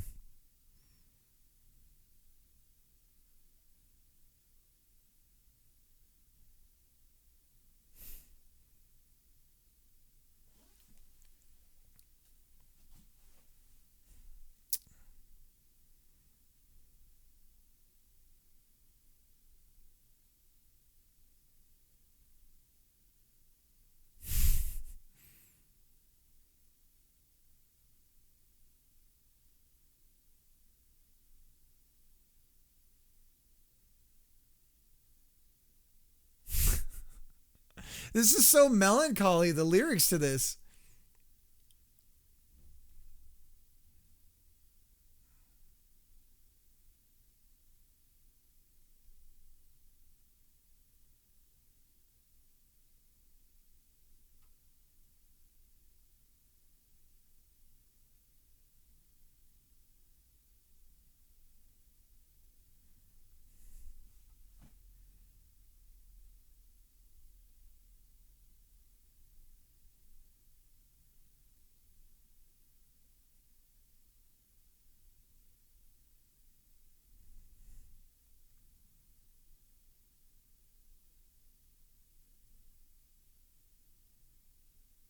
Oh man, that's rough.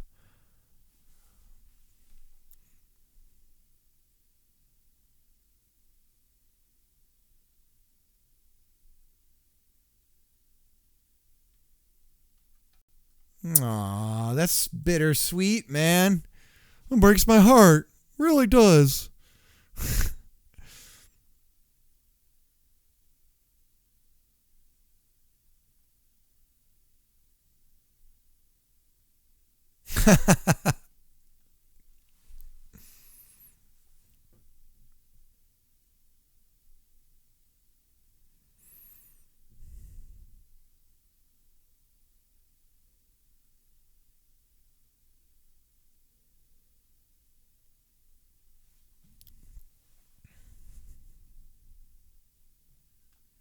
All right, let's read this. I got to read this.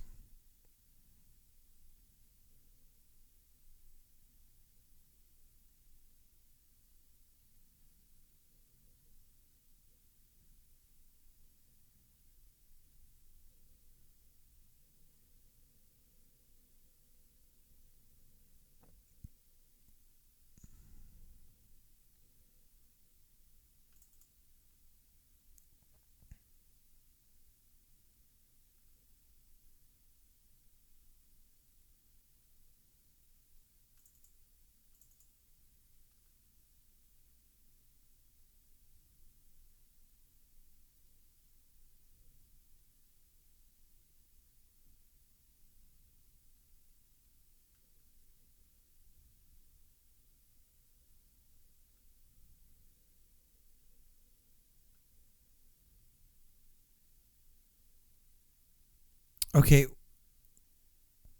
Oh, okay.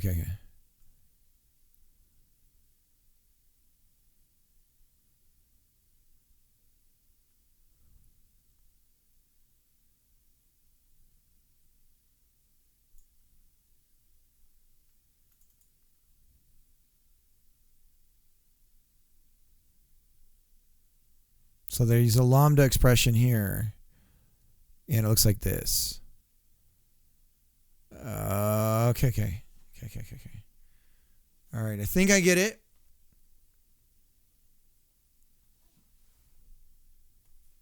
So if x equals, but it doesn't like x, where's x coming from? Oh, that's defined. So then we pass. Okay, so we go and say x equals, and then cannot implicitly. So then we say it's a string, and we're still mad. Cannot implicitly convert type string to bool.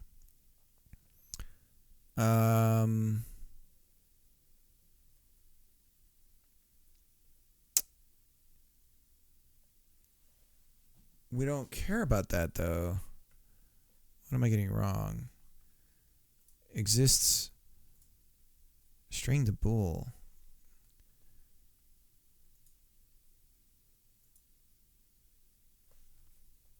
Do I do, is it 2 equals? There we go. We got it. Okay. So, we're learning. He's beginning to believe. Let's see. So then, ZT. And then we go over here and we're doing serve ball. And I got to reference some Vim. I got to reference how to go back to where I was in Vim. Because I need to be able to do that more often now that I'm navigating differently. I actually have to go use the restroom too. I'm going to go do that real quick. And then I'll be right back. And I hear it every time I hear Wily Stage 2. Ah, man. Those original NES games, the music just went so hard. And they were fixed on their BPM, really. So that dictated, like, a rhythm that was, like, very fast. The pace was fast. All right, I'll be right back.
Oh, let me find that Super Metroid.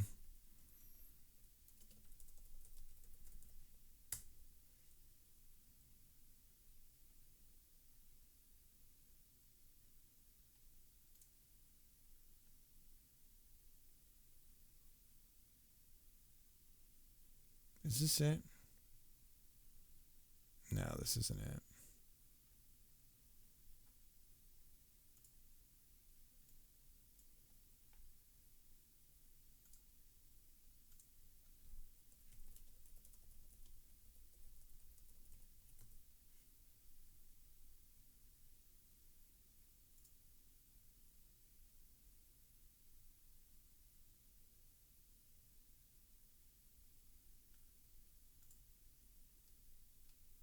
Oh, this might be it.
Jesus.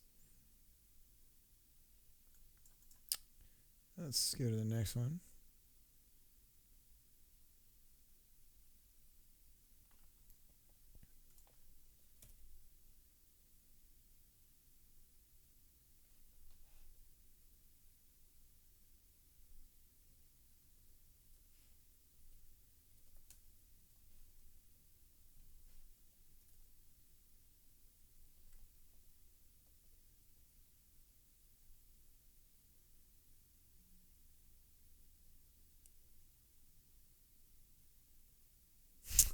Either one's fine by me. Either one is fine by me. I have a dedicated YouTube channel so that my YouTube recommendations start taking all these songs, and all they recommend me is music when people send me stuff based off of what I've been sent. So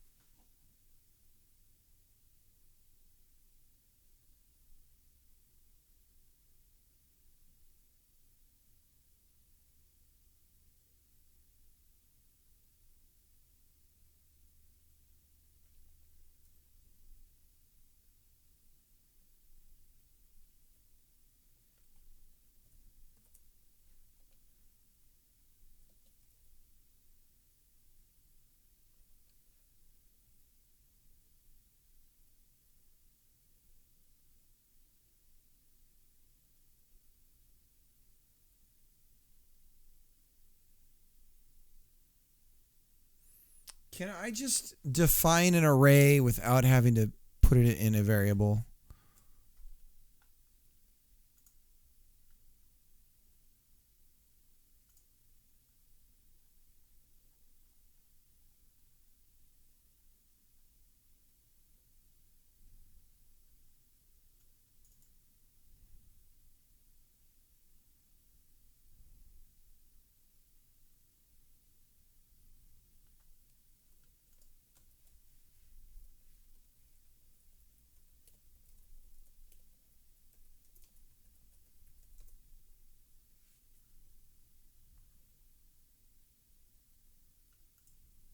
Do I have to use new? New.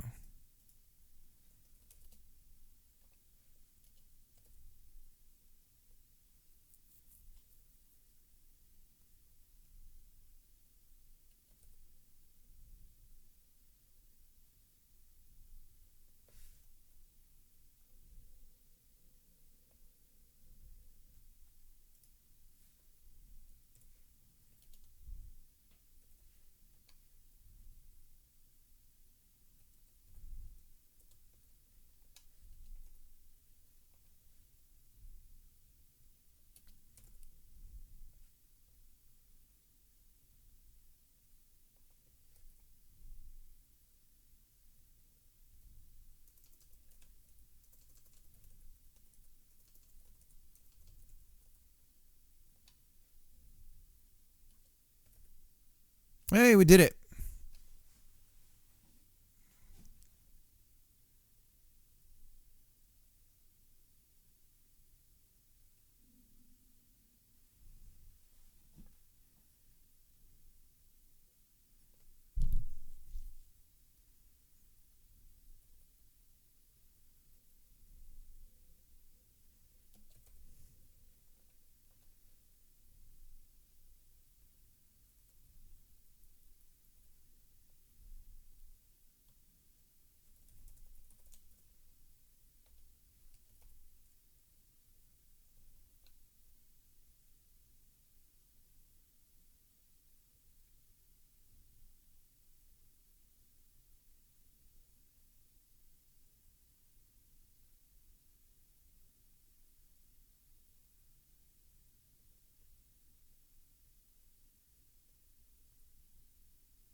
I remember this bit. I used to play this game.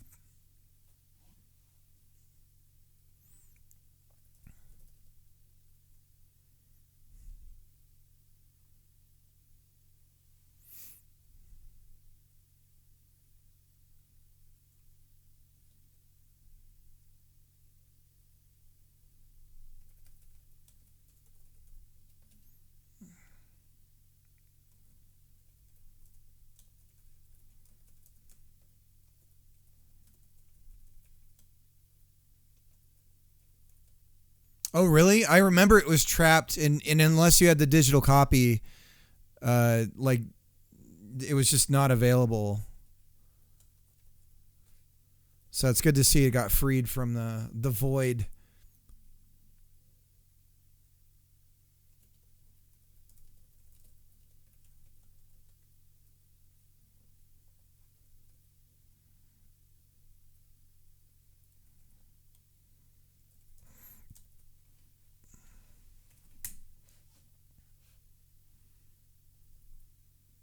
All right, we're on set ball. Oh my God, we can see the bottom.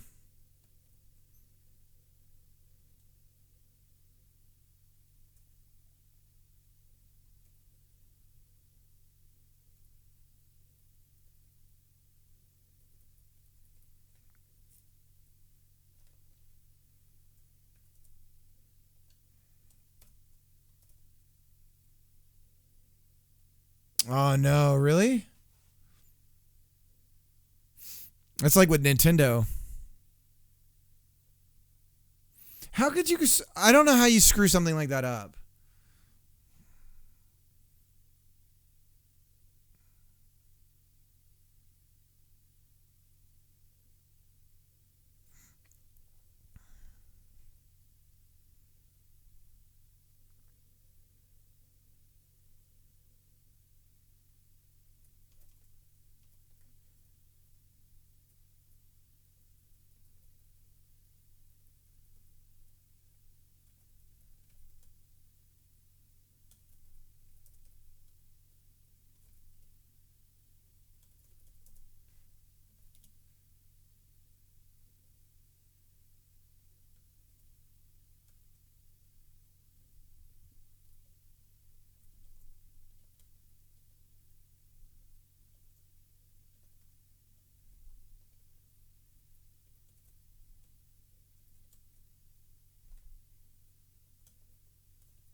Dude, that's so impressive what you've done though. Is that that's all Odin with I'm assuming one of the graphic frameworks?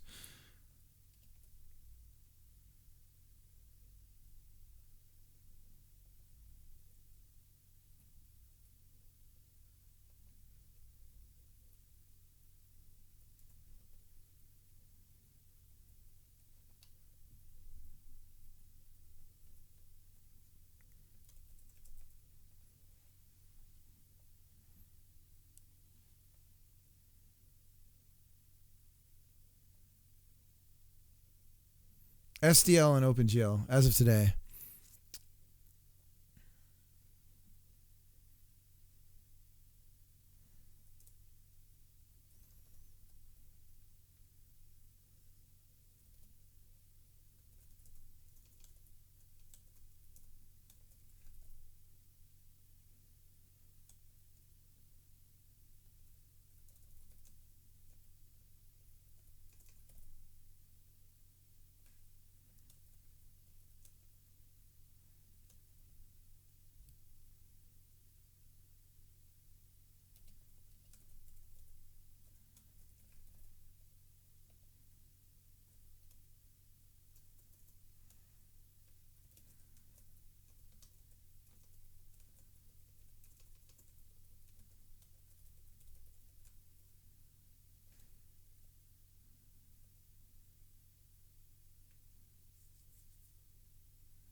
So we need to find a tool for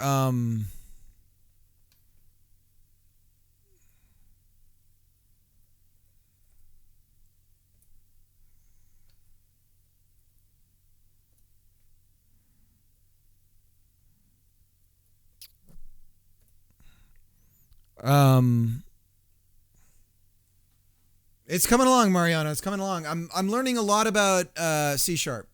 A lot. I'm starting to like get a feel for the syntax and everything. Yeah, most of my, of course, I did something. I pissed something off. I think I don't have a closed bracket somewhere. Oh yeah. I'm in the middle of something, so it's breaking a bunch of things. But yeah. I was gonna show you most of the red is gone. Like almost, this is all good. I just need to close a curly brace, but I'm not there yet. Yeah. What's the %arg syntax? It lets you encapsulate a variable. You can call the variable in that without having to do like in the string, without having to like, maybe. I'm not familiar with JavaScript to that degree. I like it. It's handy. So in this case, I would do this display name. And it's so funny. As I'm writing this, I can see so much of this is going to change. Like, I can see it. I can see how getting over to C#, like, okay, now my hands are free and this way. And besides the changes I wanted to make already to this that I just haven't had the chance to yet, suddenly it's like, oh, then I can do this and then I can do this. And so I see a lot of opportunity with it as well. So I'm excited about that. All right, but what I was going to show you is, hopefully, when we go back up here, it shouldn't be as broken. So next player's pissed off. The name Rally doesn't exist in the current context. It should be down here. We're just pissed.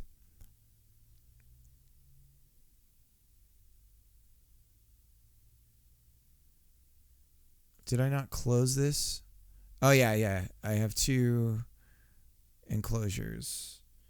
So I got to close this one and then close this one. And there we go. Now if I scroll up, look at that. Look at that. Oh, we're almost there. It's looking so clean. Oh, Lord. AI Maker, how's it going? Welcome back.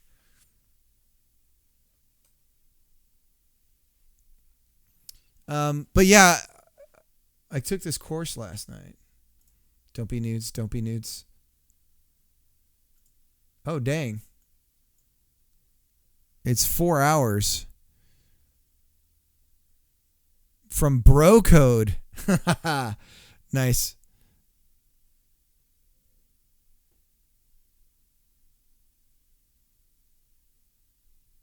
I'll check it out. Play it at 2x. Okay. I'll probably put that on tonight as I'm working on this. I just need to remember to commit the code I did. I like how I spelled notification here. That's good. Wonderful.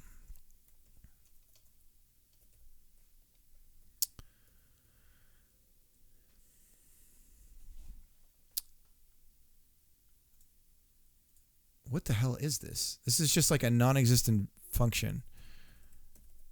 Okay, so hell yeah.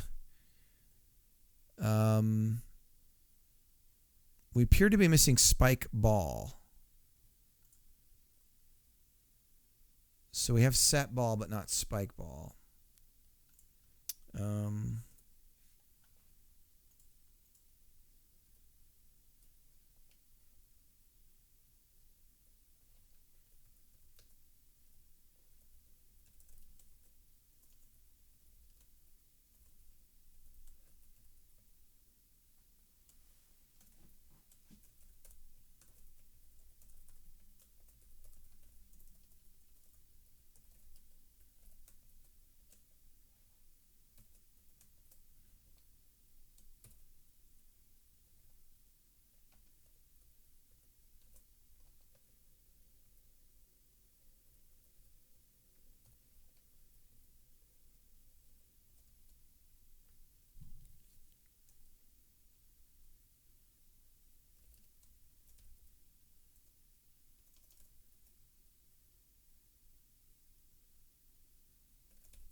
Oh, but we do need to find. We've got to find a replacement for Twitch chat that's C#. Once we know this is all working.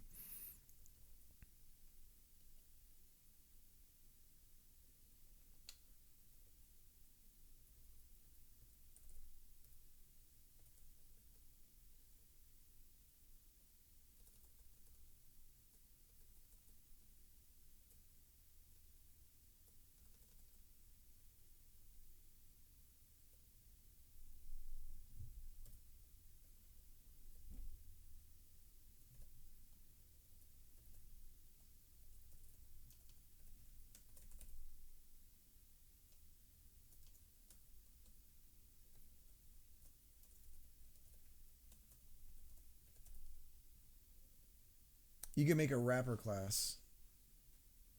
That's yes.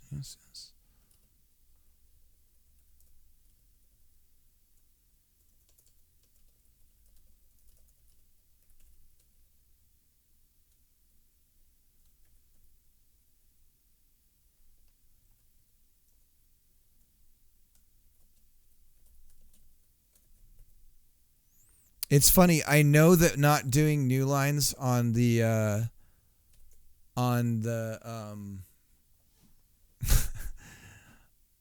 the curly braces is going to drive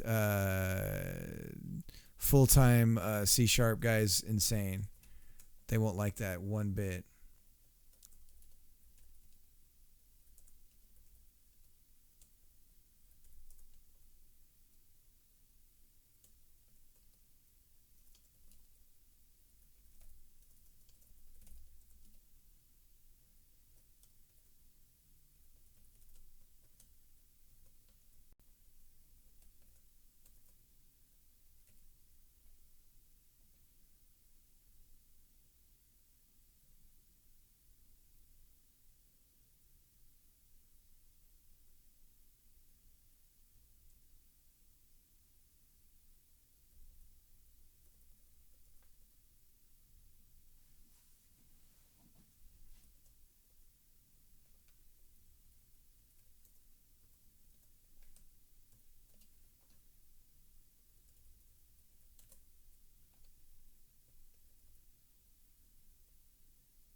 F them. Remove the brackets.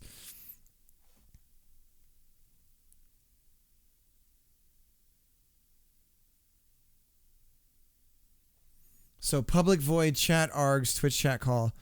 That's a good idea. At least to work around it.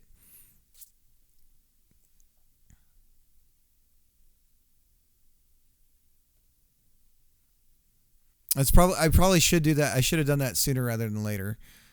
Oh my God, we're at the bottom screen. Oh, this is it. This is it.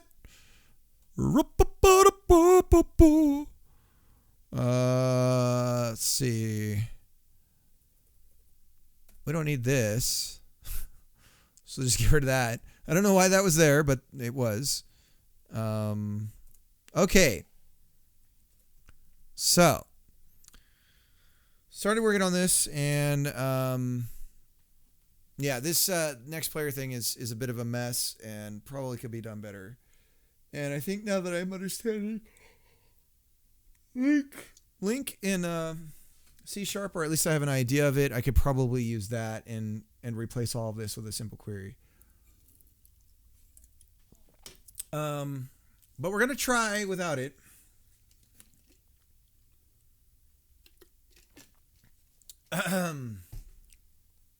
You know, here's the other crazy thing about this, about like rewriting everything and doing all this.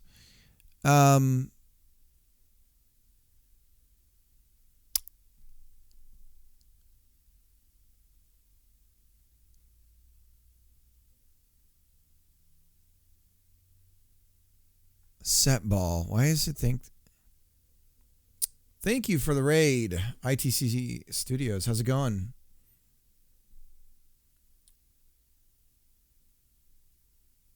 Deflux Streams. How's it going? Thanks for the raid. Very much so. What kind of stuff is this?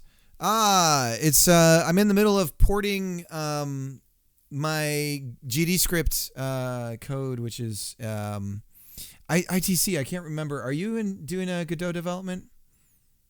I've just purchased thefutureisdumb.com. I promise not to use it wisely ever. Yes, so I'm porting GD script over into some of the code that I've written into C#. Learning C# as we go. This is probably, in terms of hours, I've probably spent about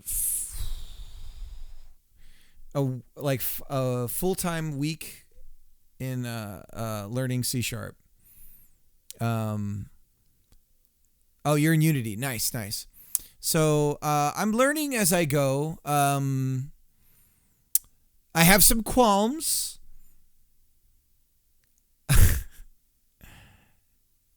Have you had a chance to use generic host with Godot?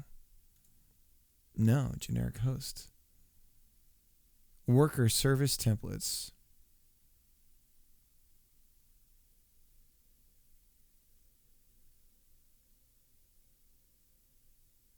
Like a .net generic host. No, I haven't.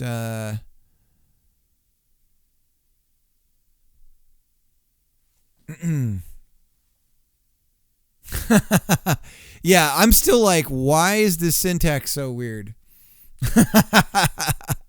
and then actually there was a lot of like getting things going so I could even debug.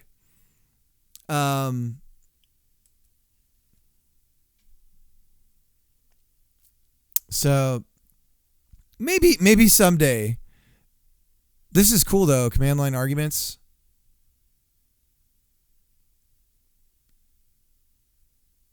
Console debug, event source, event log. Oh God, you could do. Oh, I could be real noisy in Windows event log. That's actually probably useful for debugging. I would love to get generic host working with Godot. Yeah. No. I understand. I hope you had a good one. I hope whatever you're working on was successful. Thank you for the raid again, and welcome everybody who's here. We're inside an application, so you use it to do a bunch of back-end stuff. Yeah, it looks like it handles a lot of. I mean, this is one of the reasons why I'm a bit excited to kind of go over to C# is because not only will I have access to the Godot API, but I also get all the .NET stuff. So there's just a lot of stuff that's in there that I could potentially tap into. But I will say that I generally tend to think programmatically. So a lot of when I get people in here from the C#, the world of C# that are deep in it, they tend to get really mad about what I'm doing.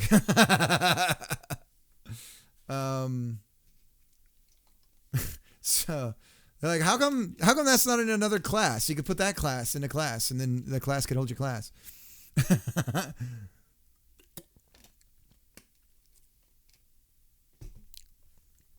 But this is cool. Yeah, I'm very familiar with having worked in IT in my younger days, in my 20s, and Event Log and I go way back. And I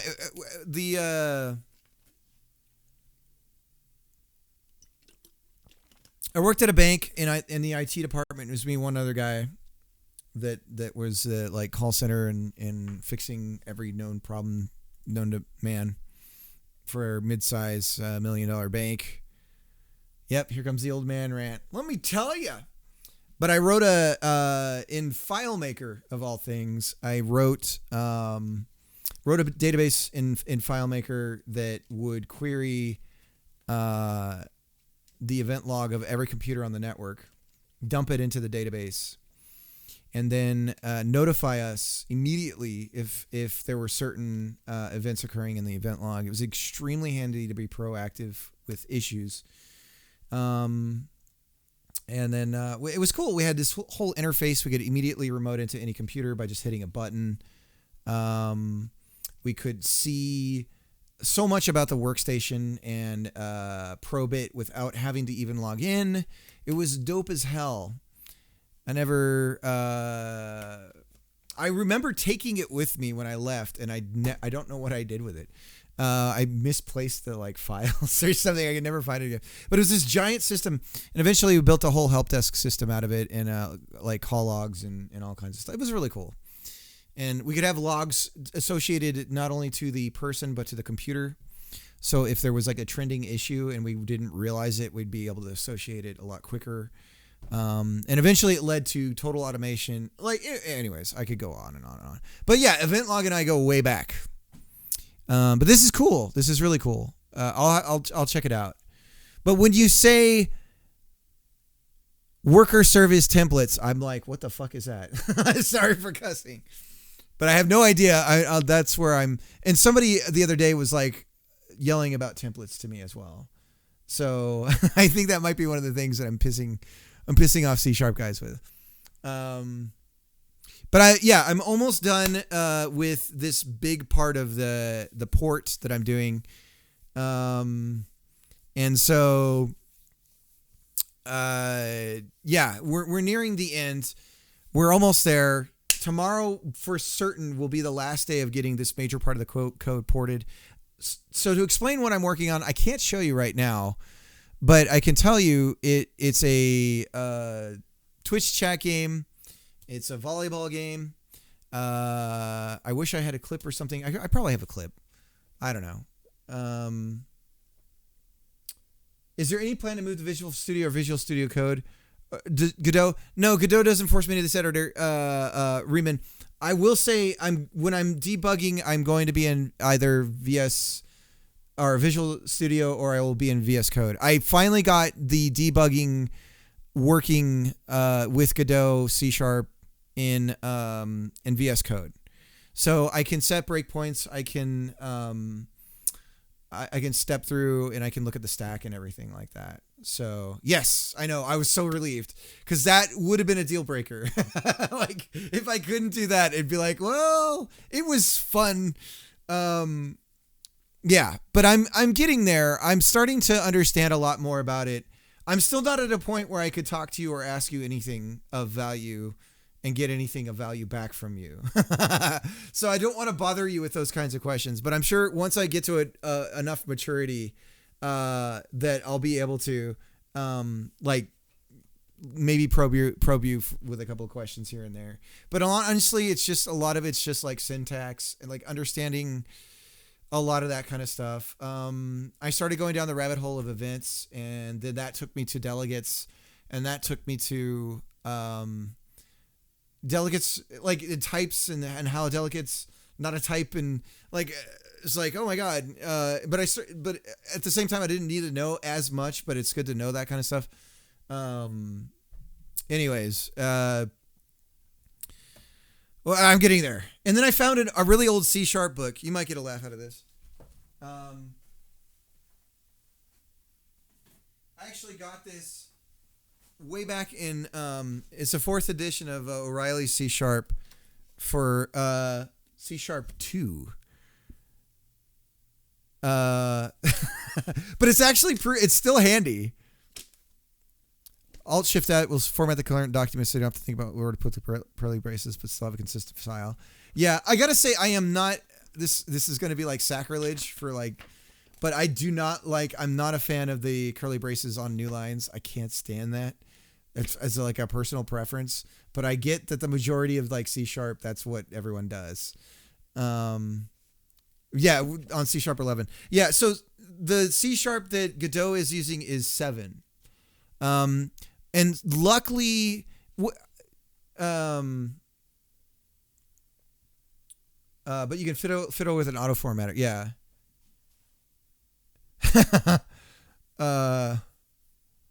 Yeah, it's just like insulting to me to do the curly brace on a new line. It's just so much space. I don't need that much space. Like, stop taking up so much space. But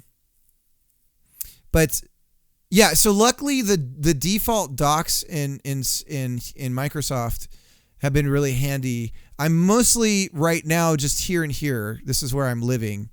And then I finally discovered because I was like, where do I get like array? Where the hell's that at? And so I finally found the .NET section. And so this has been invaluable to understand the like dictionary and stuff like that. It's been really handy. Pretty huge changes in the first few versions of C#. Would you say things settle down around 7, or are they still pretty crazy after that? What do you mean by first few versions?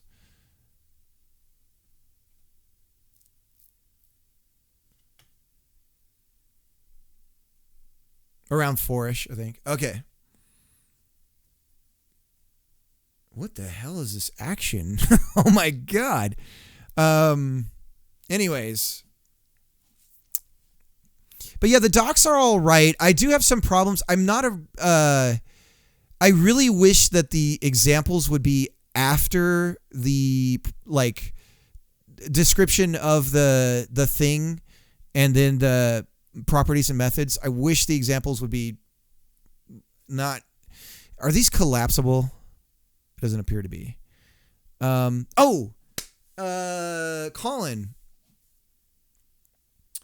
Colin, does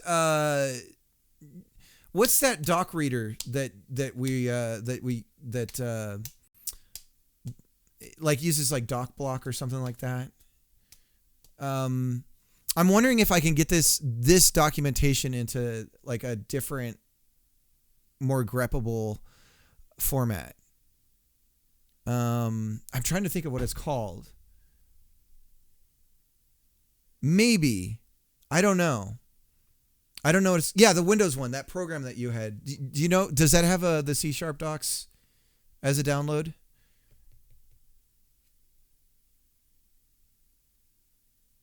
Did it change from 1 to 2 or 2 to 3? Yeah, I noticed. I was looking in here with events, and everything's totally different about it already. There's the shorthand's way better from 2. Whatever changes happened after 2, it's way better.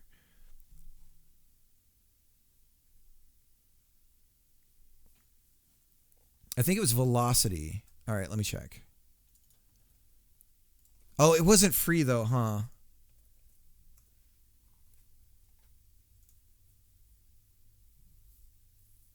Oh no, it's not free. How much is it? Don't be sass. Don't be sass. Okay.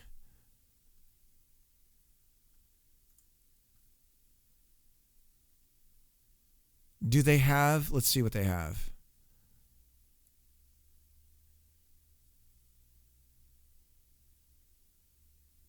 Like a main menu? Can it render HTML? No. Render HTML. No, it doesn't have like a DOM or a parser or anything like that. But it does support, like when you're doing strings and stuff, you can do like BB edit and things like that. But that's like the most. But you know what? The guy to ask in the stream is here right now. Mariano would know better than me.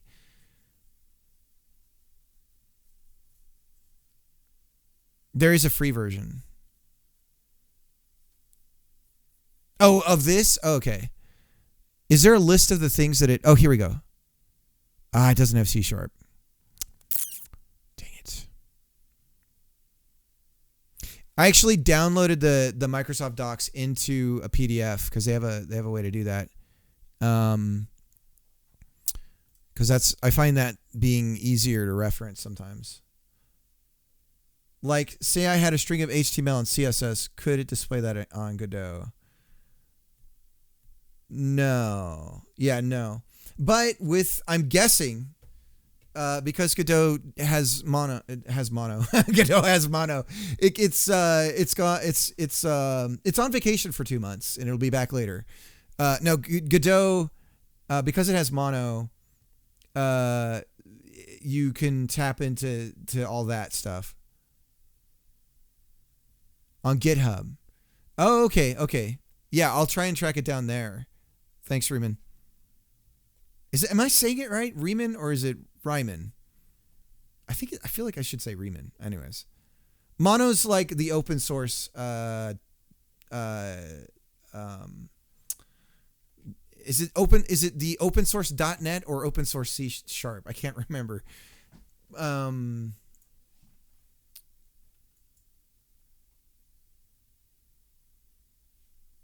It's something to do with the compiler side of things, I want to say. Actually, I may be wrong. Yeah, Godot is MIT. Riemann. It was an old German mathematician. Ah, gotcha. Did you know? Now you didn't tell me. Is this the same guy that was before Turing? Gosh, there was a guy who basically invented computing, and then World War II happened. And he was like forgotten about and then rediscovered later. He was German. And the war screwed everything up. But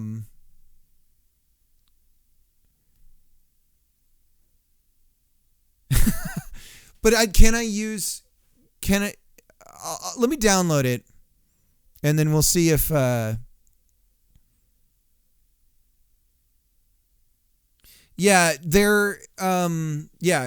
Godot is MIT. So I think something about that it needs to. I don't know. I don't know. But I know it's the I believe it's MIT license for open source. Any doc set available on the web. Wow, how do they translate it? Let's do this. Is that Italian? Thank you for the follow. Is it Adachi?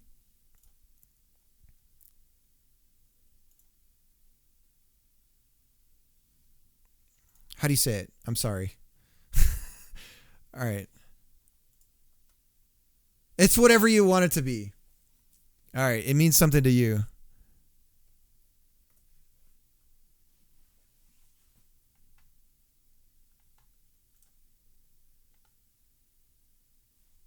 So .NET framework, heck yeah, come to Papa. And if we search C#, damn it, go, darn it. Let's see. Okay, well, at least I can have one of them in there.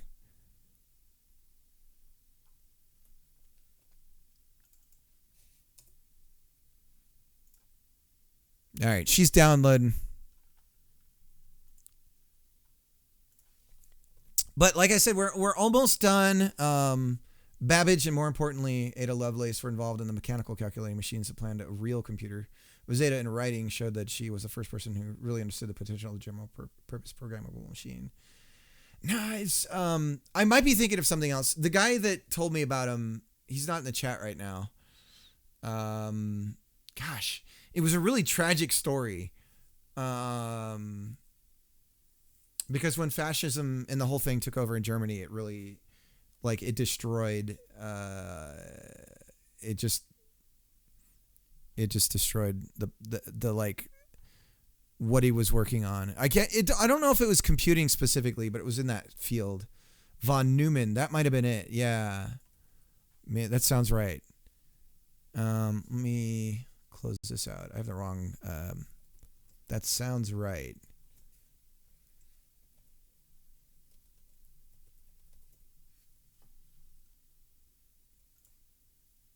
Maybe. Yeah.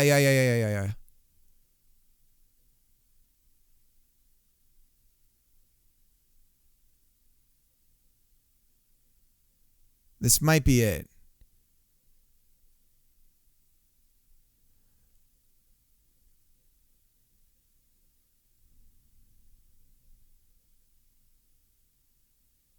Maybe.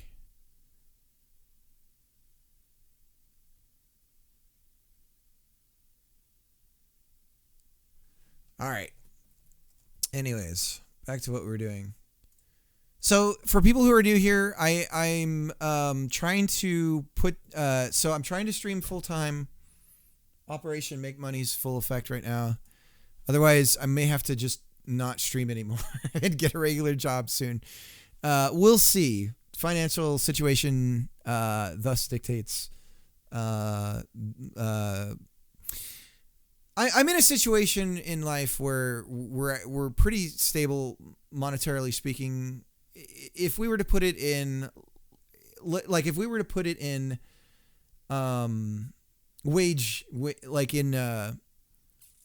how do I put it? We don't believe in money. So my lifestyle is such that I don't need to earn that much money to be able to have what I have. I would need sub minimum wage, so to speak, if I was working a regular job. So in theory, I could work part-time, but it's still to the point where, because I homeschool my daughter and everything, I do need to, this whole thing, there's a long story. I don't want to dive into the personal finance situation. But anyways,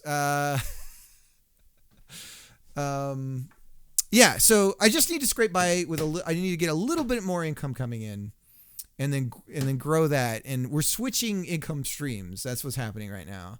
So it's a little bit of a rocky road. And so, it's like a leap of faith that we kind of have to take, to be done.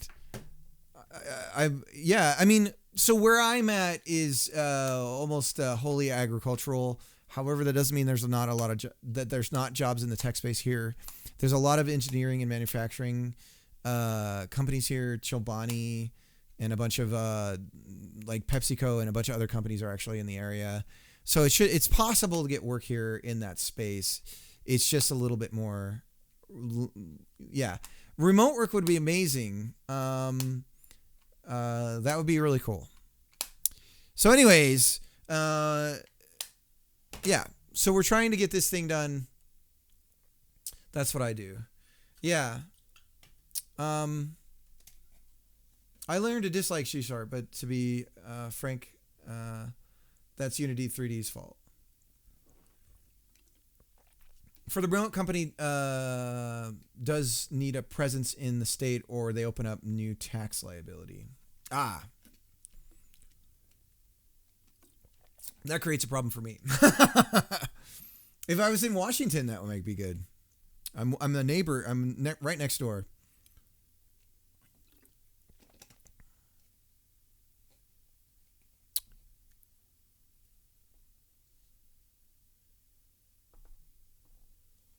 Unity is pretty nasty, yeah. Unity is gross. Just even the project size alone.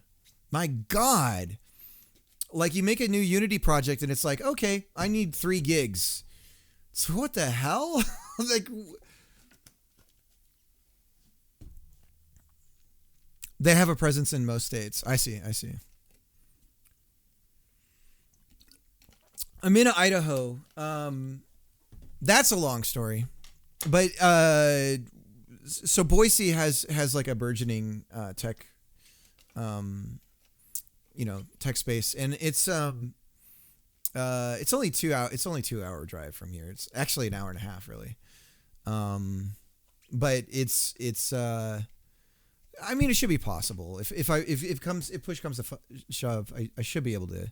The problem that I worry about is, because I've been self-employed for so long, I have literally no work history to show, for just about a decade.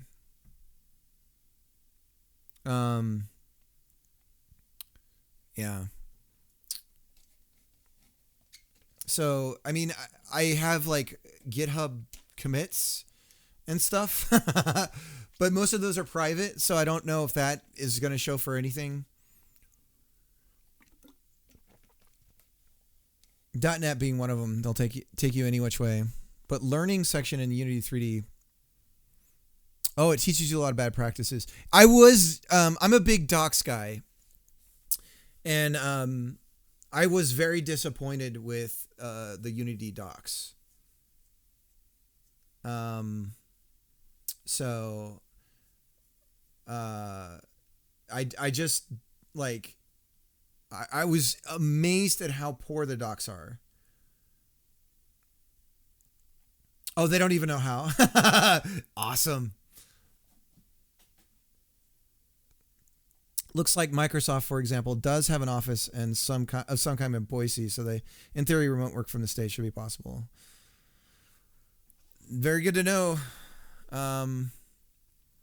Yeah, so as part of my streaming, one of the things I am doing is once a day for an hour, I'm doing like self-improvement. And right now, I am doing I'm going through the Harvard CS50 course. It's so far been very straightforward, but I'm sure it gets more advanced as it goes forward. And so that'll be like an hour of my streams. I did that yesterday. So going forward, my hope is that it's like English. The example I use is like taking an English class, even though you already speak it. It's a good idea to know the rules that you know but don't know why you know them, which is where I come from with my background as being self-taught. There's just things that I sort of like don't know how to vocalize, or when I'm getting information, people will say things and I'm like, but then when I ask a question, I totally know what they're talking about. So I'm hoping to like kind of fill in the blanks a little bit. Yeah. But anyways, I've been chatting it up a lot, and I'm in the middle of we're going to skip this section here. Let's go down here. I'm just trying to get like the meat of this in. This is the original GD script code here, and then this is essentially the port of it. Yeah. So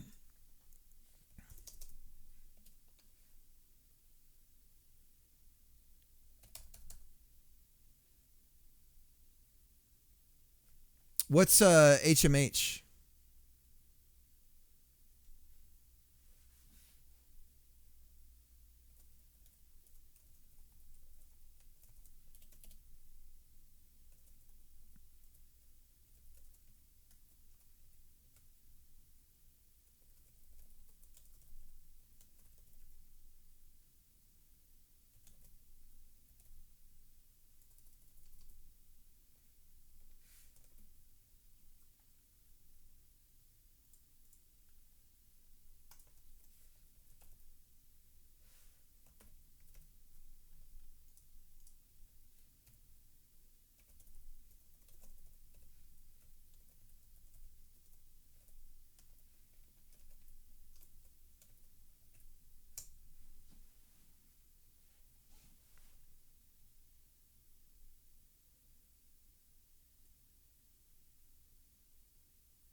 Oh, Handmade Hero.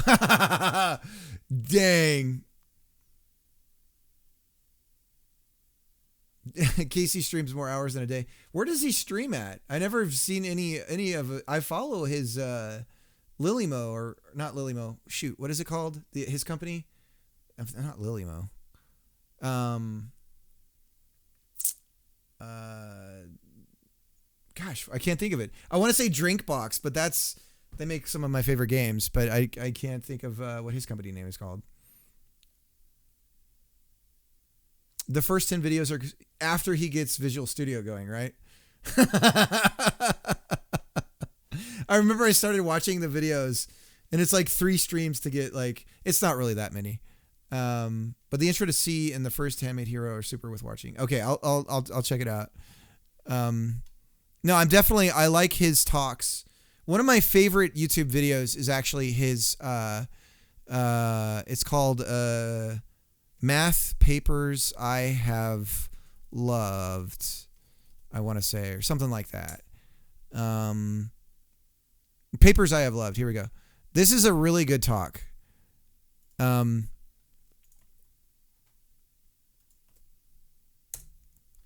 So if you have the time, I enjoyed it.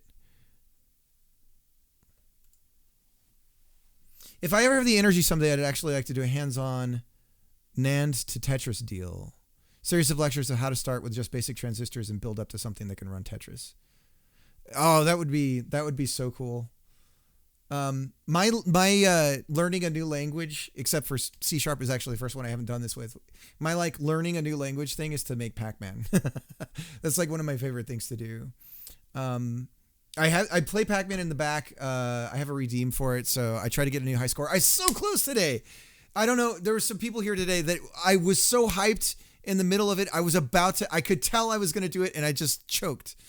I had three lives in the bank, and my score was so high. I was like, there's no way I can't break my high score. And I just lost it. I just panicked. I wanted to like get there quick, and I screwed it up. Anyways, like I was saying, what I love about Pac-Man is the simple, how limited it was, and how they were able to, out of a simple set of rules, create this like interplay between just going around and collecting everything, and there's the chase and the chase changes sides, and just all of it is just beautiful. I would say with Tetris being probably the most perfect video game in terms of like what you can get from like a simple set of rules, and then out of that comes a game. That's definitely in there 100%. And then Pac-Man is like this step beyond that into a realm of like, I don't know. It feels like it's got like more personality or something to it that I really like. Anyways, but Tetris that would be a lot of fun. Have you seen those series of videos? Riemann, there's somebody doing a video series like that where he starts out with a basic transistor to show like binary, and then go out of that, and he's got this, I forget what the program is called, but you can build them out in this program, and he's going step by step through how computers work. It's really fascinating. Programming, yeah, Verilog, Mariano, that's what he's using, Verilog. Molly Rocket, that's what I was trying to think of. Yeah.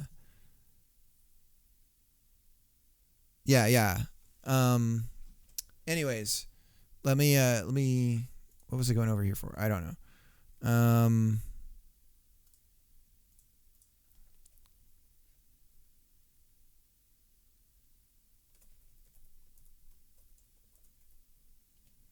I don't even know.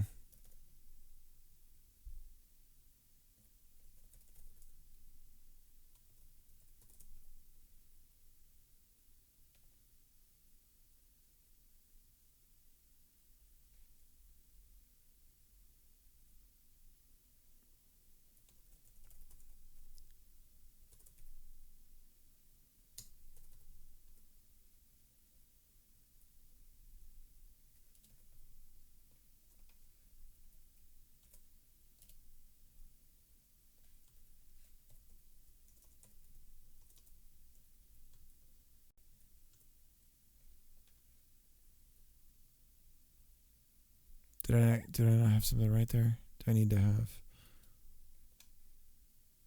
expected? What am I doing wrong?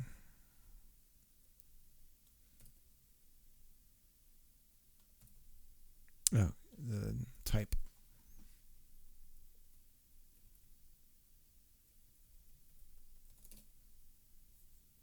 Expected. What are we talking about?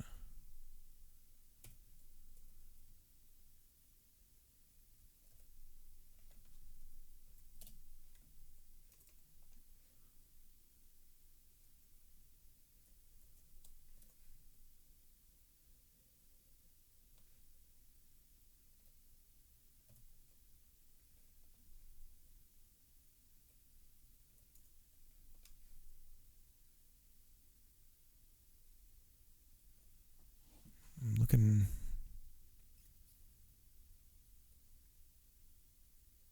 Is the new required? Okay. Thank you. Okay, so let me ask. That's a simple question of. So declare the type new. I mean, could I?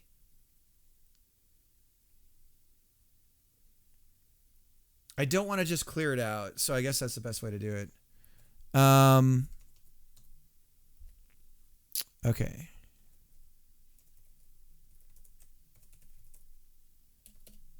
Can I set to null? No.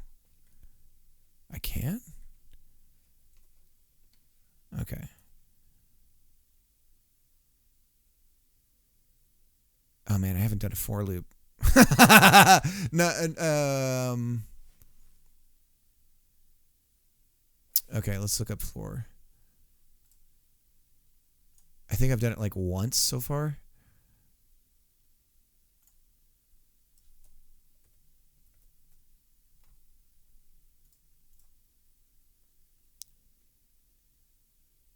But I don't think I'm going to need it. Oh, that's to free the queue, to free the players from each of the. Okay.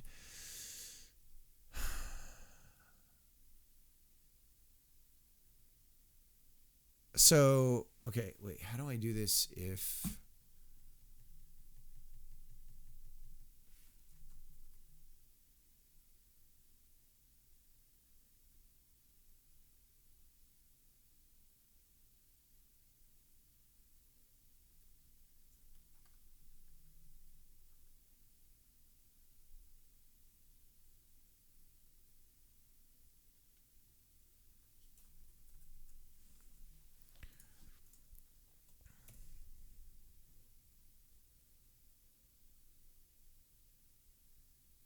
So I'm trying to remember.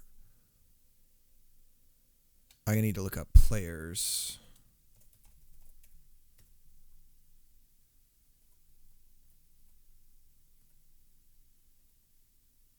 Ah.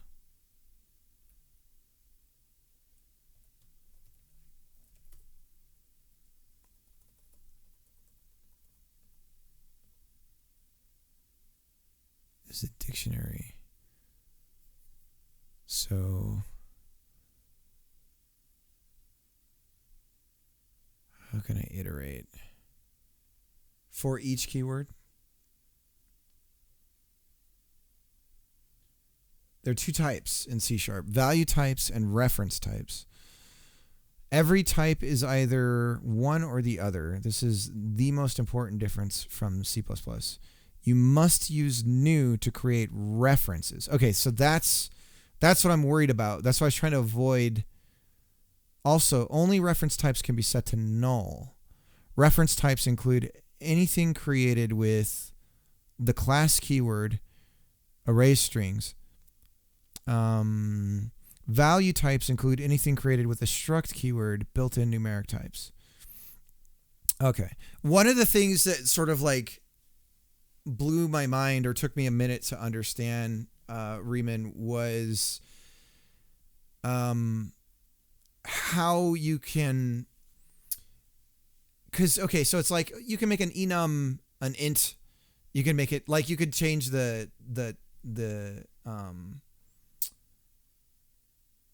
okay, so explain. So that's good. You're a good person to ask about this. Okay, so I was like, here's what I was trying to do. I had a method, and I was like, okay, I just want to pass the backing type of the enum is called. Okay, so that's what was screwing me up, because the enum is a type, and then there's the backing type of the enum.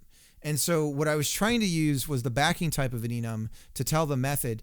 I was expecting to be able to give the method the integer value of the one of the enums, one of the names, and it was getting mad at me. And I'm like, what the hell's going on? Like, everything's right here. And it took me a while to narrow down and get my head wrapped around. Oh, I need to tell it the type is the enum, the name of the, to give it the enum and then any of those types, it's generally not a good idea. Yeah, it just wouldn't let me. Which was a good thing because it opened up all these other possibilities as I was trying it. I was like, oh, okay. And then it makes a lot of sense because, again, it's just even more type safety. And it's like, well, you can only use of type that enum. And it's like, that's really nice. Because that's what I want to do anyways. It's just that expressing that and like understanding how that's being expressed and everything, it was like, okay, it took me a while to kind of get it. And once that happened, then a lot of things kind of clicked in terms of that.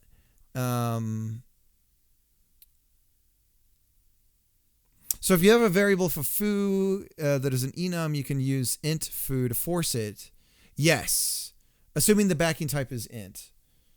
Yeah, I was actually trying to do that and even having, no, I wasn't, I did that and it worked and I was like, okay, something's wrong here because this isn't int. Like I'm telling it to be an int. I'm like, what the hell's going on here? But luckily the errors and everything were enough to like point me in the right direction.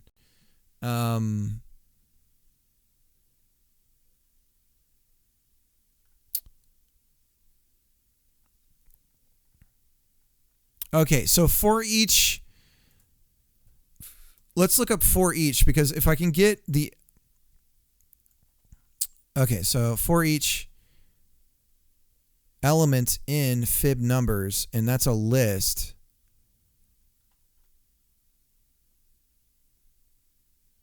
An instance of the type that implements collections enumerable. So does a dictionary do that? And it probably should be a list and not a dictionary, actually, as I've read more. Because I need to, the size is going to change. No, dictionary's fine. Dictionary's fine. I'm thinking of the arrays I was using.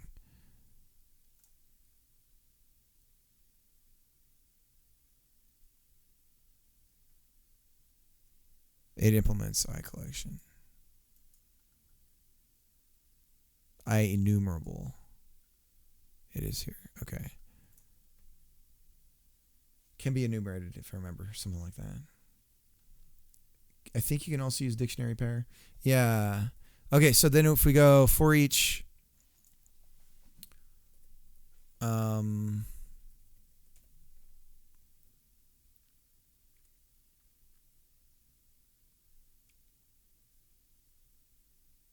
I need to do two. I need to do. This has got to be nested. Right. I mean, I see it there too. So okay, so I have to for each value, for each key, I then need to get the values of the key and then release the nodes from the scene. Okay. So we'll use the same names, and it's expecting the types. So it's the first value is an int team in players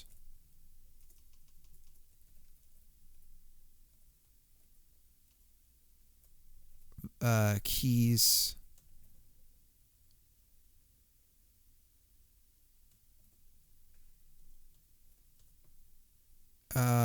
non-invocable member keys cannot be. Is it not keys? It's just like that. Okay.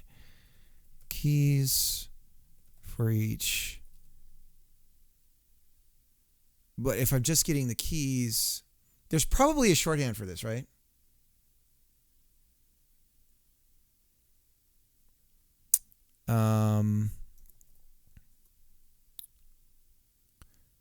It's for the team separation. Why?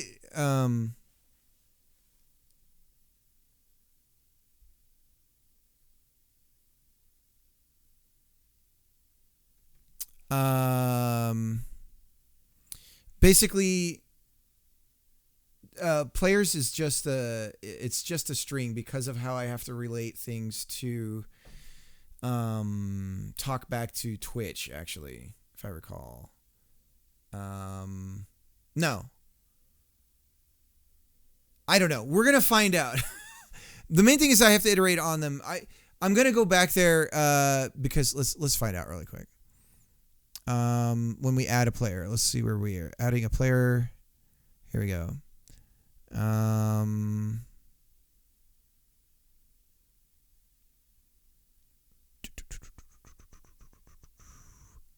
So when do we do that?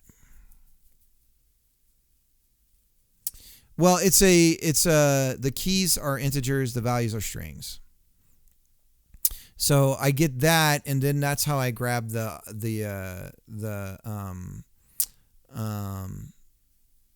how I grab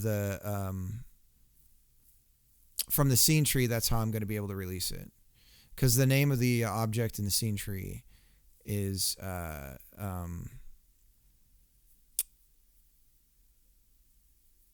no, it is an object. It is a Godot object. Team player. Okay, so it's a pointer to the Godot object. So I should set it as type Godot variant. Okay. I haven't actually even gotten to the code where we're adding the player or anything like that. So that's why I haven't. Right. No, you're right. It's a node 2D.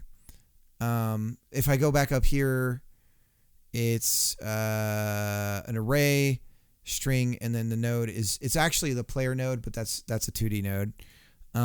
So we can go up, and I don't have to do variant, so we can just do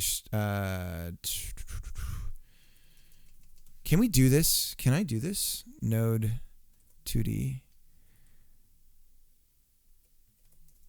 But this is an example of what I love about this, is that I can, now that we're getting strict typing, when anything talks to this stuff, right? I'm gonna know that by changing that type, everything's gonna get mad that talks to that, and that's like really nice because that's an example. Private dictionary list no to. You know what? I haven't even gone through and it is private. Yeah, it's private. I presume if you don't declare it's private, but I should go through and set them as public or private depending. But pretty much everything in here is private. All right. Have a good night, Colin.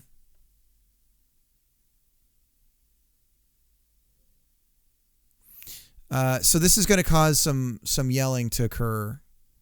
Yeah, which is fine. This is fine. Well, I'll fix some of that here in a little bit.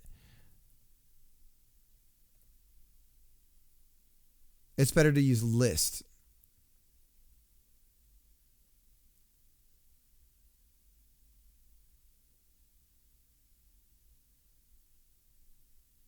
List node 2D.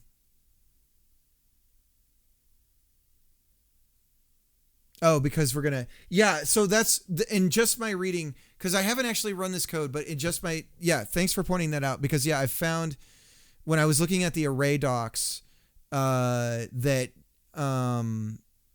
it's you're setting a size and you're keeping it. And I'm guessing, but yeah, from what I've been reading just today, actually, like not just 2 hours ago, I've seen that as well, as that list, because I need to add things and remove elements and things like that. It looks like a list is the way to go. Yeah, thanks for pointing that out. No, plus equals and plus minus, I believe, is strictly for events. I could be wrong, but that's for like subscribing and unsubscribing to an event.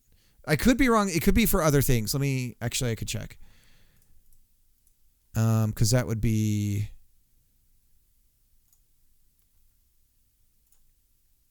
Oh, it's not a keyword. It's is that technically a operator and expression?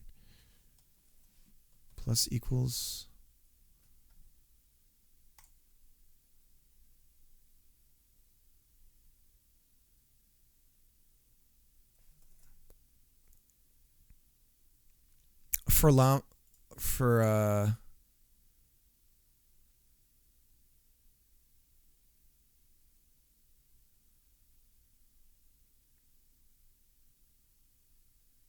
Right. So the reason why I have a dictionary is because I'm splitting the keys are the teams, and then the values are the players within the team. And that way it just makes other things that I'm doing a little bit easier. So for each, let me go back down here.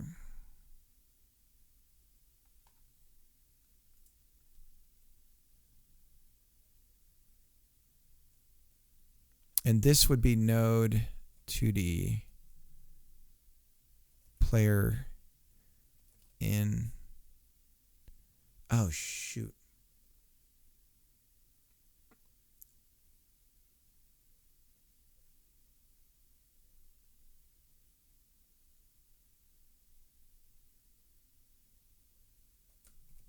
Players team values.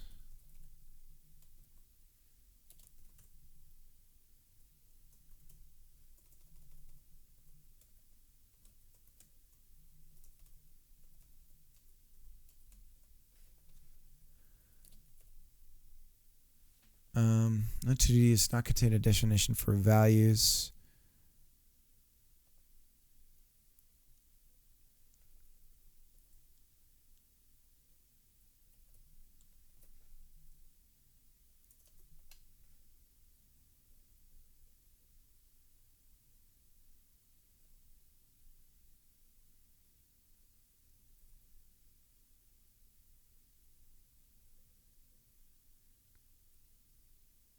All right.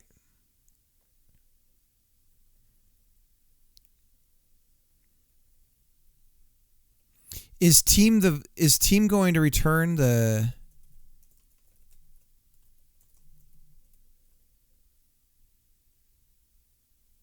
right? That's just going to be an integer. So I need to get the values of the key. Is it? I know I've used values before elsewhere. To array. Do I need to?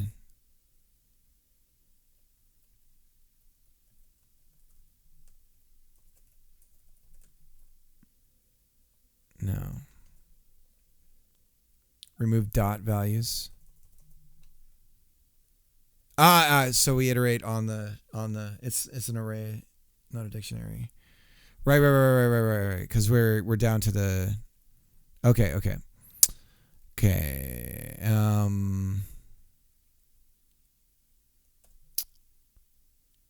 thought you said you were going.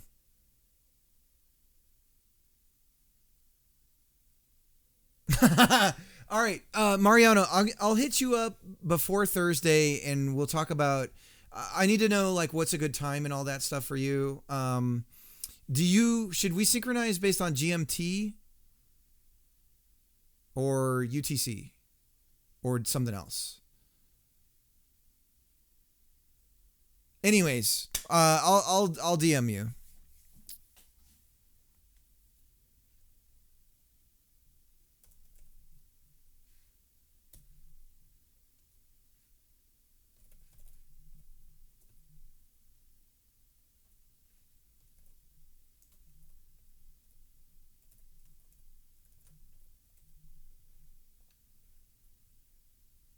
Does that not work? Team is an array.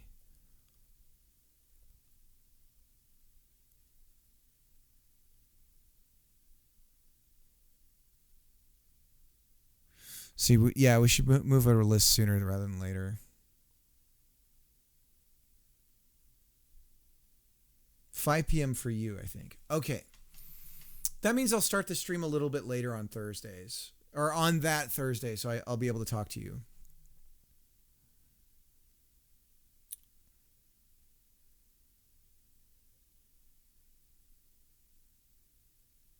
Okay. All right. So what I'm going to do is we're going to commit our code here. I'm going to continue working on this tomorrow or tonight, and then hopefully tomorrow morning. It's 6 p.m. now, right? Yeah, it is for me. I'm Mountain Time. Yeah. So we got whoopsie doodle. Good Lord. Oh God, I pissed it off.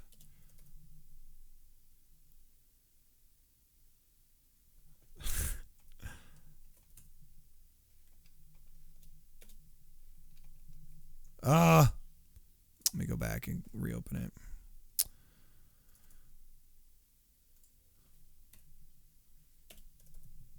There we go. I wanted to just look through the changes. There's been quite a few.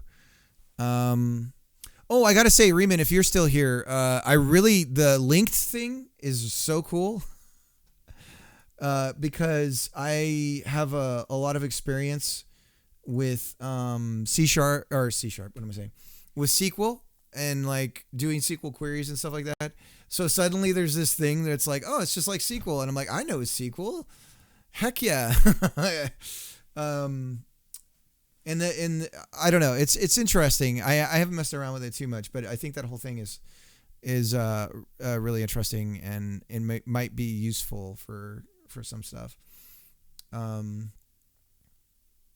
right. Have a good night, Mariano.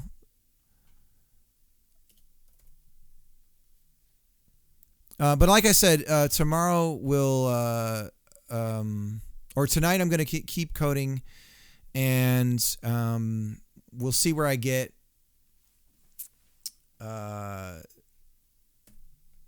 Continuing.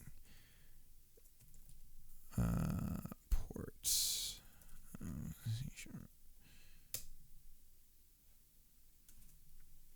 And I think that by before the first break of tomorrow's stream, I will be on, that BSS will be fully ported into C#, and we'll be running the code and finding out how things are going and whether I've completely screwed something up.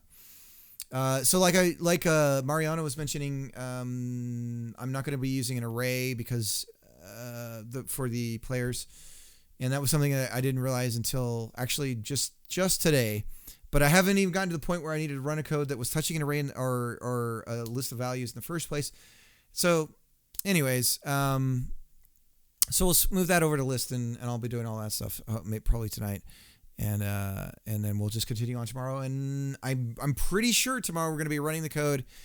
And I've been getting very lucky with this where, believe it or not, it works the first time, which is like super cool.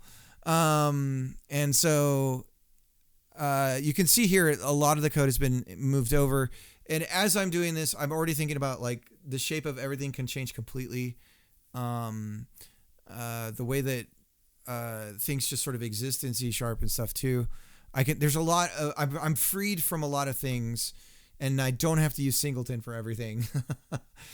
It opens up like all kinds of possibilities because I don't have to use the way that Godot uses the scene tree and its node system, and so I'm liberated from some of that, and so there's a lot more, like I could do things a lot differently, just being in C# in Godot, just having access to that stuff. So I'm excited about all that. Much love to everybody, and let's find somebody here to raid, and we'll get out of here.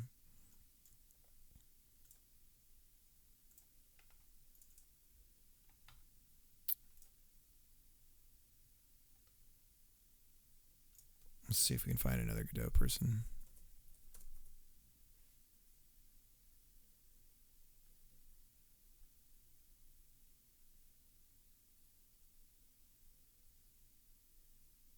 All right, let's do Soapy Dandy.